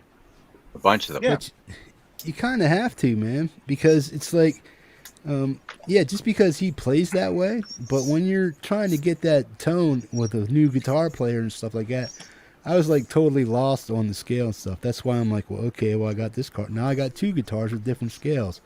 Well, this one sounds different with the C, and then this one sounds different with the C, but they both have the same gauge string on. I'm trying to figure Yeah, out, that's okay. if you're going to compare it that way, that's direct comparison. Nobody in the audience can tell. No one. Well, if I'll I go can one tell, step they can further. tell. Yeah, because you had a direct comparison between the 2 gauges of strings and their tuning.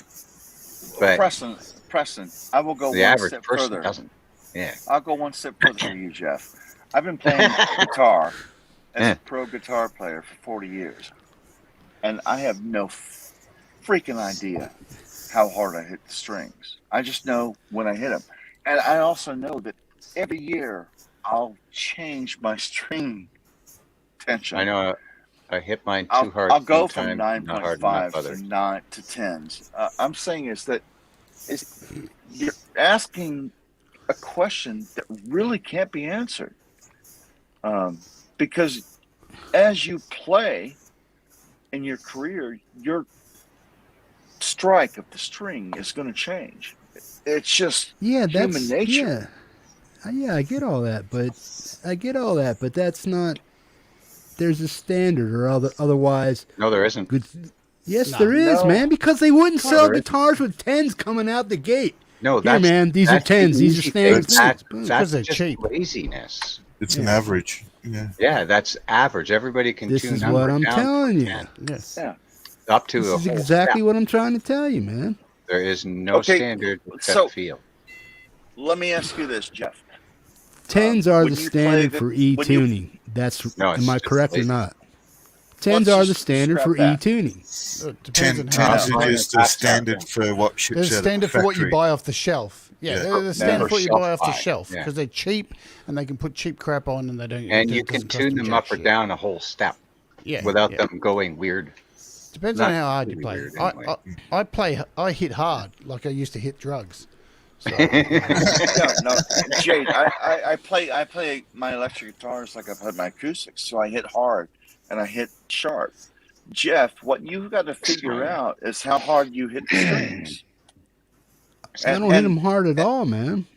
Well, I'm not playing you don't Lamb know. of God shit. You know what I mean? No, I do What know. I'm saying, no, I don't picking hit my strings hard, man. Everything I do is in my wrist. Boom. The hardest I hit him is boom, as hard as I can flick my wrist. That's it. Nines. I don't sit there. Wow. I would Jeff- say 12s, Jeff. No, Put I'm 16 saying that blitz on on that. that. Opinion. Yeah, Wow, man. Everybody has Everything. a touch. it's difficult to Everybody watch. has a touch. Everybody plays everything different. I understand all that stuff. It's elementary stuff. But what I'm saying, there are basic standards to what guitars get tuned to with what strings, and that's what I need to know. you So- just canceled yourself. You said everybody hits them differently, so there's got to be a standard. No, there So I isn't. gave you an idea and you discarded it. No, I did Yeah, not. you did. No, I Yeah. did not. You did. Because it's the only way you can figure out whether or not it works for you. 12 to You just gotta- 60s or 13s to whatever. You want to go to 80s? Like, you probably need your nut cut. But But there is a way to check that. 12s Preston. is There's a way to probably check safe that for your guitar. No, You there's, just got to beat there's that a way monkey, man. Beat it. there's a way to check what Preston said.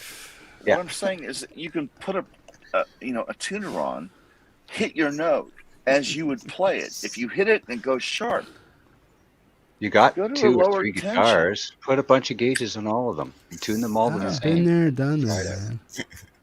That's what And I've I've got already everything from 8 I've already strings to been there, 13s. done that. Been there, Well, done then that. now it's just explain up my to feel results. and taste. So give the 10, Then you give the gotta- 12 a try. If they're I not hate good, to say go up I hate 12, to say the, go up another the one. thing that he doesn't want to hear is you got to work on, evening out your picking technique. Seriously, we've all had to do it as guitar players. That kind of The comes harder you hit naturally it, though the with sharper it practice. will go. I think So, you got to work on that. picking comes with practice. That light touch, yeah. I find I pick really light when I shouldn't sometimes, and pick really heavy when I shouldn't, and then other times I'm kind of perfect in both. It's all how I don't know. Might have been how much coffee I had that day. But Who's Hang a on. better guitar player, Preston. man? the harder you pick it, Jeff, the sharper it will go. Yes, I understand That's all a that, man. fact. It's physics. So I you get gotta all just that, figure out but your what you're technique. not hearing is Jeff plays Doom, Jeff does this, Jeff does that. I don't care what somebody else does, man. There's a standard set of strings. They wouldn't make the damn strings in 12s, 14s. They would stick to standard No, tuning that in was all 10s. based on people's perceptions of what No. they wanted. That's why they put out custom strings. No Yeah. shit. For different styles of music. Correct? Am Yeah, I well- correct or what? Personal No, taste. you're not. maybe Jeff It was plays for with personal reasons, and other people maybe went, Jeff, "Hey, you need to make that for everybody," and now everybody does it. Oh, so now maybe tension Jeff doesn't plays matter or with- what? So, maybe Jeff plays the light. how do you know? Oh, yeah. Well, if my knees hurt, Maybe Jeff You- plays yeah. with a light pick, and your favorite guitar player Use a plays tuner. with an ultra heavy pick. It's Yeah. different. You've got to find your voice on your guitar. That's the beautiful thing about guitar. oh yeah, that's the best. Okay, I mean, play with a light flying pick. strings is the worst. I'm gonna play in drop E with tens, right? Can I play Hey. drop A with tens? Yes, you can. On Yeah, my what's it gonna 7th string, sound I like? have 10s, and I go drop A all the time. And it sounds like total shit, I bet. No, it doesn't. It's a 7th string. I have a thick gauge string for Well, that. yeah, we're talking about standard scale guitars here, man. No, Six but string, Preston, what pick are 77 you bar. using? Are you using a thin pick, medium pick, heavy pick? What are you using? 1 mil, Jazz 1.2, 1.3, and I barely touch the and then I string. go up to 2.5. Okay, I mean, what's the so difference? yeah, no, Jeff. That's what I'm saying is that you're asking the impossible question. Yeah, because it's all You're based asking on an impossible you question. Who's a giving better things guitar a player, try. man? Who's a I better am. guitar player? Clearly. He is. Yeah. We're all still learning, right? We're all still learning. Every day. I'm just saying that you're asking an impossible question. He's What's also the got- best gauge? We don't know how you play. If I sat in a room with you, I could tell you need heavier strings, you need lighter strings. If I sat in a room with you and saw your picking technique, we could do that. But Yeah, Guzzo, a that's kind general of how question, I play. you can't. You just can't ask that. I just posted a bass thing, and I used my pick. I never use a pick on bass, but I had to because it requires it. So it's not. It's still all taste and flavor, and I hit that song really hard. Doesn't need to be. I'm just going to use So- 10 for drop A, man. That'll work. And drop A, I go 13s at least. Just go 12s, Jeff. Well, why are you telling Yeah, me to 12s. use 13 if I But can your use standard C keys, sharp man? though is where I'd be at 12. Actually, I use 11s on my C sharp. Right there, the red one. Yeah, and it why? doesn't sound like shit. Tell us why. Play light. That's me though. That's practice and time. Well, yeah, I get all that, bro, but you still have to start with a gauge that works for the music that you're talking about. If I I use play 10 and try to everything in play, C sharp, and and drop B on that guitar. And the reason is I need a guitar in that tuning. yeah, with But I 10s or use what? What 11s string on are you it using? because that's what I had. And what Well, string hang are on, you hang on using? a second. Jeff, 11 I think I elixirs. can answer this question. Maybe 12. I think I can answer this I question. think they were gifted. I can check that. Here's how I know if I need a heavier string or not. If I'm on my electric guitar and I drop down to a lower tuning, I will personally grab 5th fret on my first string, which would be an A. Mm-hmm. And if when I hit that note and I do a vibrato on it, if it feels floppy, my strings are not heavy enough. But that's my But what my what check. strings are you starting with? Are you talking about I just don't know. 10s? I or mean, what? I've got 30 guitars, so I'll grab one. Well, no, I with, mean, you you have know- to give me a reference because if you're hitting an A, you're probably hitting 10s. If you go to a heavier string, would that gauge go down or would the note go down Well- as the heavier strings go up? Yeah, those are And here's 12. where the crux is. Say I've got 10s on my Strat and I've got 10s on my Les Paul. It will not perform the same because I'll of, type it. I'm saying Yeah, is the that scale's if I different. hit, I will grab the A and I'll hit it. I'll do a vibrato. If it feels floppy, I'll grab something else with heavier strings that doesn't feel floppy. Oh, sorry. But that's the way I gauge when I move to a lower song.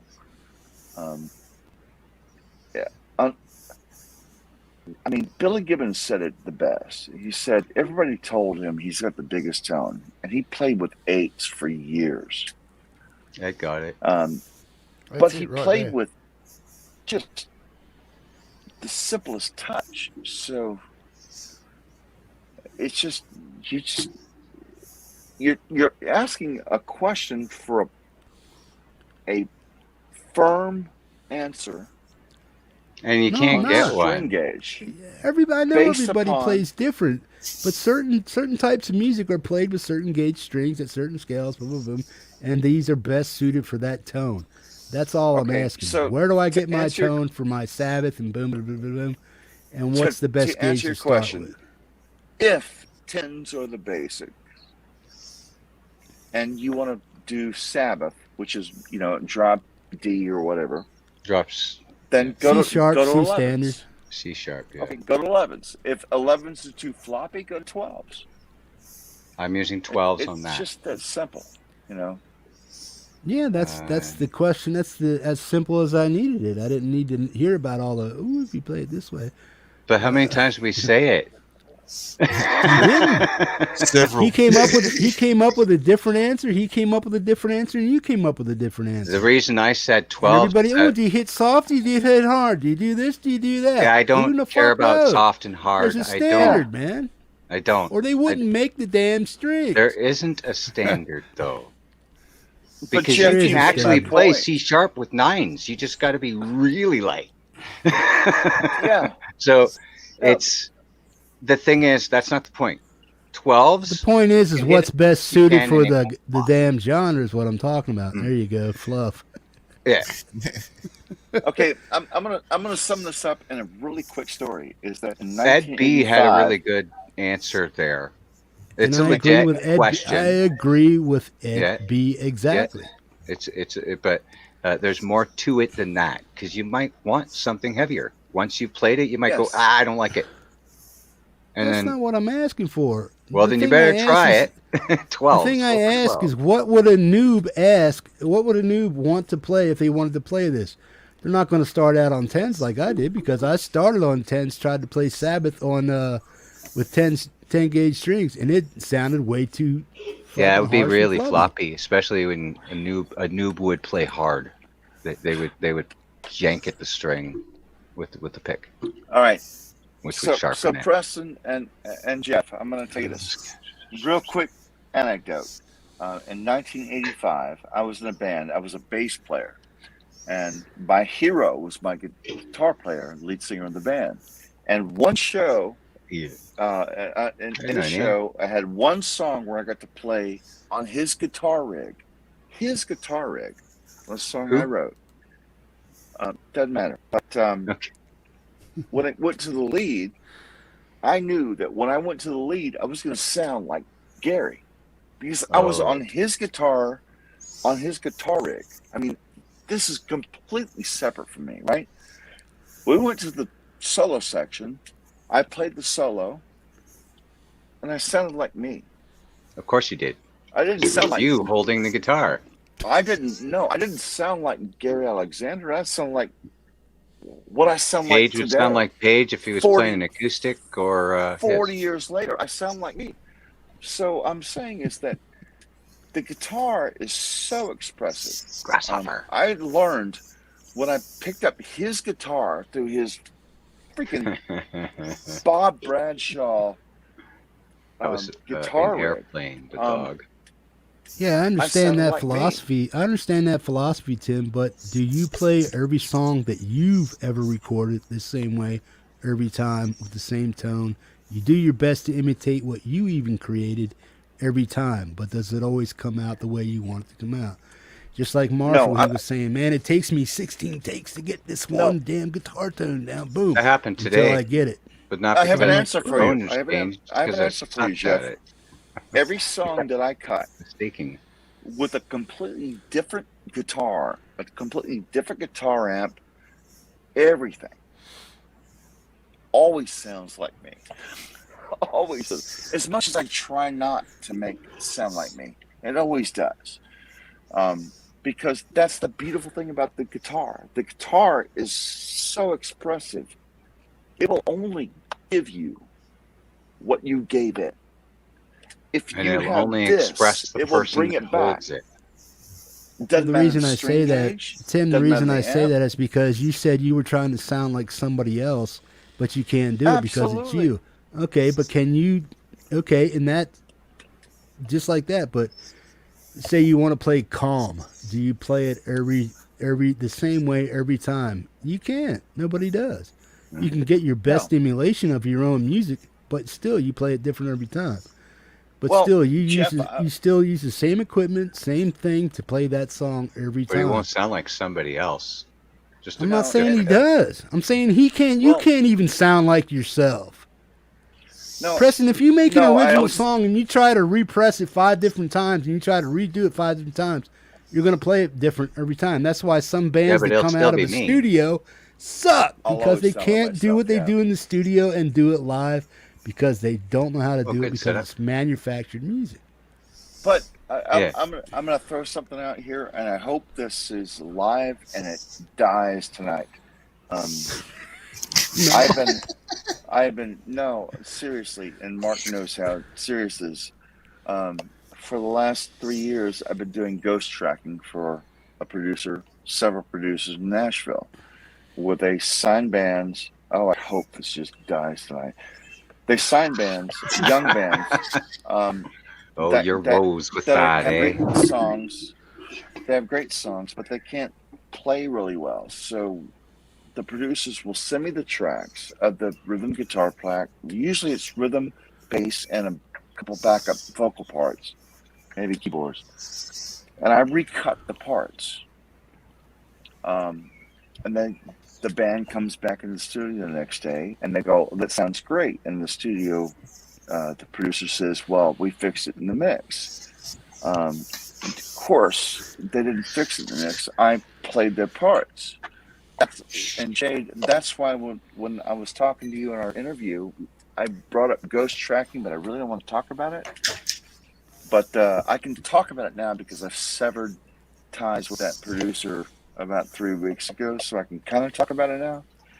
But it really happens. So what I had to do is actually learn their part and say their part was cut on a Vox AC30 with a telly. I've got a Vox AC30. I've got a telly. So I play the same thing. I just play it correctly because this stupid MRFer Whatever, couldn't yeah. play it correctly. Probably came in and then drunk so, or something. regardless, but Yeah. there are times when you can actually play like someone else. If you can Yeah, if you I can believe that. figure out that he's thumb picking that section, or he's picking and plucking with third finger, there are things that you can do to emulate other people, which I've been a clone for the last 7 years. You can do that. And that guitar player will come in the next day and go, oh my God, I didn't know I sounded so good. Well, it's not even him. What broke my contract was that a specific producer was working with an artist that I told Mark about. And the guitar player that they wanted me to ghost track was a person from Dallas that I know, and it was a counter melody. So it was a solo, which was a counter melody. It's like, he's gonna know that my vibrato is not his vibrato. He'll know. But on the counter melody stuff that I did for the ghost tracking, they would never know. But this, it was like, I can't do it, and he was like, I'm gonna sue you, and we'll see about that. But what I'm saying is that there are times when you can learn a technique of an artist and mimic it. But if you're a new guitar player learning how to play like a Sabbath thing, you can be as sloppy as you want. But I want you to know that the guitar is so specific that, like I said, in 1985, I played on this guitar player's rig, on his guitar, hoping to sound like him. I sounded like me. and it was so disappointing in 1985. I'm just saying, you've chosen a guitar that's more expressive than a violin. And thus ends my story. Discuss amongst yourselves. We'll have a coffee and we'll talk. Come back to my TED Talk next week. Yeah. I'm with you, Hugh. I What's just he like saying, nines. man? Is he starting My shit, name man? is Hugh Caldwell, and I like nines. Is he starting shit over there? You call well? Not at all. Yeah. You totally took the shit on what I said, but that's all good. It's all good.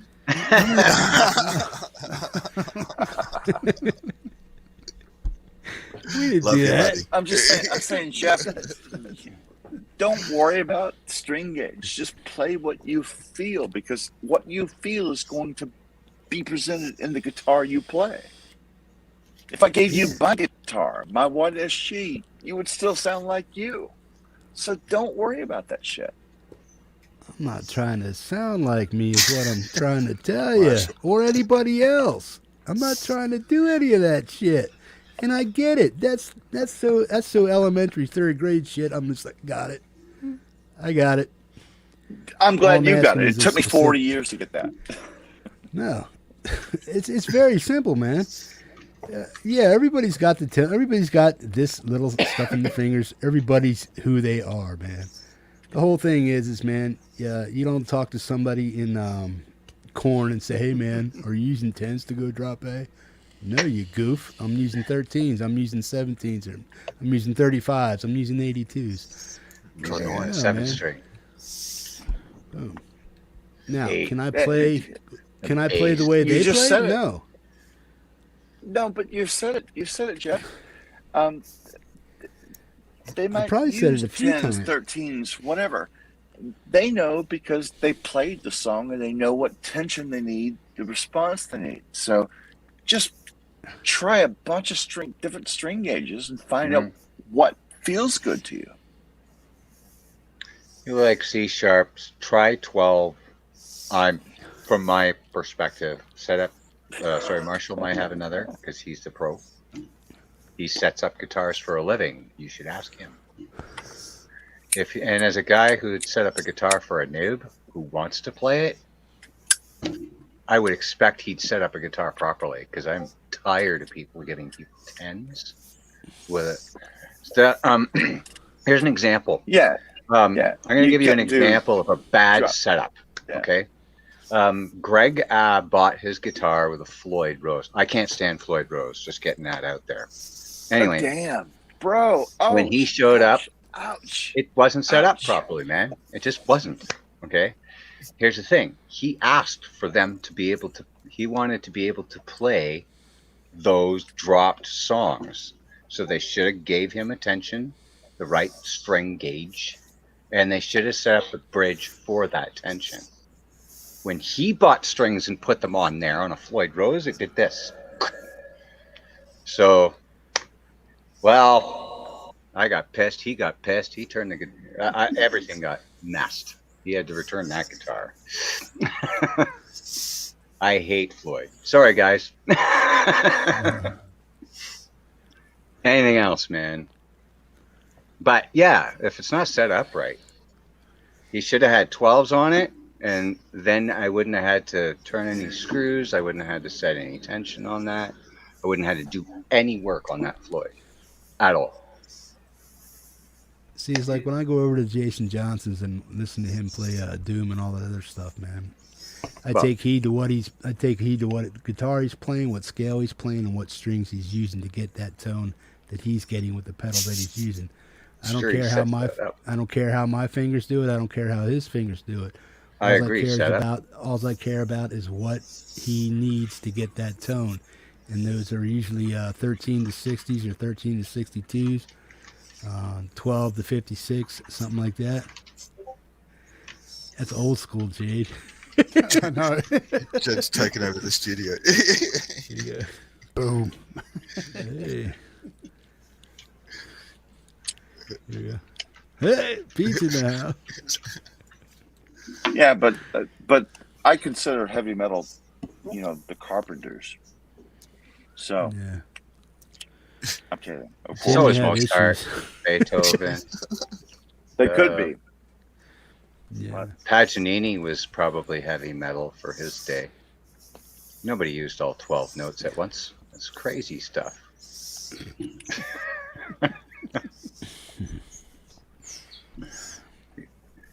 But that's the Absolutism beauty in the of world. the guitar, There's Jeff. Is just that not enough, eh? no, the guitar is so Kapla! expressive. You can seriously carve out your own voice with the Who are you guitar. talking to? That's Definitely, that's yeah. what I love about it. Who are you talking to? Jeff, I still suck as a guitar player. I'm still trying No, to be you Gary don't. Alexander from Nashville. Well, compared to my hero, I'm not there. So I'm Yeah. just saying that it's so expressive. You can be who you want to be. Well, that's what I mean. I stated that question a long time ago too, man. And we had the same rowdy discussion about, oh man, it's what the hell? Jade, you need a clipboard. Jade's Man. flying around the world. Yeah. Oh, Where's your clipboard, Yeah, man? Helter Skelter was heavy.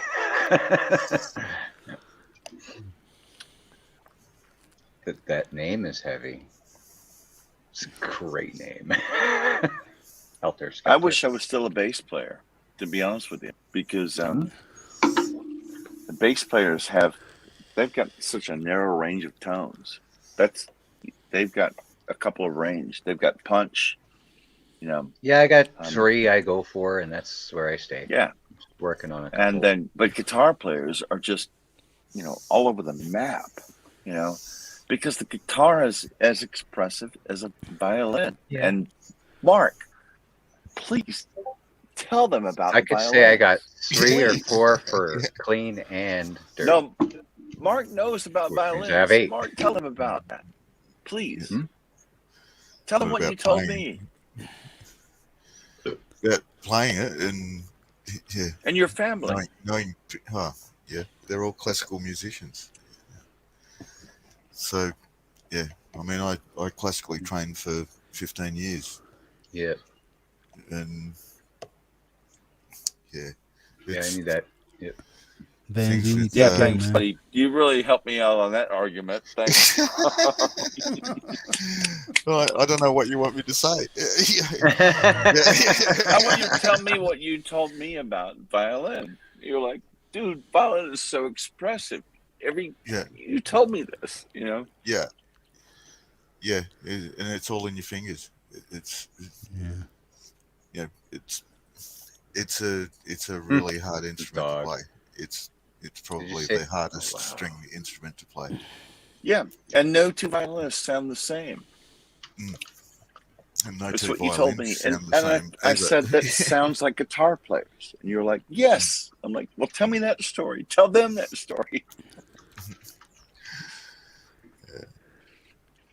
No, it's it's a very individual thing when it comes to that stuff. Yeah. Super. The yarn barn. I'll stick with knitting, thanks. You got that bow rosined up yet, Jade? Hey, what gauge knit you got there? What gauge string you got there? 2, 3 crotchet 1. Oh yeah, the violin's all good.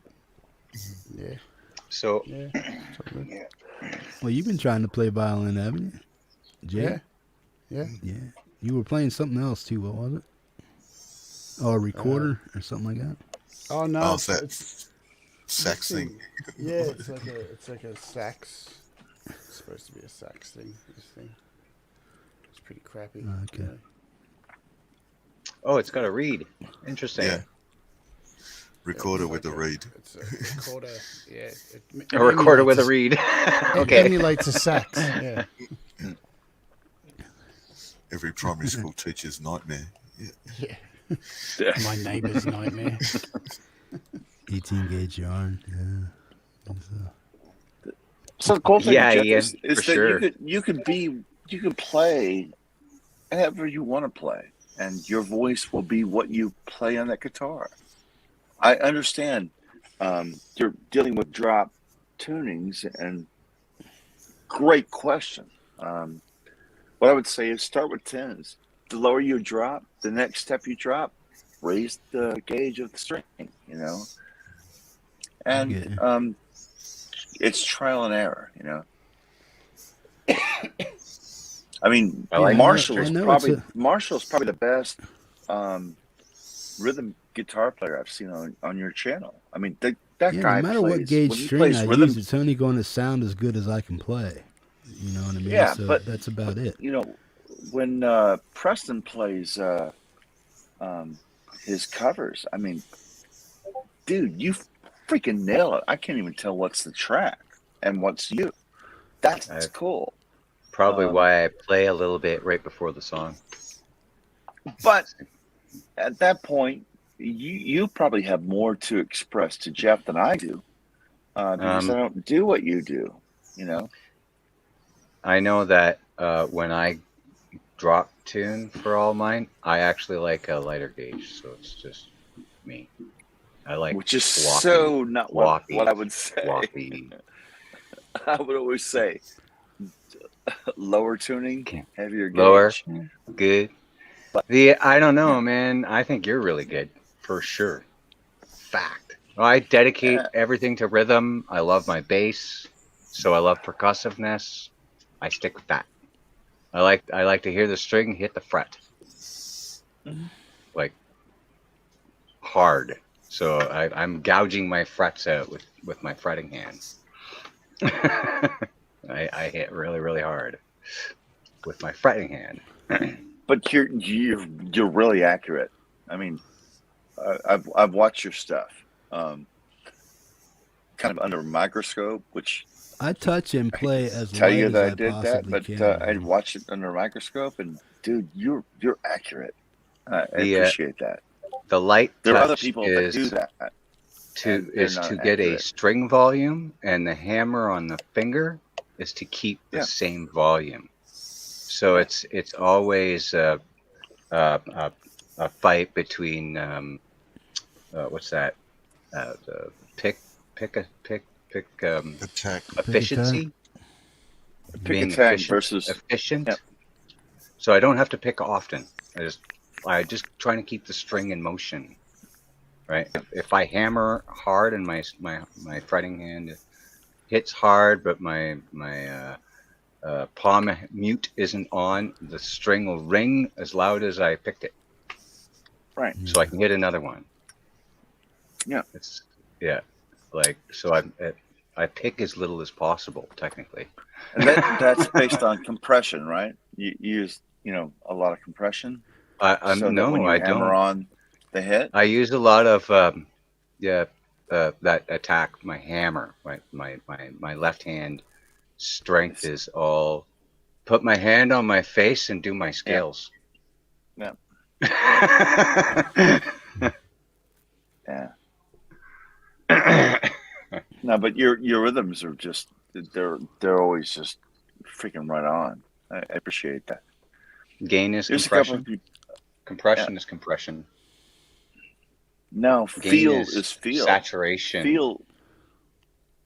I take a lot of that saturation out.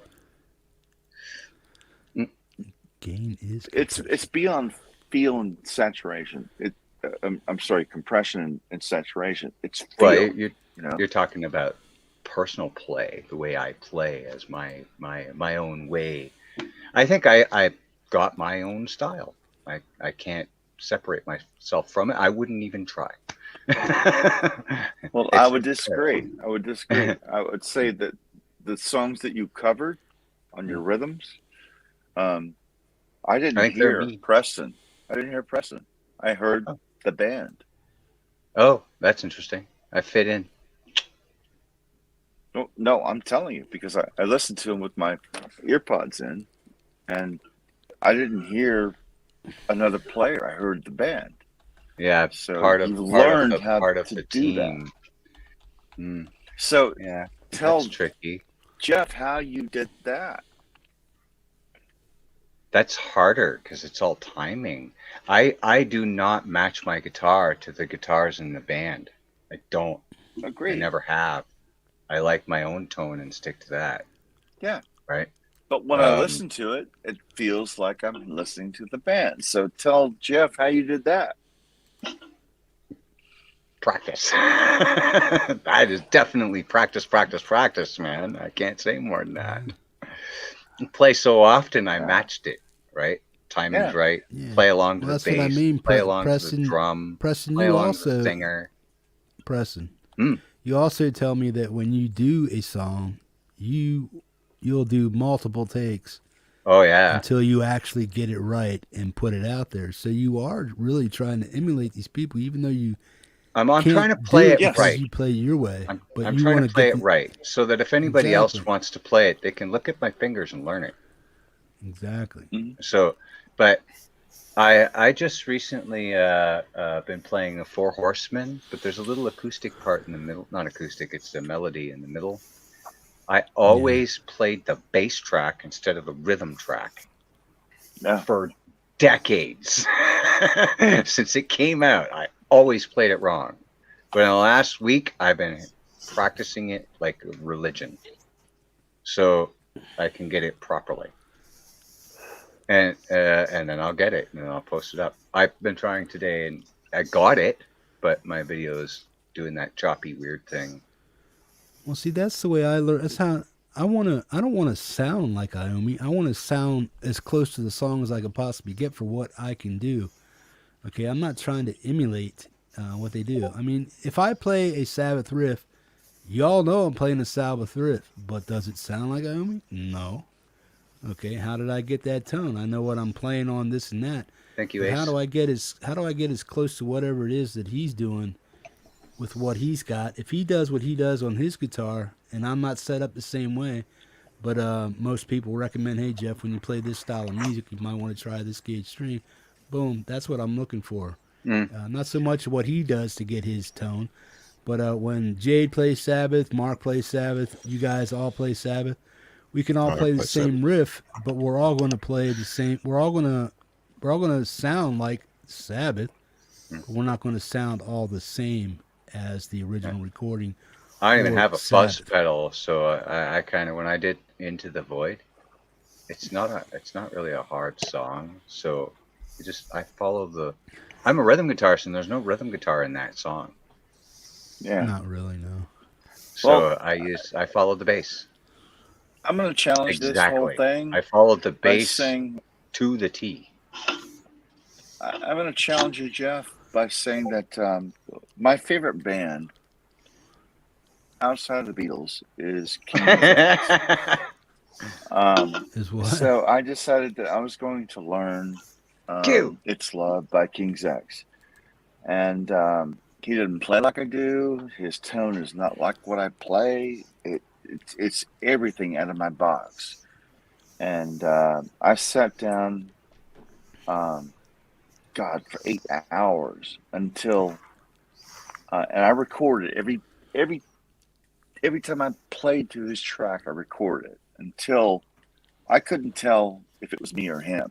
It took me 8 hours, and I've been playing guitar for 50 years, so it took me a long time to emulate this guy because he's one of my heroes. I shared this with Preston a couple of weeks ago. Maybe I'll do a video. I don't want to do that because that's kind of encroaching on what Preston does. So I don't want to do that, but for my channel. But I'm saying that do whatever you want, man. No. I'm saying that it can only help. What I do, thousands of people do. To try to emulate your heroes. Try to emulate Black Sabbath as best and get it as close as you can. Because I guarantee it, when you start dialing into that and you play it and you record it and you do it again, you record it and you do it again, you'll find out things you're doing with your hands are wrong. The things that you're doing with your pick is wrong. you'll realize that oh, my amp's not right, whatever. You'll do these things over and over and over and over until you do it, and you're like, I can't tell who Tony Iommi is, and I am. At that point, you learn something. You didn't learn how to be a better guitar player. You learned how to be the better guitar player that you are. You learned another way to voice your influence by copying someone. Exactly. And it's a really cool exercise. And Preston, after watching your videos, I decided I was going to take on one of my favorite bands, King's X, and I was going to learn this freaking song, nut for nut, tone for tone. I never totally nailed it, but I got goddamn close. And that made me a better guitar player because I simply tried to nail what this guy played. I think And, that's actually it's a good exercise. Speaks to something I've thought about sometimes. Somebody would say, "Wow, that guy's and made some great song by himself." Well, if he's a really good musician, then yeah, he's probably going to make good stuff. Not only that, he's going to remember how to play it because he wrote it. The solo's going to be good. Whoever. Anyway, when you're copying somebody else's or covering it, most people will really judge you on how well you do it. They're very, very judgy on it. I see little Billy and little Sammy, and that looks like the romper room mirror.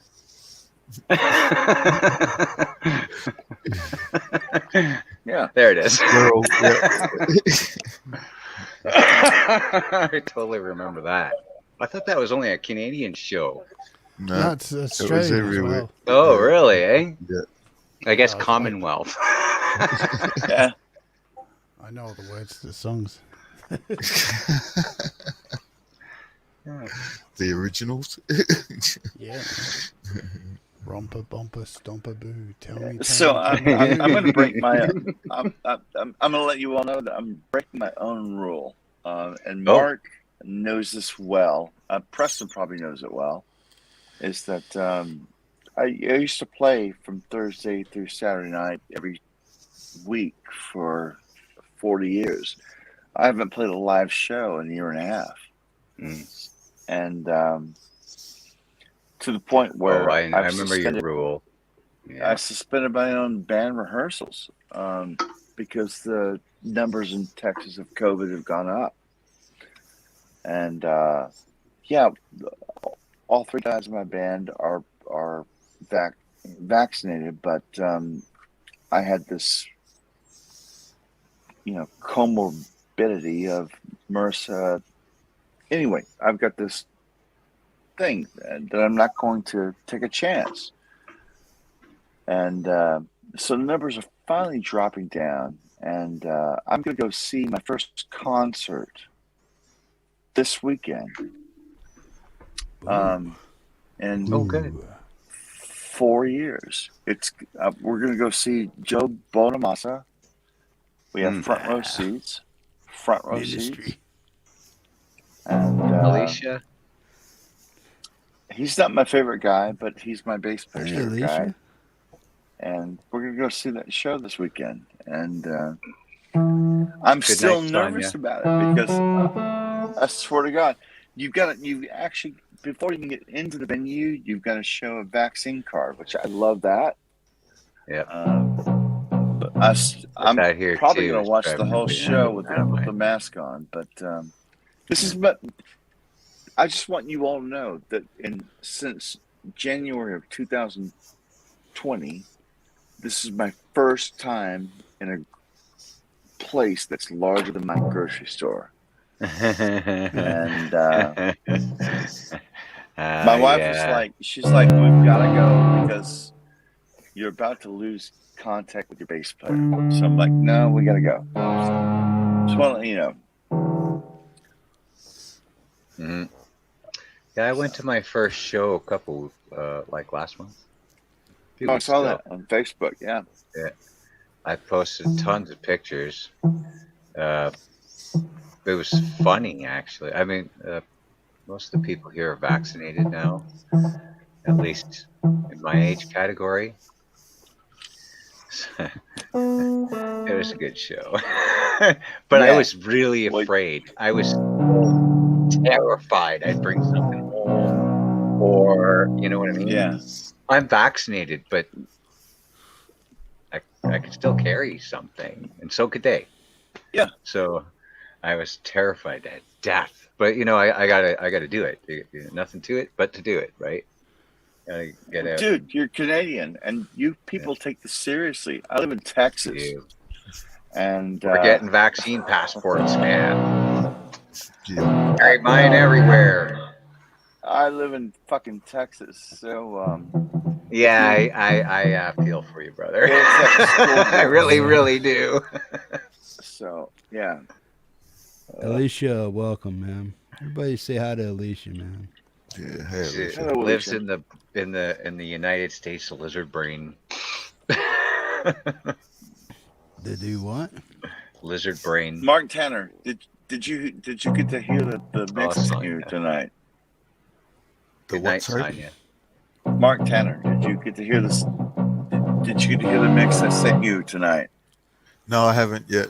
Yeah. Uh, I basically got out of bed and went, huh? What are you So guys Mark doing? Tanner- What are you guys talking about?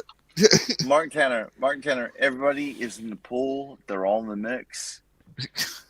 It's the first full mix, so Cool. it'll be fun. Who is that? Is that Jade. is The that Fuzz Jade? Master. Not me. Not me. Oh, is it hippie? Yeah. What you got to like? What? Where you come from, man? What? We're back. I had such a crush on Jade for like 2 years before I even found she was in the hippie community.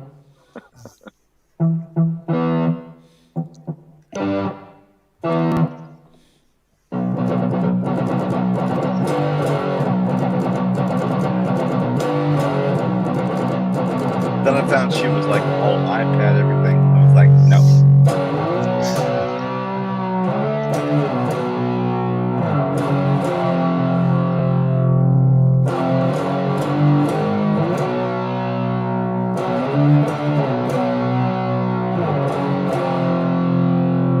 It's distorting on my end.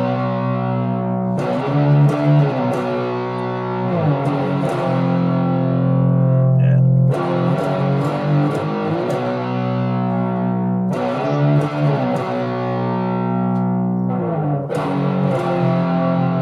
How many fuzz pedals are in front of that, Jeff? Nope. Yeah. That's just B standard on a 245. What's wrong with it? Nothing. It's dirty as hell, but yeah. Yeah, Well, it you was got it was breaking up on it was breaking up on my end. Okay. It's not. Yeah, it's not breaking up here, but I suppose it depends on what you're listening through. Yeah.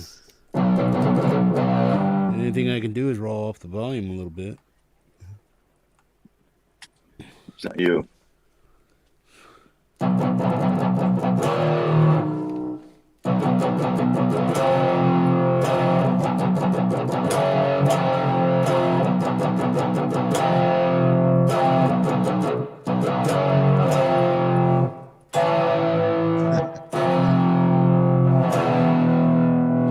Sounds Let's cool, see, Ed. Yeah. That sounds too doesn't sound juiced up enough, man.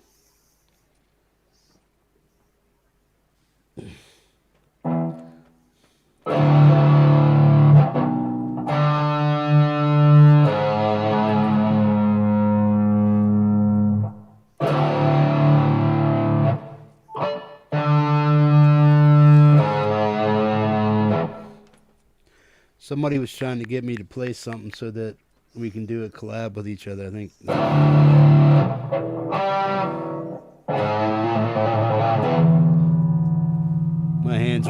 My hands are cold right now.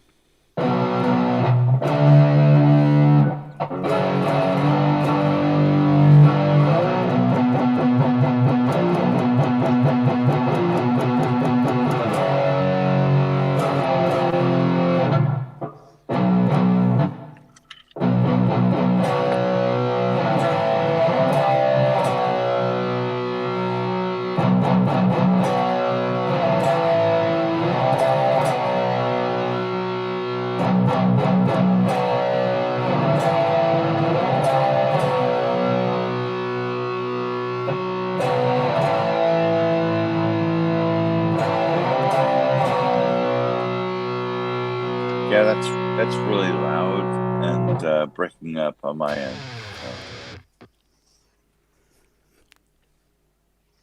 Is Jade recording it?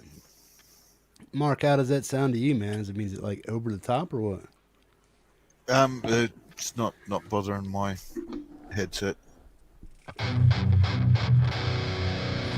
Yeah, it's breaking up on my side. It's dirty, but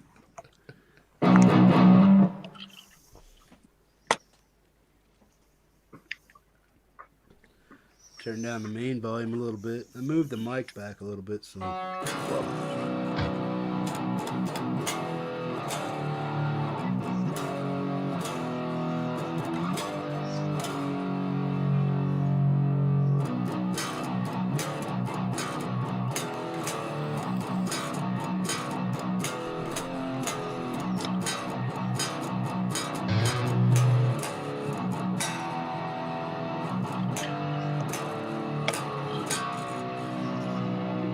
you start soloing over it, Jade.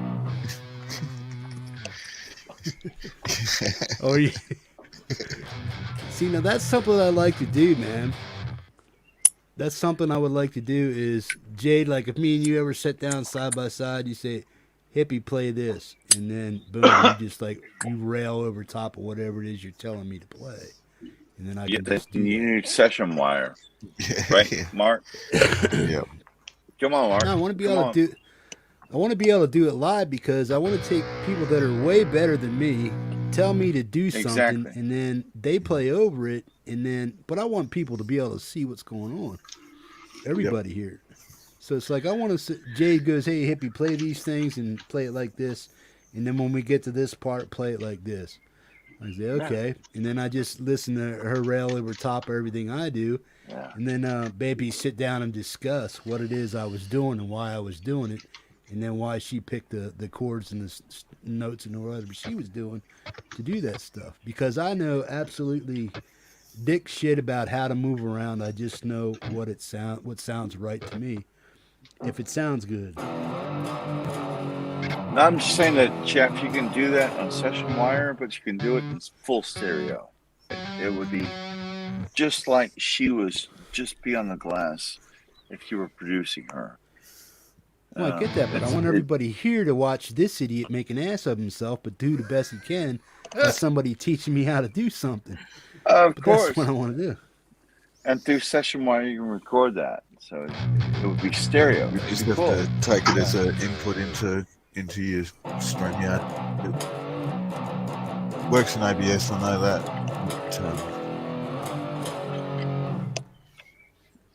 But, hey, well, guys, it's almost 3:30 in the morning. I've got to get some sleep. So I will say this: I love you all. Love you, Jade. In so many ways, I just fucking love you, girl. And Preston, love you too, man. And Mark, thank you, brother. No need to talk about you, because you know. And Jeff, thank you so much for assembling this community where I found probably my best friend in 40 years. So I appreciate you for that. So rock on, man. I'll see you all on what day is this? I have no idea. We're on Thursday. Thursday here. So Friday. And shit, Fridays are so bad for me, Jeff, because that's the one day my wife is off, and I can never make the show because that's the day that I spend with my wife. I can never make Friday either, man. It's like 6 a.m. I can't do them. 6 a.m. Saturday morning here, so it's There's always something going down around here on Fridays. Yeah. Well, you know, it's just that's my wife's day, so I can't do that day. But I'll see you on Sunday, and I love you all. I can't see the chat because I'm on an iPad. But cool, I love Mark. you all. I love this community. Peace, Tim. I am dedicated awesome to this community. Love you, Tim. And take care, man. Yeah, and Mark. Dude, listen to that mix, and I'll be up for another 30 minutes. So Yeah. No worries, jump man. off, listen to the mix, and give me a clue. Yeah, I will. And I'll talk to you guys later.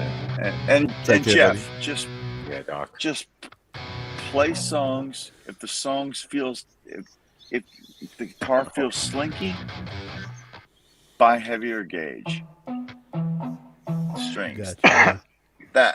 That's my best attempt. What So, happens if they're called slinkies? doesn't matter. I'm saying if they feel slinky. God damn you, Preston. I love you. Man. Good night. Love you, brother. I'm glad. Peace, I'm take glad care, that Preston, you have your studio back. So to yourself. Coming back. Yeah. Just gotta buy Place, a hard drive. Get that started. This Yeah. computer working. Yeah. Cool. Take care, man. Love you, man. And, Say hi to Stacy. Jade, I will see you in your next stream. Love you, girl.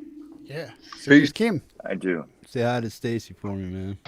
I will. And she's got pictures with the T-shirt she got. So we'll talk. Sweet.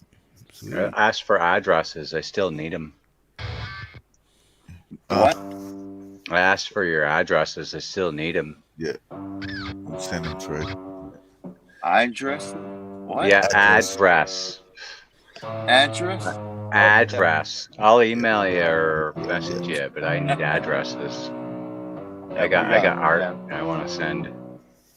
So. Oh yeah, dude, because we're totally on Christmas. We're on Christmas. Yeah, mail now, so we'll figure it out. So I'm learning how to draw again. Yeah.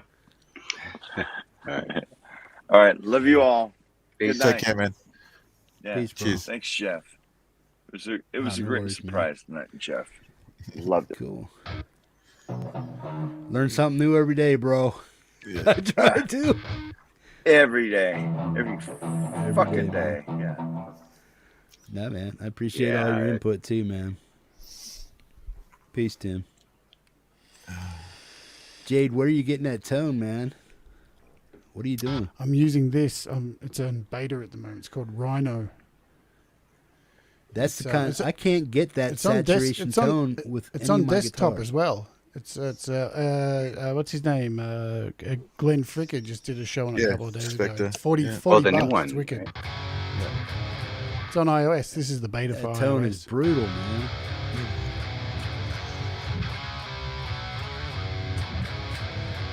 Yeah. It's like I kept saying, chuck up I've got the, some IRs in there as well, so you can load custom IRs in it too. So Yeah. that's pretty cool. That's it. I run Neural. You can load 4 customs at once. All my customs. Yeah, I run the Neural stuff in my door, Jade. So Yeah. like archetype nollie and load up whatever IRs you want. All the rest of it, you can make it sound like anything.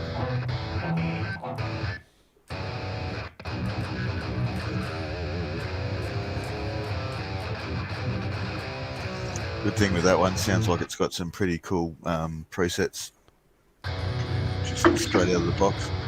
Oh, that one yeah. sounds pretty deep. That tone. If I Well- could get this guitar to sound like that, I'd be like, yo. Well, you can see You can I'm do just that moving already, yeah. because I've got 4 IRs in here, so I'm just moving this little circle around to switch between the IRs. You can like have 4 of them. This one's like a Mesa Boogie.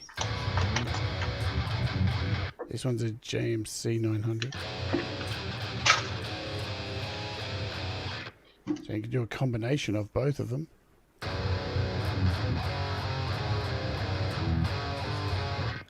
Man, that is fucking awesome. Now, what else do I need to play that? Are you playing that standalone, or are you using that through a different app, or matching up apps to get that That's to just go? standalone. Standalone, yeah. Yeah, so it's I might have to look it's into $40 that one. bucks hippie as a for your PC or Mac. Watch Glenn Okay, Fricker's so it'll video work on in it, man. It's really cool. Yeah. Do what? Glenn Fricker did a video on it this week on YouTube. It's like Yeah, 40 Spectre, bucks. Spectre Studios. Spectre Sound, yeah. Fuck It's you, been Glenn. in beta here. It's been in beta for iOS for like 2 months. Yeah. I'm just waiting for it to drop. The gate is insane. Like it's got this. So gate. how'd you grab a hold of it? Is it just are they It's a releasing download. beta? This is the beta. So the developer sent me the beta. You're to running try yours out to through test. iOS too, eh? Yeah, Not PC. yeah, it's on my iPad. Yeah, so there it is. There you go. Hi, iPad. Deep. So I can open that up, run it through my. Do I have to open up a DAW or do I have to just open that up? Just No, you open can- it up. You can open it up. You can run it in a door. It's the same with all those plugins, Jeff. That Yeah. you either put them in a door and use them as a plugin on a channel or whatever, or else you can actually fire up the thing as an application and just use it that way. Cool. Most people fire them up in a door because you're usually trying to record something. But I might have to look into this one because the tone that Jade's getting right now is the tone I've been looking for my whole damn guitar career, but I can't get it with my Black Star or my. And I'm on the 7 string at the moment too. So this is a. That sound low. I'm in B standard right now on a. but Jeff, you could download Guitar Rig from Native Instruments for nothing and get the same tones if you want to, but you just got to play with it a bit. That's the beauty of the digital. Cool, man. stuff. One of these days we'll have to get together in a behind the scenes StreamYard and you can run me through all that shit and I'll try to download some of it. Yep, we can do that.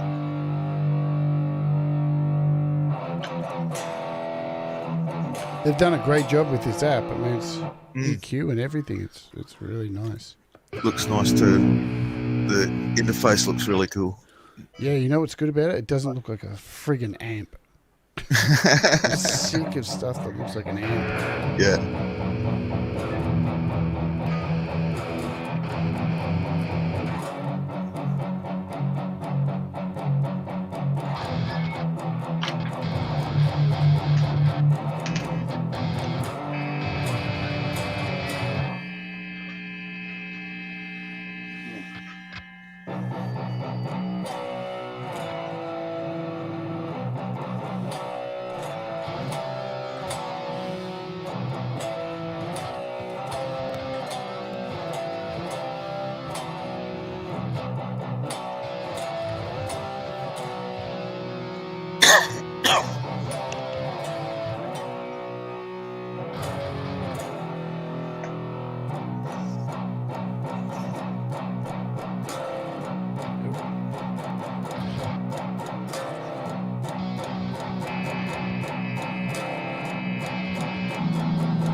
Man, the gate's wicked.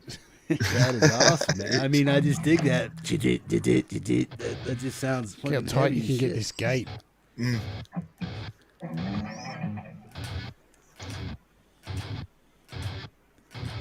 That's tight. Crushes it. What chord are you hitting to get that note, Jade? What's that? What note are you hitting, or what strings are you hitting to get that? I'm just playing a basic A on a 7 string. Good.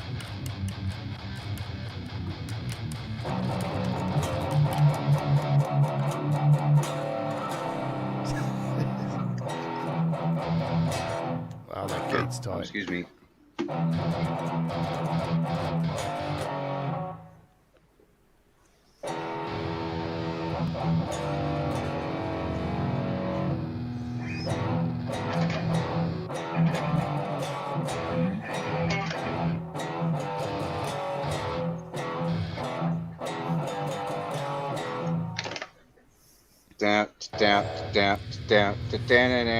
Hey, I know that song.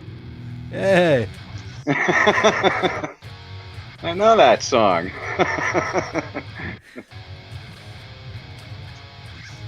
got it, hippie. That's fucking brutal, man. That's the FMC tone. You still got Tim on there. Did he drop Depressing out, while man? you can. Yeah, he's gone, man. Yeah. I'm habitual there, Jammerman.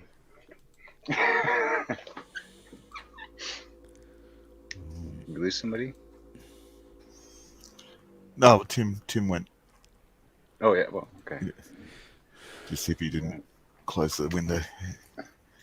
Yeah, I thought he was just dropping out for a second. I know he was going, but I thought he would drop out after a minute. He takes a little while to get going.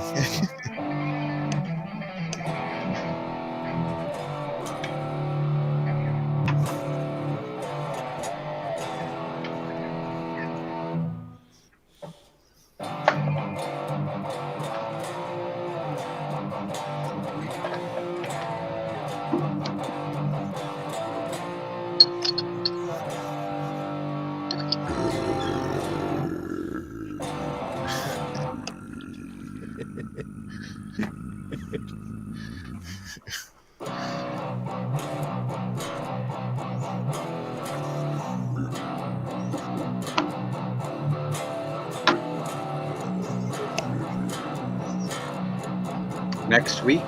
Well, not tomorrow, so you should be fine. Sounds like a familiar problem. Yeah, you're not procrastinating unless you're really pushing your luck. But is it never put off until tomorrow what you can delay until the day after? Oh, that's an interesting statement.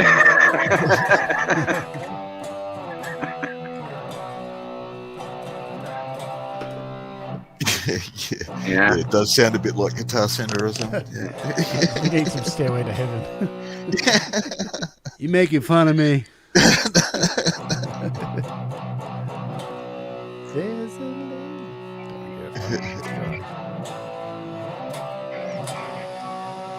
That day is tomorrow. Okay. Yeah.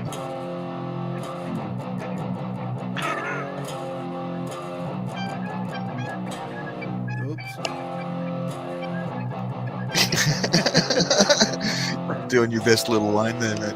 Oh man, he got it. Any person who could do a guitar face kind of owned what he was doing. Doesn't matter if he was playing it well. I don't care. He's doing this. He's in the moment. It's all right. Yes. He was somewhere else. He was somewhere else, all right. Oh shit.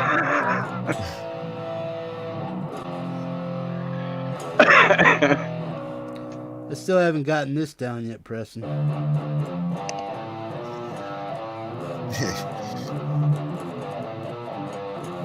I can't get my fingers to do it.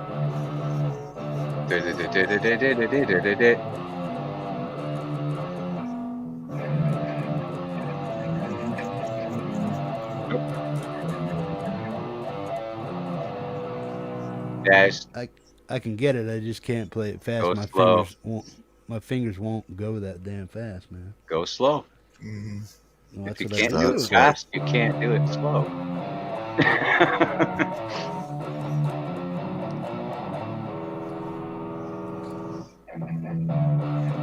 I'm not near tuning, dude. I tried alternate picking, and then I also tried all down picking. My one finger won't lift up. Yeah, I know it's the other way around.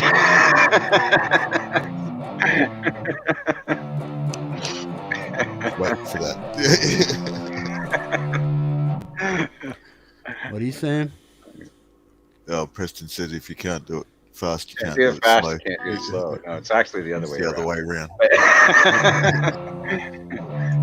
Rewind. I've heard people say, well, I can only do it fast. I'm like, really? Wait, what? How did you do that? How did you learn that? I practice it and practice it and practice it, man, but I still can't get the speed down. If you're practicing, practice with the metronome and then increase that speed until it's faster than it should be. And then when you're playing along to it, it'll just be slower and easier. Some of the songs I play or learn are actually keyed up a couple of beats a minute faster than their original track. So when I play it through, it's a little easier. I kind of blame Guitar Pro for that because not all of them are humanized properly. Can't. It's all quantized. Jade, does that beta thing that you were playing, do they take PayPal? Or do you have to buy it with a credit card? No, it's free because it's a beta. Yeah. Because you're testing it to see for bugs. That's what Okay. a beta is. So it's an iOS version of the PC thing that's already out. So I think Okay. it's on special at the moment. Like it's who make it? Aurora DSP. Aurora DSP. I'm pretty sure they make it. Let's have a look. This is Mark, if you can hook up that link, go ahead and do it, man. Yeah, just looking for it. So this is Rhino here. $49 intro price on PC. Did Jack come back or what? Don't think so. Yeah, it's 40 bucks on PC. Does The it give Beast you a Boy PayPal logo. option or not? I don't know. Add to cart. So yeah, I'd say Let's have so. a look. Yeah. Probably does. Proceed to checkout. Yeah, 40 bucks. There you go. So it's $9 off at the. Well, it's normally worth 89, so it's at half price at the moment. Mm. Proceed to checkout. How much? Can I pay with There's- PayPal? There's the link, Jeff. I can't see if you can pay with PayPal. Did you put it in private? I just put it in the chat. Okay. I'm looking at this Check it thing, man. Where was it? I had it before. Can I go back? Yeah. I'm looking at this thing because just this week, Jeff, if you look on the, you probably can't see. It's probably not there anymore. IK Multimedia featured me on their front page. There we are. Look at that. Sweet. So I'm going to try and maybe hit them up for one of these. Some licenses. Yeah. Seems though they're featuring me on their page and everything. Mm-hmm. Maybe I'll hit them up for a one of this. This thing looks good. This Amplitude X Drive. This thing looks like a beast. Okay. Where's it guess? $300. Okay. Yeah, they want me to go ahead and put in all my stuff before the purchase and stuff. So I'll check that out soon, man. Is birthday optional? Yeah, cool. Yeah, they don't need to know who the hell I am. My birthday and all that shit. Receive special offers. Sign up for newsletters. Boom. I agree to the terms and conditions. Do they take PayPal? They do? I don't know. I was going to have a look at their payment options in the bottom. What do we got? It'd surprise me if they don't. Yeah, there's probably a site map somewhere. Site map. Payment. Yeah, I'm gonna definitely check it out because if I can get, It's I mean, good. I know I can't play like you, Jade, but if I can get that guitar tone, I would be the happiest kid in the playground, man. That's straight out the box, pretty much. Mm. Sweet. I just added like what was it? A PV IR.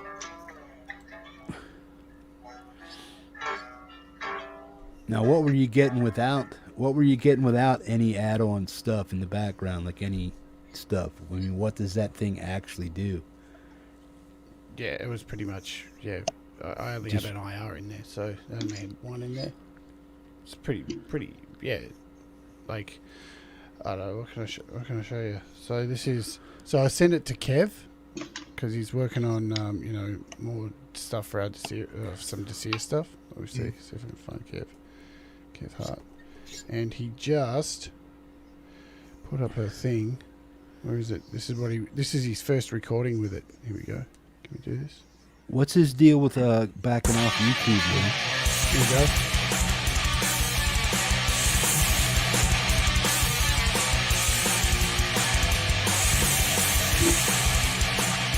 Pretty good. Pretty good tone. Boom. Yeah. I'll be right back, man. That was a really cool rhythm there. That was only playing with it for like a couple of hours. Yeah. So I'm sure he's going to push lots more out of it. I hope so.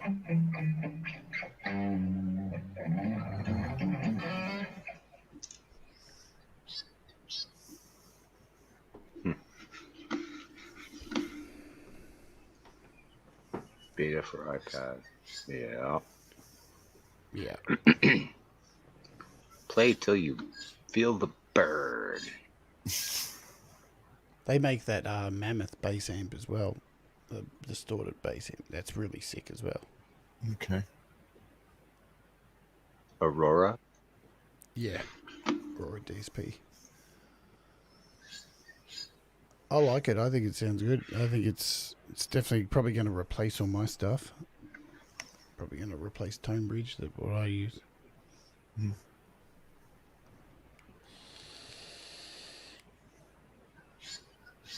Oh, it uses iLock.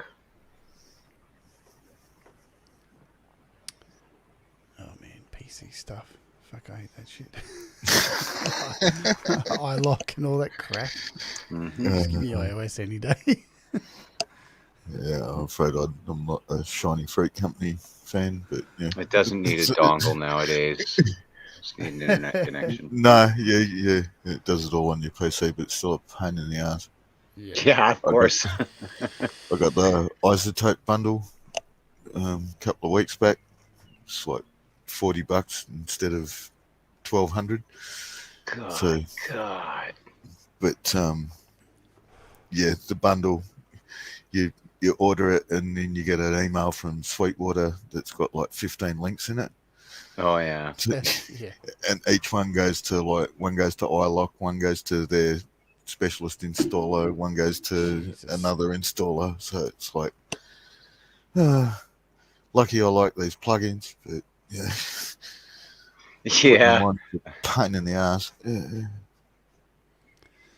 I just bought I finally bought Logic Pro this week. Man, I saw, yeah. Did that hurt? $329. Ooh. Boom. No payment plan. Not like everything else I buy. Oh. No. Didn't go through Sweetwater? Yeah. So, Have to get on the App Store. That's the worst thing. When I was in college, $3.19 it was. $3.19. I was in that computer programming course, so we got all of our programs for free. When they asked what program we do our project on, I immediately picked Photoshop because they paid for it. Yeah. And then I Jade, got is that app you were using a minute ago? Was that is that light or heavy or what? It's really light on iOS. Yeah. Yeah, Super so light. it doesn't take up a whole bunch to run it and stuff. No, and you can you could run heaps of them in the background. It takes up hardly any system processors. Yeah, watch Glenn's video on it, hippie. Yeah. I will, man. Yeah, he like you know he's pretty like he's anal with stuff. Abrasive. You know, That's yeah, okay. yeah. He's got to like really like something to give it praise, and yeah, It's he like was like sandpaper holy made shit. in Canada. Yeah, yeah. But No, I dig Glenn, man. He's awesome. he played Metheist on one of his shows, and he said the mix was shit. Did he? Yeah. Whoa! I just think He hit up Gary with the Ice Baby thing, man. He just Yeah, he actually got him that. on a short list though for that one, so that was pretty good. Awesome. Marshall got played on there too. Yeah, Yeah. it's pretty good. Who knows? Yeah, man? he's as subtle as a kick in the nuts, but Yeah, pretty much. I mean, it's kind of one of those things where I was in the chat with Marshall at the same time his song was displayed. mhm, It's one of those things where all the dice lined up. mhm. And he was like, all of a Sweet. sudden I started sweating. I guess Yeah, everybody. yeah.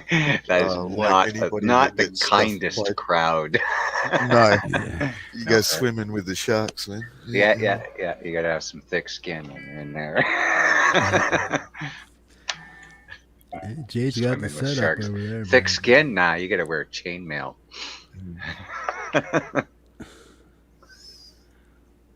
It's a great setup.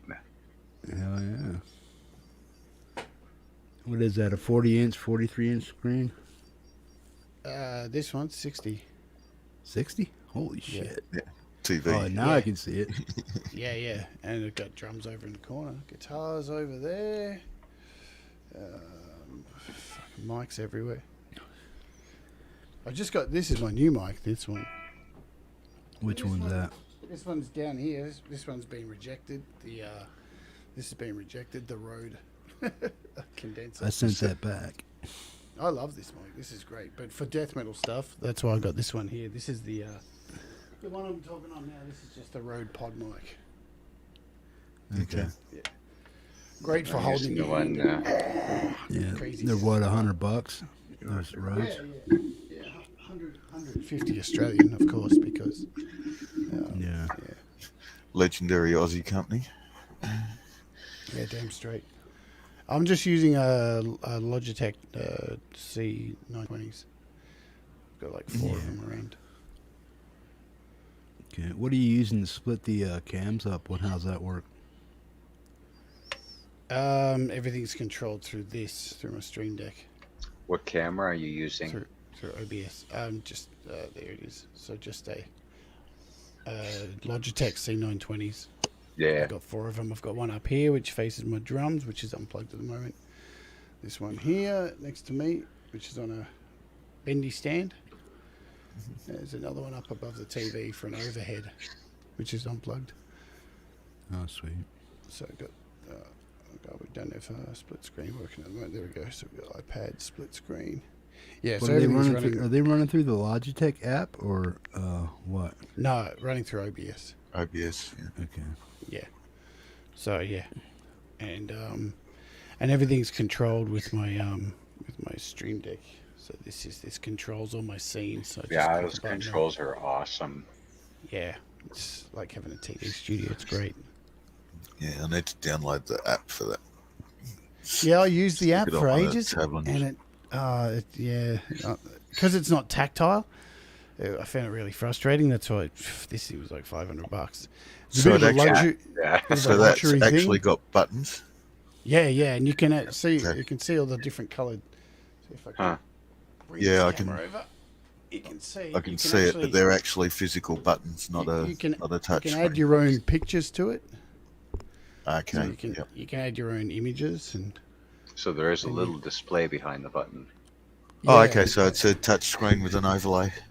Yeah, and they're physical buttons, and they've got folders, so you can Oh go in shit! and have That's sound so effects. cool. Yeah. Damn, and no wonder it was other things in costly. here. Yeah, Yeah, It's 500 pretty much bones. like having a TV studio. It's great. It's a luxury, man. It is a luxury, I have to admit. Like, but it's made life so much easier. And over here I've got so over on this side I've got, that's where my Mac is. So I've got a Mac there, new Mac, Oh yeah, I see it. and so some, Is that the Joyo the one that's got the relays built in it, or is that just an amp? that's a semi-acoustic PA. Oh, I see. I It's see. got a battery in it, Yeah. and that's my positive Joyo's grid great. Spark amp. Sparks Yeah. love Got one of Spark. those. I think yeah, great fun. Yeah, Yeah, and that's my recent addition. I just got this. I saw your can't video on that one. They sent it out to me, so it's replaced my. So Jade, That's gonna go to the Mac. Question about that iRig. Yeah. I'm going to be I teach guitar with my iPad, and I don't use my bias effects when I teach guitar because I can't use a microphone.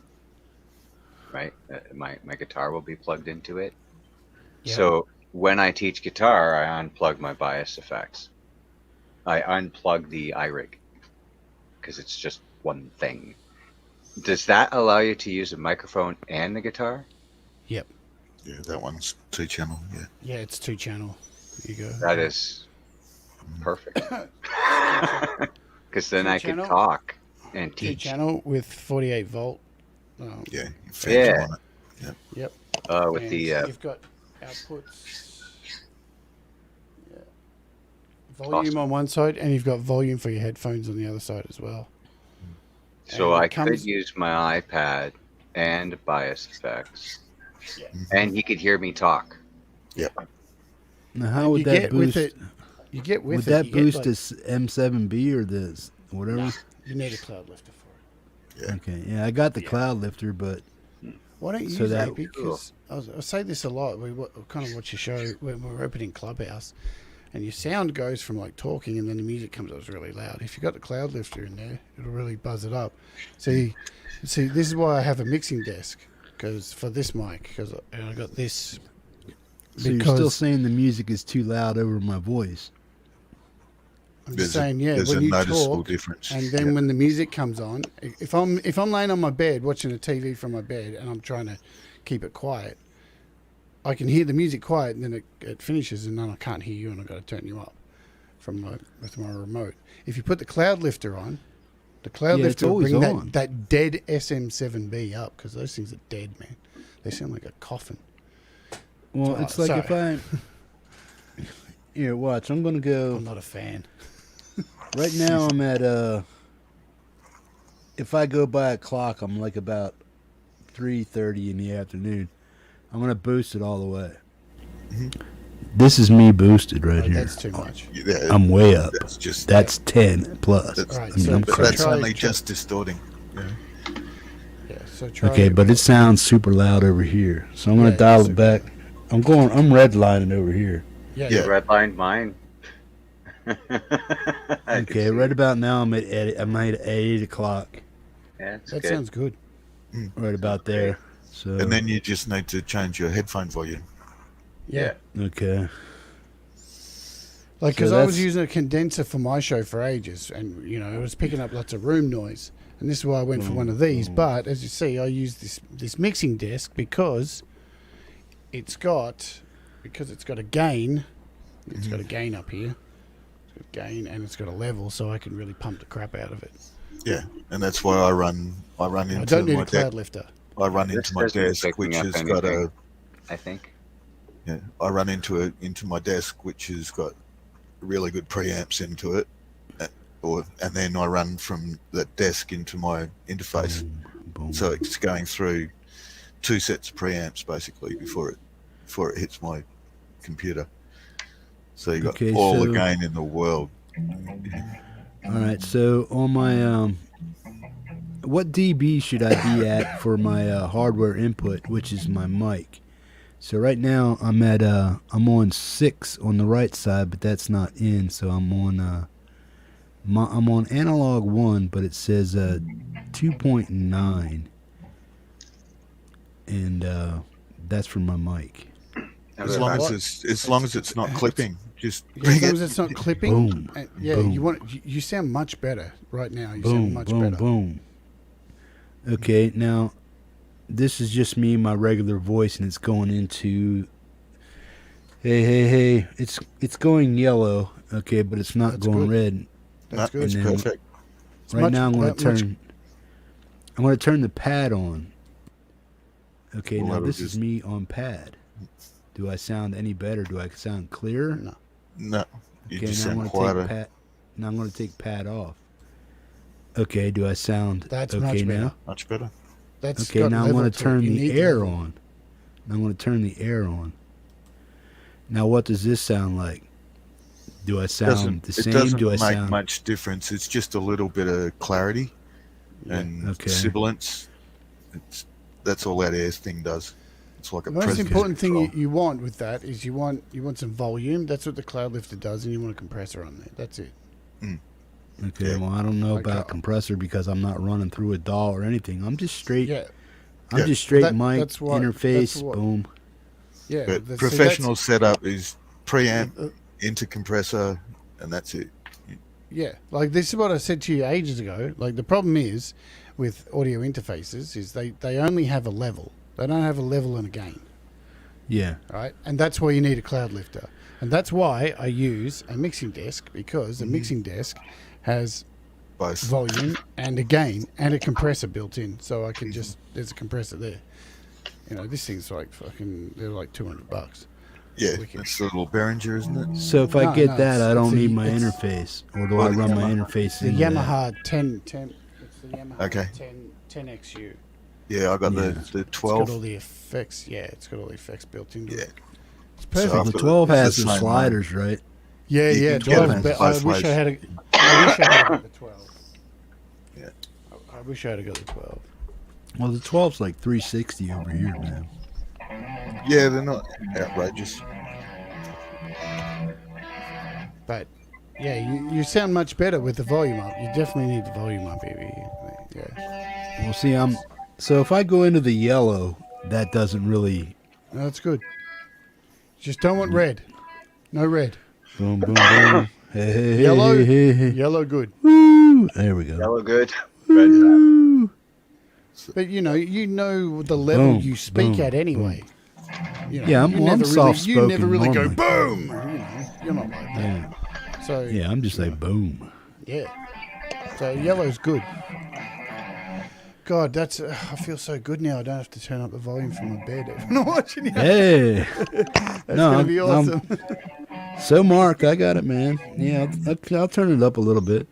I just figured if it was clipping into the yellow, it would really be gainy and saturated over there for other people. Nah.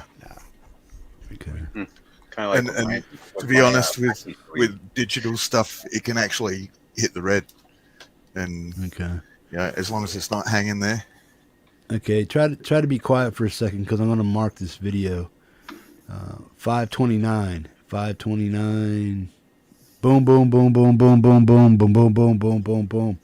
Boom, boom, boom, boom, boom, boom, boom, boom. That's a yellow. Boom, boom, boom. 729 or 529. That's cool. Yeah, I'll have to go back and check out the timestamp and yeah, see what that As sounds Jeff like. says, keep this level for the show, definitely. Okay. So this is all right, man. Is all right. Yeah. So that doesn't bother you when I like raise my voice like that. That doesn't come across all Don't yeah. raise your voice. You might make me sad. Son of a bitch. Oh, you know Don't, my mom. don't send him any FMC. He'll raise his Squash it. voice at you. I'll send you What's some that? FMC. I'll send you some FMC, then you can raise your voice at you. There you go. I'm doing a new video clip this week. I'm going to start a new video clip for FMC this week. Don't know what yet. Oh dear. I'm scared. Broadcast compressor. The You sandwich gotta, song gotta was bring your interesting. voice down and enunciate. Needs brush fire. Okay, Jade. Now, what I wanted to ask you is That's that brush the fire. program you were using for PC that's ready to go, right? It's not beta. No, Yeah. for PC, it's ready to go. It's Yeah, it's ready. It's Okay. good. It's available. Yeah. Okay. I'm definitely gonna hit that up, man. Guys, I'm One going to of- have to drop out because I need to go and hit the shops before everything closes. All right, cool, bro. Thanks Yeah. for hanging out, Mark. Appreciate it. All right, Yeah, man. I'm No gonna have worries. to go too soon because it's Be like safe out 5 there, in the bro. morning. That shot don't make you Superman. Remember that, man. No, I still got another one to go. So, Yeah. See you over on Ron's show. yeah, Yeah. take care, Good guys. deal. Yeah, you Peace, too, man. man. We'll chat soon. Later, Mark. Oh, just got a developer send me a code for a new app. Sweet.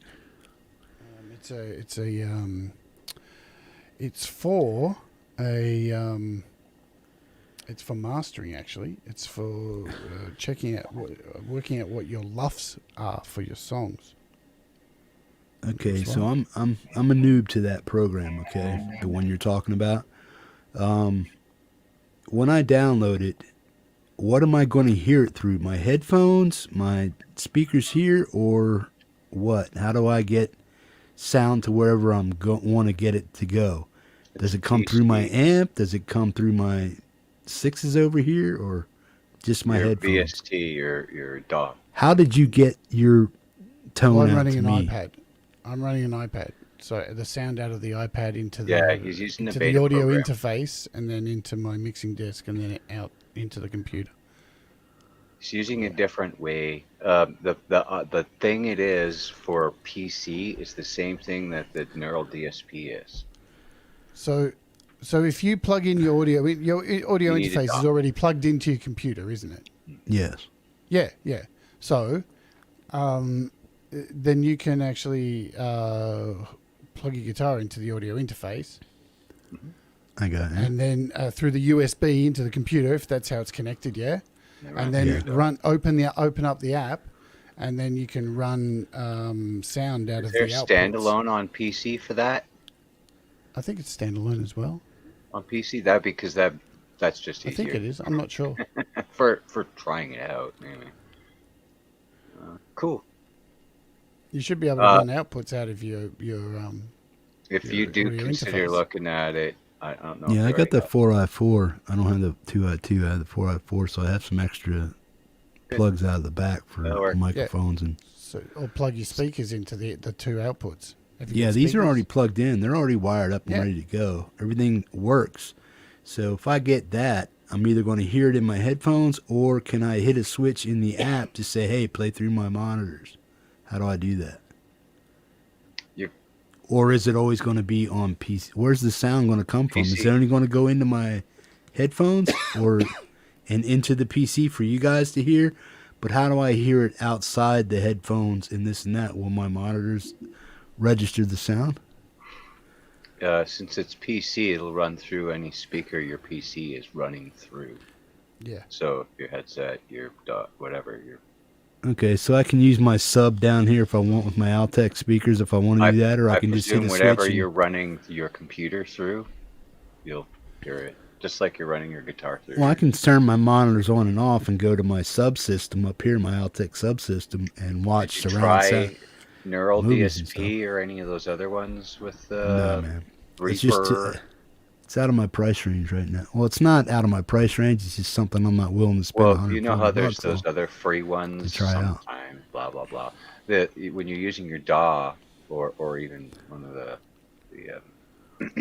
DAW is a good example because it's all VSTs.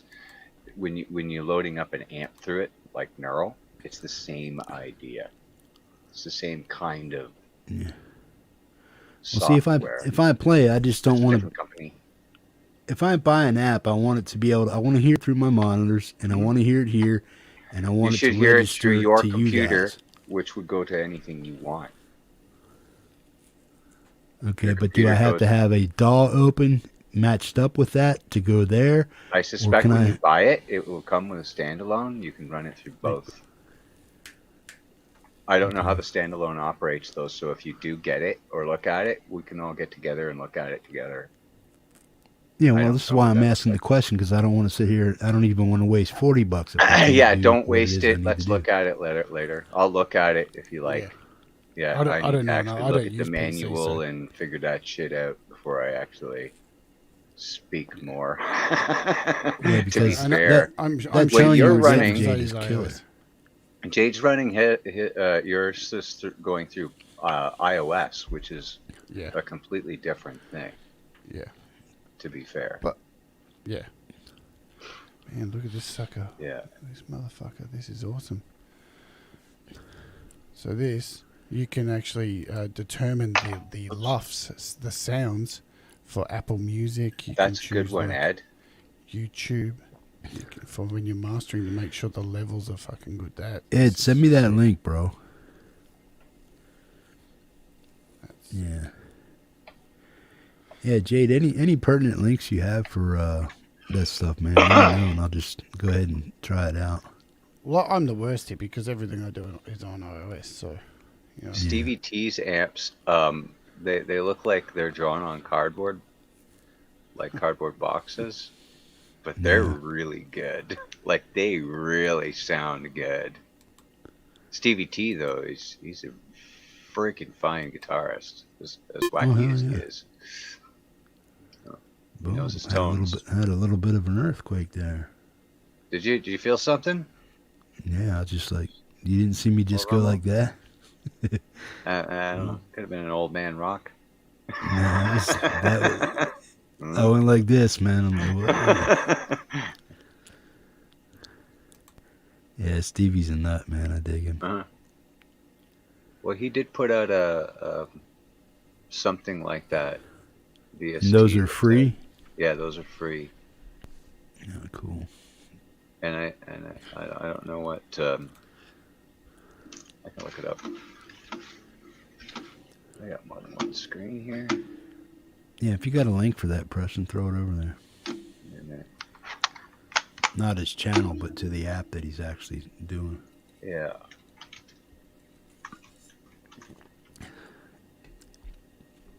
Jade, how many? I know you got a shitload of programs over there, man. But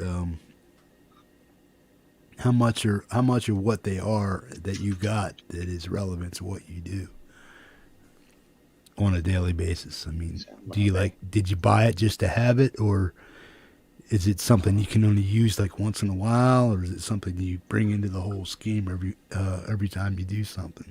Well, I've got a lot of apps. Yeah. I've got a lot. I mean, this is currently all the apps on my Holy shit. and there's folders as well full of stuff.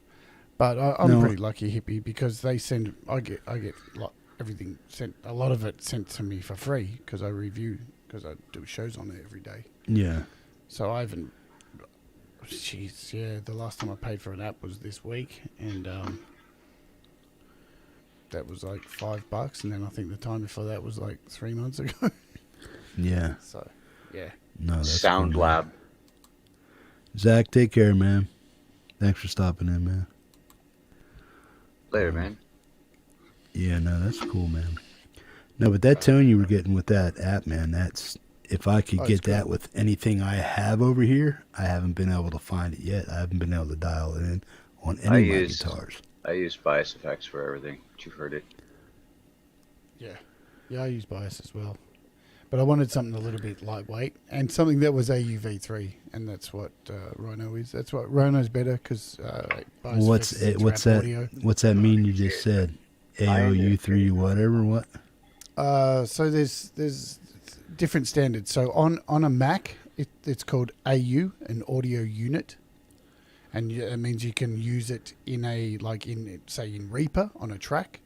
On PC, they're called VSTs. Yep. Okay. On iOS, they're called AUV3, audio unit V3. So it's like a variation of the Mac AU.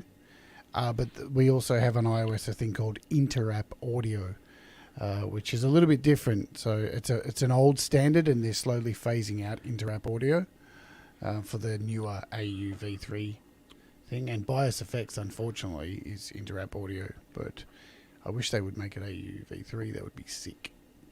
So if I'm on a PC, what should I be looking for? On PC, programs it that would I'm be downloading? VST.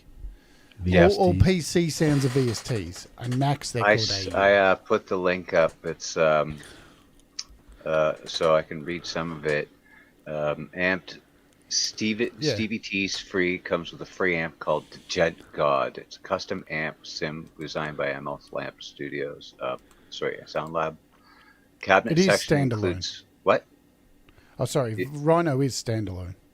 Oh, okay, cool. Oh, good. Yeah, it says it right here, standalone. Custom amp sim. Okay, the cabinet section includes 4 amps: Digent, Mega Overdrive Simulation or OS, Mars. There's a couple, and an Uber. This plugin is made in collaboration with the one and only Stevie T. It's for compatible with Windows, Mac, standalone, VST, AU, and AX. AAX. There it is.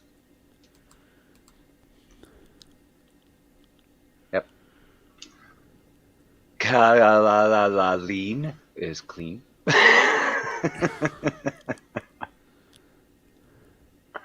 The rectal Okay, fire. Now with all this stuff, Preston, what's the cost of all this stuff? That Are one's you buying free. single ones? Then why is there a PayPal? I think it's so that you can get it in a cart. But this one is free. It's why I included it. It's at the top of the page. $0. Poof, tax included. Yeah, I see that. So if I do what, hit what, where? Add to cart. You got a link here. There's another one there, but it probably is the same link. I was going to click that. Let me see. Let me try. I'll do it. I'll do the math. Yeah. Yep, it's the same page. Then you got the Miku plugins. Is that that weird little pedal You they see, made? some of the stuff will lead you to things that you would buy. Be careful. Yeah, I just want to. Yeah, the old ones, the Stevie T stuff is free.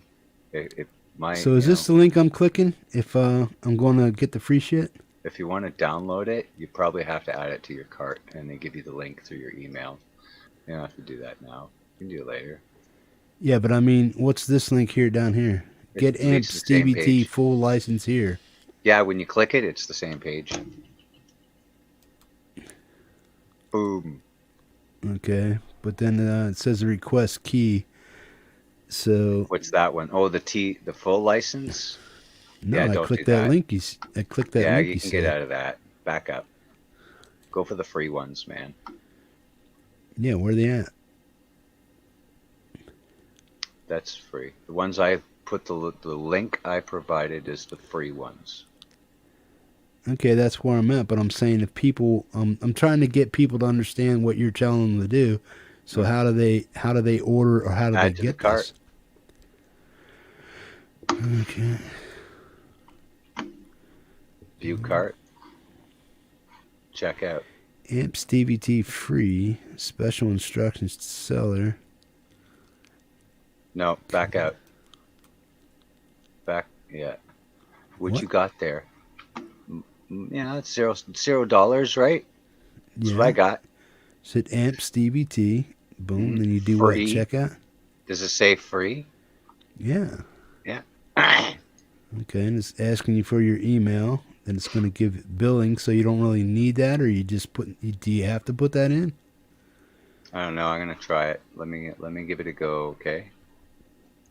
Yeah, because if all you need is an email and then you just check out, you don't need your address and all that shit in there.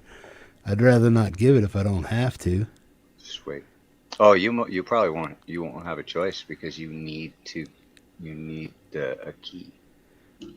Yeah, well, I mean, you have to give them an email, but I'm saying for billing address and all that shit, you don't have to put it in there because it's free, right? That's what I'm trying to get at. Well, what they do is that you put in your details. If it's you still have to put in your details for free things. Yeah. Yeah. Yeah. You gotta put your address. Yeah. I just put a link in the private chat here on Subtotal 0. Yep, that's what I did. Complete the order. StreamYard Hippie to the Rhino 14-day trial. It's a 14-day trial. Ooh, cool. $0. Okay, so So after I went through with it, your order is confirmed. You'll receive a confirmation email with your order number shortly. However, right in the same page says download now. It's 53.9 megs. You can download it immediately, but you'll receive an email with the link so you can download it later or now, or you should hide that page if you don't want us to see that. Yeah. I get you. No, I'm not going to download it now. I just want to put it up there for people to see what you're talking about and how to get it and what to do. All right. Well, I already went through with it. Sweet. All right. Cool. I got it now. Now, and Jade, I paid $0 because I'm broke all the time anyway. So I put the link in the private chat. It's streaming. Yeah, man. Okay, now this is for PC, right? Yeah. Okay. Oh, that's Run a massive guitar plug-in free trial. Okay. I can put that chat in, put that link in our group chat here in the comments for our guests. It's Rhino. Oops.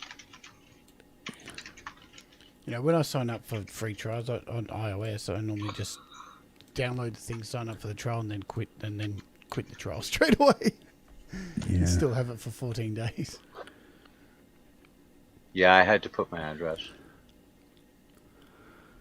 Cool. So this is that monster program you were working with right there, right? But on iOS, right? Yep, that's on PC. So yeah. 14-day trial. Yeah. Once that 14 days up, I don't know Yeah. what happens though. Yeah. Probably I don't just know how can't they save stuff I and don't know use how it. they But charge. They may take your credit card details and then you just cancel the thing. Normally that's what I do on iOS. Okay. Let's see. USD. Yeah, so free. Total products. check my email here. $40 tax included. Oh yeah, I closed it. I should download that since I already. What are all these other things they're using, like a Crush E3 shell set samples? I mean, can you download all that stuff and put it inside that program, or how's that work? Do you know? Because they're saying they're all free, so the Rising Drum VSTs all sample. work the same way. You just select the one you want. If you don't want to use that one, you'd use Neural or whatever. I'm not using. What am I using? Yeah. Well, I'm not. Yeah, I wouldn't even mess with the free trial. I just buy it. $40 is $40, but free trial. So if the free trial's up it's gonna like, hey man, do you want to buy this now or what? Boom, and then you just go to checkout, or they'll send you a link to. I'm checking that now. Yeah. Continue. What's my address? You did, Ed? I just downloaded the update for that, and I saw Jimi Hendrix picture on there. I'm like, ah, fuck, I can't afford shit. But yeah, I really wanted to try it. What's that, Preston? Jimi Hendrix add-on for bias effects dropped for the mobile devices, and I can't use it because I don't own. I own most of it, but I don't own the primary package, right? I owned all of the original version of bias effects and all of the add-ons and all of the Well, what does pedals. bias effects cost? What's the actual deal? When on I that? was done, over $100, but this one is $39 and you get Elite. Now, not the PC version. The PC version is upwards of $200. Yeah. So I just did this. And the order didn't take any money. Didn't ask for a credit card or nothing. 14 days. Oh, yours? Okay, cool. Yep. No, gave me nothing. I had to log in, had to put in my address, create a password and email address, and it's already sent it to me in my email box. There it is. What, they were charging you $14, but they give it to you for free? Got it for free. Huh. Didn't even ask for deets. Didn't even just ask for details. No credit card. Nothing. Oh yeah, okay. I got in the email. I got 3 Same emails. as- I got an invoice. I got a second email with products available for you to download, which I can click on right now and start downloading. I don't think it's a Jammerman. I don't think it's a Hendrix guitar. Oh, maybe it is. It's probably the amps and pedals. But actually, they did pretty good guitar matching in bias effects. I don't use it though. I like my guitar a lot. Don't get it, Preston. You are set. Okay. Yeah, all I know is that tone was sweet on that guitar, man. That was just like, boom. How do I get that? Because that's what I've been looking for all along. Ian got me that, or didn't get it to me, but he told me to download, what the hell was it? Let me see here. Amplitude 5 for free. I did that. and there was a plug-in or one of the apps that I use, or one of the tones or whatever I used in there. It was sounding just ripping killer, man. And I'm like, wow, man. If that's what these things can do, that's the tone I want. Because the amp that I was using in Amplitude 5, or the free version, whatever it is, that was like, wow, that sounds way better than anything I can pull off my amps, man. So I'm just like, yeah. Yeah, I just want Elite. Yeah, cool. I'm just extracting the zip file, so it's got an exe. 14-day trial. I'm sure it'll run out in 14 days, and it looks like I have it, and I can install it right now. Cool. Let's install it. Rhino install.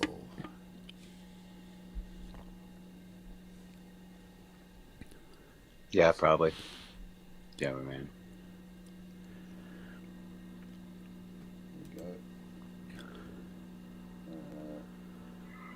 I got a pretty decent fuzz and octaver.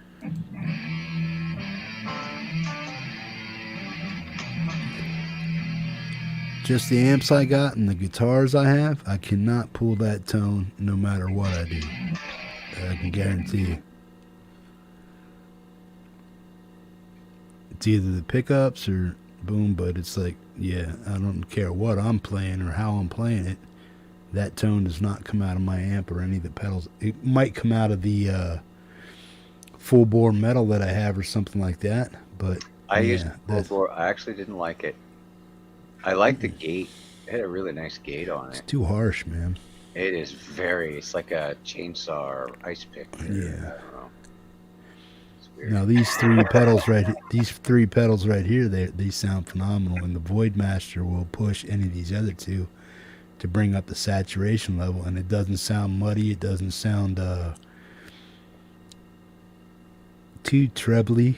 I mean, not like, you got the Dallas Range Master Treble Boost. Jason just came out with his version of that, but it still doesn't make the guitar just piss away, like that. Yeah, I know. Every time you hit a string, it just sounds clear, defined, and pushed. Nobody uses treble boosters now. That's just so old school. Amps and everything's changed so much. Now it's just a booster, or a full, I'm changing my tone to this kind of pedal. Yeah. Which is, I like my pedals for that reason. Yeah, well, I got that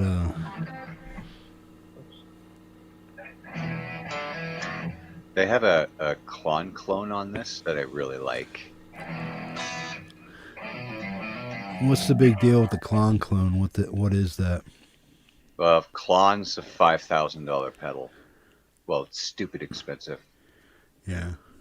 And what's it supposed to emulate? But all the clones that came out, they sound not really different. If not more smooth.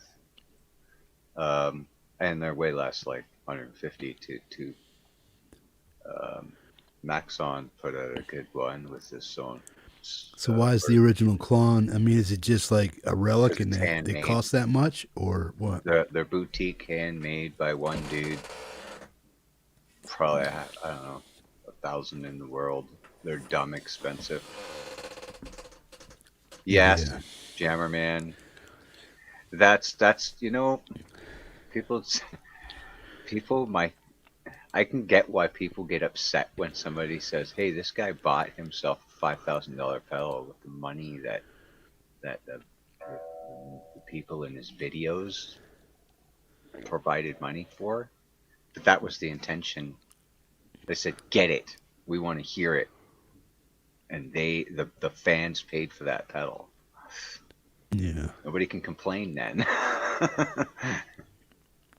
He bought himself an original clone. It's nice, but it doesn't sound any better or worse than any of the clones I've heard.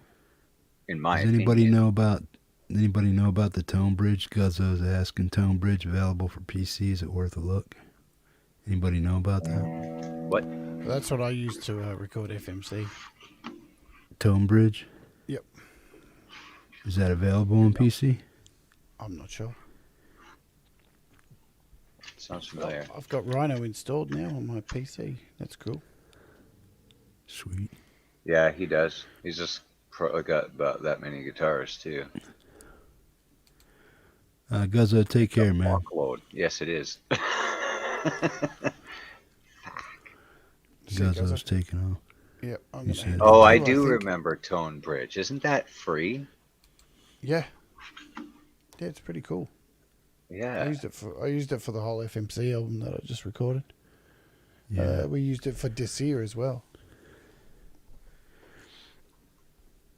And because what I play, certain things I play, I want to hear them the way they sounded, like they did it. But all the pickups I have, and the amps I have, and everything I have, it just doesn't. It's not gonna. I can't get that tone.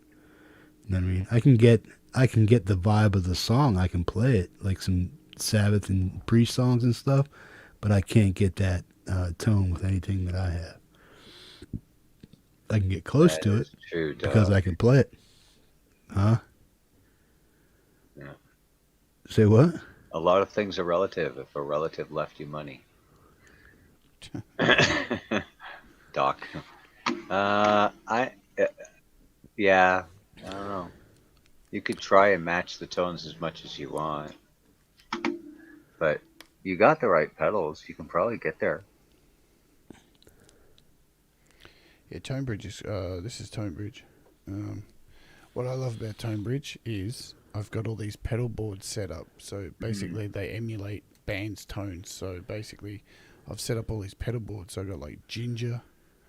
I've got who else? If I start at the bottom, we've got Carcass. I've got 2 Carcass pedals. Faith No More. All Faith Nice. No More pedals. King for a Day. All Megadeth pedals. And then I've got all Metallica Nice, set Brian. up in by album. Justice for All. Ride the Lightning. Master of Puppets. And then we got who else? We got Muse. Slayer. All Slayer's pedals. Oh, they don't have enough pedals, do they? Cannibal Corpse. I got Cannibal There you go. Corpse. Anthrax. Morbid Angel. Napalm Death. Tool. Got some Tool stuff in there. Sweet. Soundgarden. Now, which one's Right. this, Jade? What are you running? This What is this? Tonebridge. Okay. What's you the can make cost your own on this tones. one? What? Oh, this is free. Yeah, What? iOS. You can make your own and tones in here. You can go to this workshop here and you can It's like. only on iOS, though, eh? I No, don't it's think on PC. Mac as well. I Oh. don't know if It's not on for PC. It is Yeah, on I- Android, but I haven't seen it for PC, unless I Let me missed see. something. I'll do a search. Well, if you download it to your Android, can you get it through into your PC through USB somehow? Well, if you're using your Android as an interface. Tonebridge PC, Tonebridge guitar. It looks like it is iPhone. Tonebridge guitar for PC and Mac. Yes, it is. It says it Okay. here. Then I guess I gotta have it. Available for Windows 10, There it is. Mac. Cool. Well, they're getting ready to bust out Windows 11 soon, right? So Yeah, Stick to But, Windows 10 for a few years. yeah. I wouldn't do it yet. Definitely. But you can make your own tones in here as well too. You can kick off a new thing. So you can like I forget how to do it. Let's jump into one I've already made. So this personal sound. So you can go in here and hit edit, and you get all this for free. This is cool. So if I go edit, yeah, here we go. So you've got all these pedals you can add. Look at all these pedals. Sick. Thanks, Mark. And So, Mark, that's the link for what Jade's talking about right now. that's for Android. Google. Let me see if I can find the PC one. Yeah, but this thing's look. You got all your heads. You got speaker boxes. Look at all these. Fucking choose another cabinet. Look at all the cabinets. Wicked. And you can save all these, and you can virtually. What's really cool about this as well is you can just do a search for any band. So you can go to your catalog, and just name a band. What sound do you want, hippie? Just off here. Ministry. Ministry. Let's see what we get. There you go. I wanted to tell her she's got a cause, just one fix. There you go. There's a pedal for just one fix. Boom. Oh. There's only 4, but people make them and put them up. But yeah, you can do like death. Let's see. Oh, this is Google Play, Mark, for Android, right? Where's the one for PC? It's a little tricky. I'll give you the link. You'll have to read up on it. Here it is. Download for PC server 1. Through PC magazine. Who makes it? Ultimate Guitar. Here we go. Tonebridge for Windows 10. Is it out? Does it exist? Oops. I wouldn't want you to download something that's fucking a virus. It might not even be out. Is this a safe link here in Preston? Because it looks pretty hokey, man. Yeah, be careful. Yeah. It looks like... Yeah, be careful. Don't... Let me check.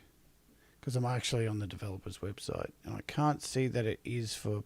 So there's no Tonebridge for PC. This was in 2016. Not a proper one, no. This is trick. Yeah. This is avoid. This is just a how-to. Avoid. Yeah. So currently it's only available on iOS, Mac, and Android. Yeah, That will PC only stupid. help I'm you, not. Trick a PC into using an emulator. So Yeah, I don't want to get bother. people. Don't bother with it. So your link is dead, right? I wouldn't. It's too much work. It's not a VST. Yeah, Okay. it's I tricking your just computer removed into the being link. a phone. But you can download it for Android and stuff, right? If somebody's Yep. using like GarageBand or something like that, they can hook it up and work with it. It's best to avoid running on emulators. Yeah, Mark is accurate there. Wow. You don't know where your emulator is coming from. Yeah. Boom. Yeah, I love this app. This is what Kev's used to get the sound that we've got on this here. He's pretty much used all Tonebridge. Yeah. Is he done with YouTube or what? No, he's actually back now. Okay, because I know he was gone there for a little while. Yeah, he took his stuff down. Just not into it. Yeah. He moved to Vimeo for a bit, but now he's got a couple of songs back up. Okay. Yeah, I wanna start getting something to. We'll have to go through like a download spree or something and get stuff for PC and stuff, and then you guys can just tell me what the deal is with what app and what program and website and whatnot, all the VSTs There's and an stuff. for iOS PC. link too.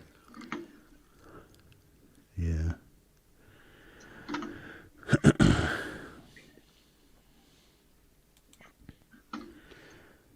All The link right, he I'm plays going to for head off Android and for get some him, so- food, and then I have to get ready for doing some modding in Ron's show on the When's that coming on? the master list.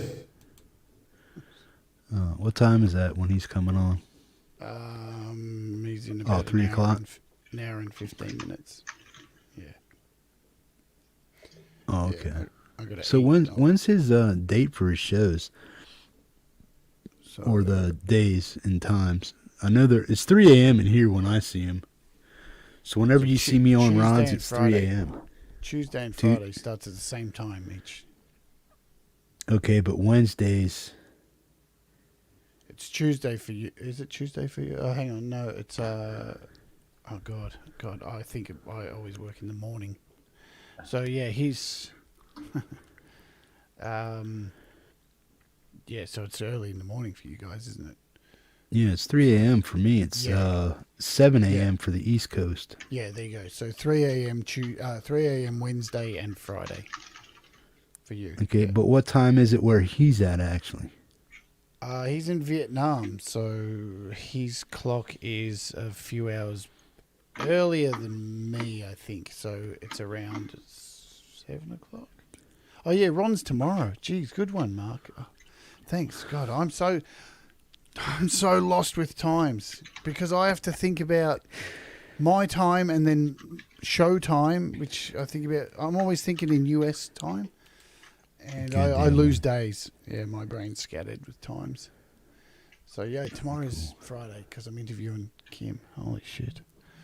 Yeah. And hopefully Matt's 7 next week. I hope that all happens because I touched base with him. Well, he's got couple a of new weeks ago. single. He's got a new Yeah, song yeah. coming out. So Yeah, we touched base a couple of weeks ago, so he's definitely doing the interview. But I reached out to him today and said, "Hey, I saw you got a single coming out, and let's do the interview the day before the single." So he hasn't got back to me yet, but hopefully he'll get back to me because he's already agreed to do the interview. He just said, "Give me a time."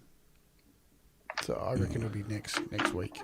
Well, wouldn't you want to play the single on your show, man? Get an exclusive first hit. Maybe he'll let me play it. I don't know. Cool. I'll try and convince him. I don't mind sloppy seconds, man.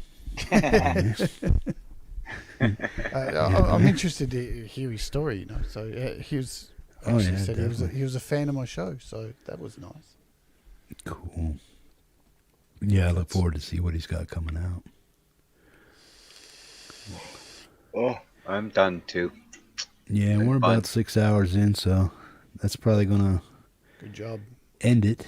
Yeah. It was a good But night. I'm really Fun stuff. interested in knowing more about that stuff, Jade. So any information you could send me about that, the one you were using. Yeah, well, download And- it. I just did, Hippie. I downloaded it for free, and it didn't take any money, and it's on my computer. So that link I sent, get it. It's free. Didn't charge me. It'll just expire in 14 days. So at least you got Okay. 14 And days the, to see if it works. The All right, Degent cool. one that I got from Stevie T is free. Yep. I didn't get asked for anything, and I got presented with a download link immediately. I downloaded same. it, took a second. Yep. I downloaded Cool. it, unzipped it, installed it, done. Done. It's done. I didn't install mine yet. No, I don't. I use that. And they're standalones. They're standalone programs, right? So you don't have to run it through a DAW or anything like that. But it Yeah. said it on the website. Yeah, that's what it said. Cool. Awesome stuff, man. Yeah. Good deal, man. Awesome. Well, it has been a great hang, man. Jade, thanks for popping in. Thanks for the Mark invite. Good Tanner, to see you all. Preston, Jade. Who else we have on here? Jammerman, Texas Jackdaw. You have anybody else on here? Yeah, Mark, Preston, Jade, Jammerman, and Jammerman, Doc, dudes. I don't know who else was on with us. no, not here, on the show. I mean, right here Oh. on the. but right here. Yeah. I don't know what's here for the. I missed the first 2.5 hours. Yeah, That would have been Marshall. Was with us. Marshall. That's What do you? right, What yeah. was that? A little skull. It's a what's it called? It's a death whistle. So I it's think a- you showed that to us Yeah. before. Yeah. It's supposed to replicate a shriek of a woman. Sounds like that. Yeah. It's yeah, pretty cool. Awesome stuff, man. Alrighty. Peace. Peace, All right. man. Boy. Peace. Later, guys. Take care, man. Preston, awesome. We'll catch you around, man. For Yeah, sure, man. for sure. See you probably Friday or sometime around there. Cheers. That'll work, man. Yeah. Awesome, man. Peace, bro. Peace. Boom. Well, folks, that will conclude tonight's session of wah wah wah. Wah wah wah. Whatever it was, man. Whatever it was. Wah wah wah wah. Boom. No, I hope you guys had some fun, man. Learned a few things and stuff like that, man. String gauges, whatnot, how to use them, what to look for, what not to look for. VSTs, downloads, all that stuff, and just good, friendly conversation, man. Hope you guys got something out of it, man. You've all been way hip, slick, and cool, and I appreciate you hanging out with me, man.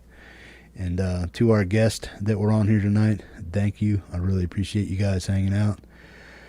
Tim, Mark, Zach, Preston, Jammerman, Dogpaw Doc, Ed B, thanks for hanging out. Guzzo, my knees hurt, man. Boom, Zach Thong, And all you other lovely people out there, man, I appreciate you hanging out. And boom, I hope you learned something, or at least you had a wee little bit of fun, man. Boom. Take care, folks. Take care of yourself. A peace. Hippie grease. Later.